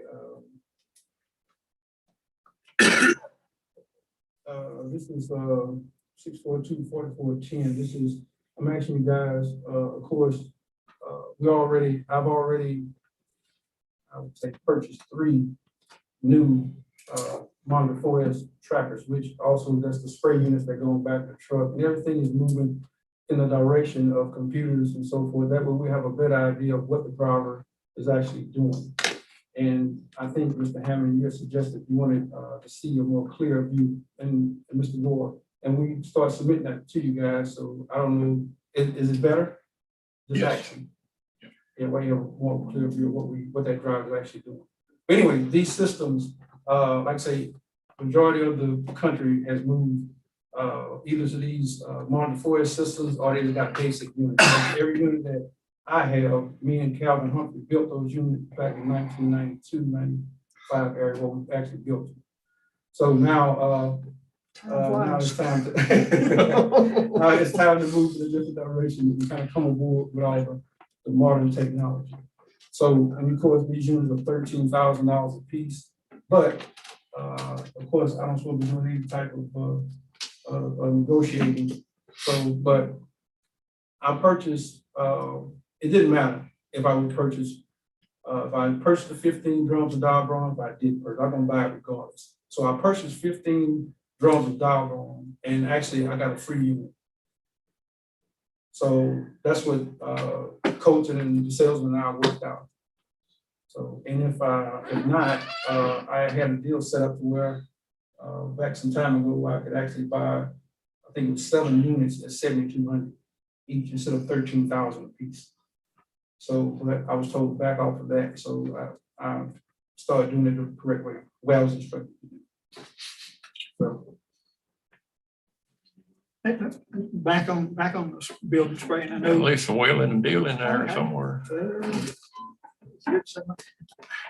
So you don't think contractor would be about the same money if we hired someone that contracted it out for a year? well, With pest control or someone? I'm just curious. Well, that's fine. I mean, if you guys want me to, I can actually, I have a connection that I can call and have him come out and give us an overview or price of how much it would cost for, I think we got 60 buildings and probably moving more, if I'm not mistaken. Is that right? 60, 57, 60 buildings? You want to look at that, Judge? I mean, Yeah, I don't know. We got 4 new parks coming in. And then we got all, New that's not buildings. counting the parts and all the Yeah. parts and stuff. So, I'm just curious about it. Yeah, I I mean, just if we can't feel- find anybody that's licensed, ready to go, I mean. Yeah. It's just. Yeah, you know, I don't know, they do our building up. Come in on a Friday and get it done. It's pretty Same here. seamless, but we have call outs every now and then, something else pop up. And it's just been convenient to have somebody that you can call to get them out there. Just been very good at responding. I got Sugar Ransom office and they Yeah. come down. I mean, I hear you, and I'd like to look at the pricing and just compare it. I think we ought to at least do that, just to get a comparison. I hate to see somebody spend a whole lot of time if it's not even gonna be close, but it's hard Yeah, to. I don't know. I think maintenance has all our buildings and square footage. yeah, I had Paige working with, I think her name is Ms. Bailey. And of course, the auditor's office, I'm trying to get the number of properties we have, the locations and all that. I have an old list, but it needs to be. But Georgia's got that, because we have most of them insured. You should. They should have that in their office. Yeah. Yeah, she don't tax property coverage. But just based on what I pay to get my buildings done, I don't think it's gonna be competitive. I don't know. It's expensive. So then we need to get the money to the right deal and get the right. Yeah, I mean, we're talking about a $5,000 a year increase right here. Yeah. That's fine. Cause she's, Let's talk. yeah, get the right person in there. and Get her done. Go ahead. You're also looking at $35,000. So.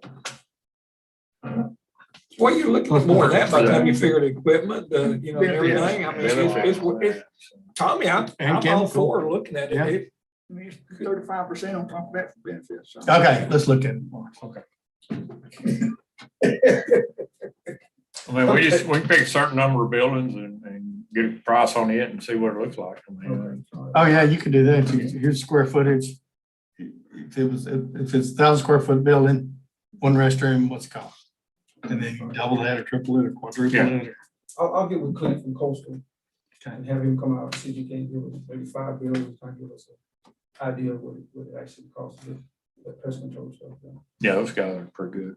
How often did you say you do this courthouse? Right now, Yeah, they did mine. since I'm the only one that's licensed, and of course, we got other jobs and stuff, so actually pest control is supposed to take place every quarter.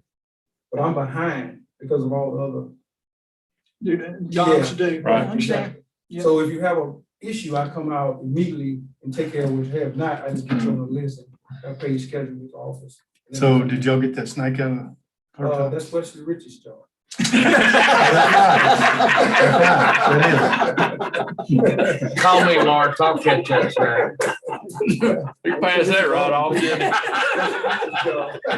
Someone got the patch the other day out of Winnie too. Oh, Wesley did? That was funny. I've had a few buildings done in the county It's real expensive. out of San Antonio and this. Yeah, that's a lot. And that's So a- Wesley did? That's a whole other license. I think that- The bats. The bat, Yeah. whole other license. Yes. That was a fast answer. You wanna add on to your building, no? Yes, sir. Did we? Okay. No, you didn't talk about that. Trucks. Yeah, okay, well, that's fine, we go to build. Well, of course, you guys know that, you allowed us to build a building back, I think it's 1918, 19. And of course, it's like we on tin can, I told George this, but you know, he's kind of listening to me. So we kind of like in the tin can and I trying to, of course, get more employees and have some room. We have no room for file cabinets, no room for storage. It's just 2 offices and 2 small offices with a lab slash kitchen and a restaurant. That's it.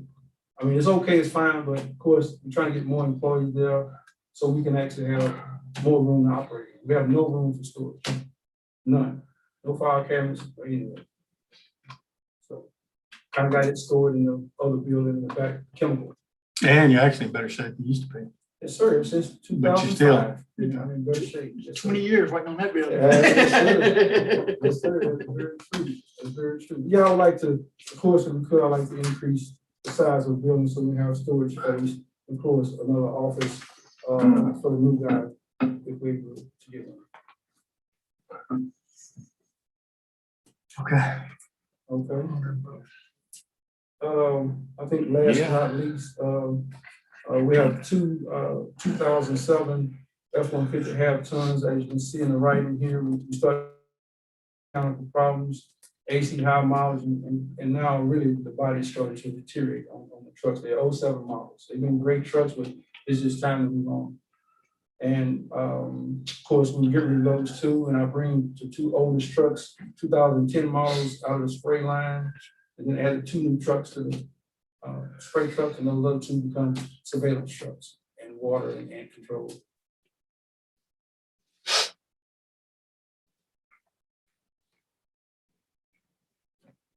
Yeah. Anything else, Lauren? No, sir. Questions? All right. Thank you, Joe, Mark. you're up. Florence, you're welcome to stay if you want. I think we need to give them everything you want. So it'll I spray don't you have any more? skeeters on me. He's sucking up to you over here. Oh. Hey, I tell you what, they get people riled up, worse than their water in their ditch. I guarantee you. Yeah, I'm gonna say water in the ditch is one. I don't know, the One mosquitoes are right up there next to it. They're like running there. My neighborhood, Of course, everybody's happy. They run hand in hand. Oh, yeah, I'm not getting any complaints. You're right though, Tommy. I'll tell you. On their own, it's bad. Before you start with Mr. Brown, guys, y'all know, I've been having help as well. This is tearing me apart. So finally, I seen the news and it said something about Saturday, Sunday, Monday, no rain. So I can get a lot accomplished if we move forward with having Aaron approved for me to move to get BDCI in here and get over 100-something thousand acres sprayed, 83 days in 2.5 days. So, You know, I don't know if rain's been real bad over on this side of the county, but the other day, the game wardens were out on 2354 pulling people over and writing them tickets for not having life jackets in their car. Oh, wow. Okay. so you're gonna, you have to have a budget amendment to, Yeah, so Laura sent an email out next, 2 days ago, I think, it's kind of the circumstance of, why we're needing an increase. I think health services is probably appropriate, Oh, it for is. that, already. So we just make sure we get you okay, just because it was such a different circumstance than and the cost was pretty big, so. And 3 days of good weather. You have, is it flat about, is it about an hour? It's about the acre, 77 cents per acre, and they usually have 3 aircrafts going at one time, so that's why we can get a complete coverage and accomplish something. And what's the cost to fly the whole county? 77 cents an acre. I remember seeing. Well, it's not the whole county, because y'all know I'm Yeah, not. right, no, I Yeah. mean, but I mean the whole Yeah, county. last time I That was was, 100,000, a little over 100,000 acres, it cost the county with my budget, $77,000. Yep. So, I had that somewhere. so, So 180,000 acres gonna cost us $139,177.50, at 77 cents per acre. We furnish the chemical, or they do? Only the chemical, they furnish everything.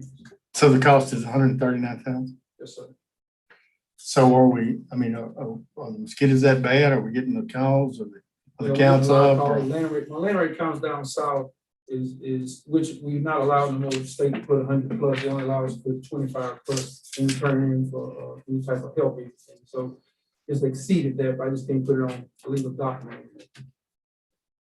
But it is down south in the marsh areas, which is the majority of the county, the southern parts, our counts are high. They exceed 100 easily, right before dark. Anywhere throughout the backside of the county, Smith Point, South Winnie, Peak City. So, Very tail end. yeah, and I don't know this, but so you spray them, are we gonna immediately have another hatch out or? As long as it I mean- continues to rain, that's my biggest issue. Any little rain, a teaspoon of water can hatch out, she can hatch out thousands. And then I've also, been talking with Mr. Brown also, about actually helping me during the daytime, but he's only been in water side, which that would help us out tremendously, of course, southern parts of the county, because the rain, the winds blowing everything into the residential area. So if I can set something up with Mr. Brown, which he did agree, he would help me out as long as it's daylight. So I can actually. use the Smart water man. side. I live through 13,000 hours of ag flying in the daytime. I don't want to push my luck. So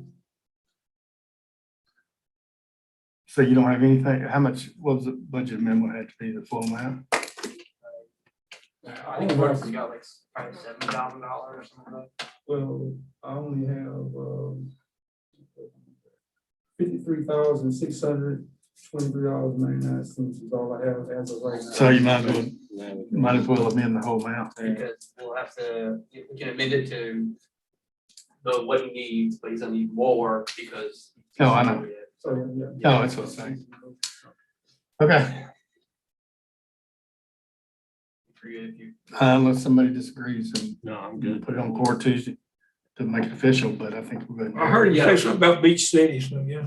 Yeah, we can get that process. Okay. So I can go and make the call, right? Do you need that this weekend? You're Yes, doing sir, we that have this three. weekend? Yes, sir. we have Okay. three. Weather doesn't change. Good Lord willing. Yeah. Right, okay. All right, airport running, Joe. All right, So Ronnie, you passed I out said his. now. Thank you, Lauren. I get it already. I just buried yours. Right, we go. Right. Just a few things. One big thing is the aviation fuel. Our last bid, we only had one bidder. Only, to my knowledge, only allowed one bidder for some reason. And so, they bid it last time at 91 cents. I got a load the other day. It cost us $3.61. Heck of an increase. And if you, that's why I don't have a number out there of the amount increase, because it would be like $900,000. And we're just gonna have to, and we're, it's time now to do rebid. And so we're gonna put out, ask for more bids, and hopefully we can get that number, that 361 down. Baytown right now they sell fuel at 385 and it's full service. You don't even have to get out of your airplane. I wonder when the last time was they bought fuel though? Did they buy it recently or? Yeah, I just bought fuel. No, I'm talking about Baytown. Oh, Baytown. They may go up when you Now, buy They fuel probably again. go through a lot of fuel. I probably- And they probably sell it at replacement cost instead of what they paid it for. Probably. RWJ is around the same. Liberty is $3.75. We're at $4. And we just bought, we're not gonna make but 40 cents off that load. it's gonna hurt, but, we've already used about half. The helicopters were in here last 3 weeks, and we've probably already used 3,000 gallons of it over in Winnie. I'm hoping by the time we need more, we can get more bids and make it a little more competitive. And get our bulk price. But down. that bid's tied to something though, isn't it? So a certain percent above. Or is it? I don't know. No, I mean, that $3.61 we just paid is 8,500 gallon bulk price. So we've been paying $3.61 for the whole life of the bid? No, it just went up. So that's what I'm saying. Did our contract expire? What? You know, it may have. Initiated it before I came. I mean, I thought I remembered it's gonna be this, so much above Cost. whatever, base rate or some rate. This is the bid here. What's the date of this bid? It's a 2020 fuel bid, and that was add fuel, and it's at, we're low rate at 94 cents. That may be something that we need to check into with that company, with that vendor then. Yeah, He may have just. Yeah, they may- Is that the same vendor? That is the same. It's gotta be, it's the only contract we got, it's the only one we can use. This is the, Yeah, 'cause the other one did have a non-collision, I believe, is why they did not take the other one. But those bids are fixing it's due again. Right. And so, we do have a big list as far as to go out for. we answer your question, this bid may have already expired, I don't know. That's something I need, I'll check Yeah, we'll into. look at, we can look. at that. Well, no, it says 11/12/2020. And it should go through the whole year, The though, year. 2021. Mhm. It should go. It should be a through 1 year, December. it should be a 1 year bid. Right, correct. So we'll purchasing check on that, Sue? And we already paid it? I think the PO just came through So we need to check for it, pay. yesterday or day before. I'll check on all that. Okay. So bad we didn't bid it when they had a negative oil price. Yeah. Maybe we did, maybe that's why it's 91 cents. Yeah. Yeah, right. Yeah, we'll check into that. The second thing is the cell phone allowance. I think right now we were at 0. And I've been- We can double that. Yeah, okay. Oh, what the heck, let's trip. All right. Man, y'all generous. And our groundwater monitoring has gone up $4,000. It was 10,000, now it's 14. And, We have monitoring wells in the ground. Is that what we're doing? no, I've got 4 jars back there, and I go out and dip them in the ditch and shut them up there and wait for somebody to come by and. Yeah, we have throw 'em to. out. It's the runoff at the airports that we have to collect every quarter to do There's 2 spots at the Anahuac Airport, 2 spots at the Winnie Airport. You just get a jar full, and you're supposed to look at it and see if it's got any oil in it. That cost us $14,000 a year. Yes. Okay.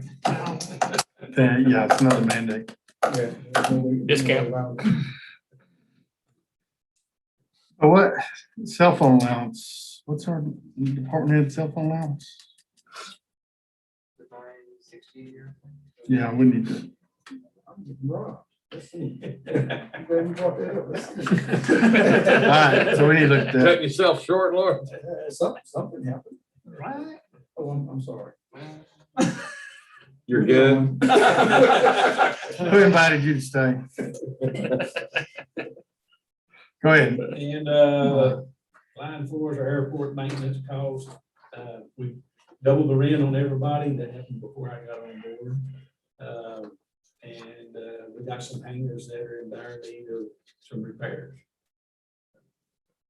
And we get some of this money back from a rent grant. So won't have a lot on that. But we look to increase that. For right now, we're at 60,000 on the budget, and we want to increase that 40. Gonna increase it to 100,000. So that the ramp grants are 50,000 each. So we have to have at least 50,000 budgeted to match. Yes. Some other, just airport maintenance stuff that comes up. I mean, right now, we're having a lot of issues over at Winnie with the latest upgrades. And I've been in contact with TxDOT, with the contract manager, and it's just a bunch of emails going back and forth. Nobody really wants to come out and fix anything. So we're still in limbo. And I'm not sure if the final payment has been made. I don't think it has, because I brought a lot of these issues up. One of it in the asphalt, every time it rains, it was some subpar asphalt, and it's full of wood. And when wood swells, it busts the asphalt open. So then you're gonna have in about 5 years, there's gonna be a bunch of little potholes all over that new apron. And some of those things are as big as your thumb, splinters of wood and rubber. And I told the TxDOT guy that, and Miss Sheree Holloway, she swears up and down she was standing there and that asphalt was good, but all you gotta do is walk around and look, it's all over.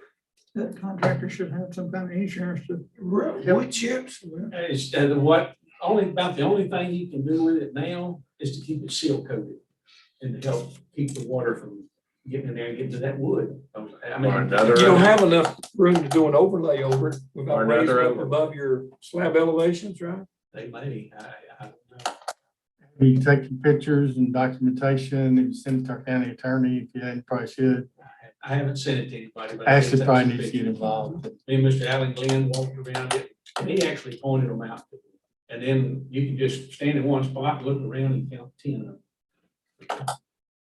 It's subpar asphalt. It's the only thing. Asphalt normally don't have. But on the apron or not the right one? No, just on the apron. What I've seen, I hadn't looked on the runway yet. But, that, and we're still having issues with the electric gate over there. Nobody wants to fix it. I bought a new keypad for it, but it's not the keypad. And I don't know, I other than calling a gate company to come out and just fix it and us with the bill, it may cost $1,000. I don't know. Well, you may have to. I mean, yeah. We can't do it. Part of the TxDOT deal is to be secure, and it's not right now. We do have a padlock on it, and I've just given the padlock number out to everybody on the airport. But if an ambulance needs to come in there or something, and they don't know how to get a hold of me. We need to get a cost for what's gonna get it fixed. Well, how would just get it fixed? Even if you had a keypad, how would they get in? Yeah, they still have to call somebody or. Yeah, if the keypad's not working, then they'll have to call somebody. But I mean, would they have that keypad code? EMS. Yeah, it'll be on the sign. It's on the sign. Oh, it is? It's at Anahuac Airport. So But- and they- you and put they that on the probably- on the sign? No, it's the Common Traffic Advisory Frequency star. Gotcha. 1229 star. And these, And most all the ambulance, I think the sheriff department. They know that. knows Yep. That, EMS. yes, everybody knows that. That's pretty common in most all airports. so can you make the combo the same? Yeah, For the meantime? but yeah, there's some things over there that need to be addressed and before they get their final payment. That would be my suggestion. I think see somebody get paid for. Is that the same contractor that did the asphalt? I don't know. Did we put a new gate in? Yeah. Okay.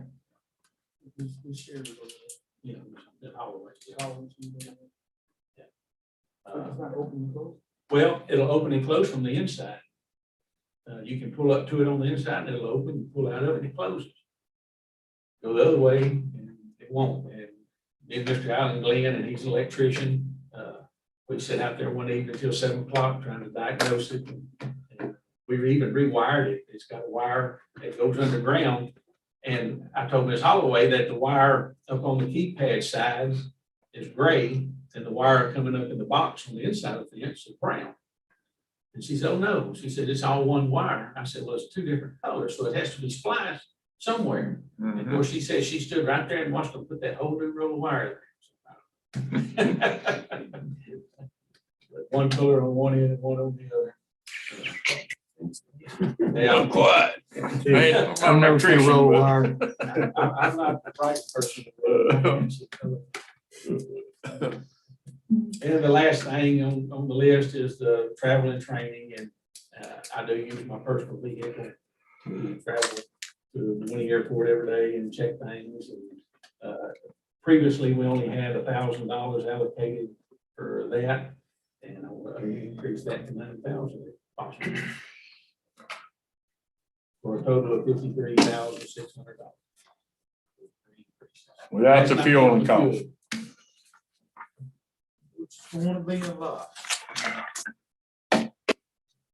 With the fuel though, I mean, that's, we get our money back. We just, yeah. How about the fuel that we use? Does that come out of that? Yes, it comes For out. the county airport? Yeah, that the county uses. Well, it comes out of your budget because it's health services. So. Okay. Should. So you pay for the fuel that you get from him? Okay. I guess, yeah, Ryan, also, we were discussing that, I mean, you only have one vendor.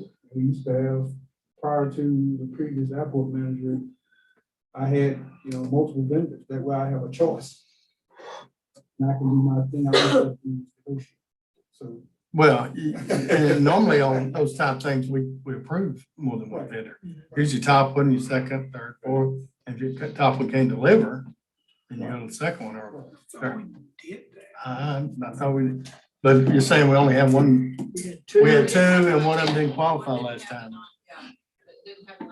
Yeah, we should have rebid it, I guess, but that's looking back, so we'll fix the rebid it Well, now. yeah, it's time. to do Yeah, that and now. I- So we know if we only get one, we Yeah, need to and do I that. actually called several of even Valera to see if I could get an email to solicit on this next one so that we can get at least different ones in.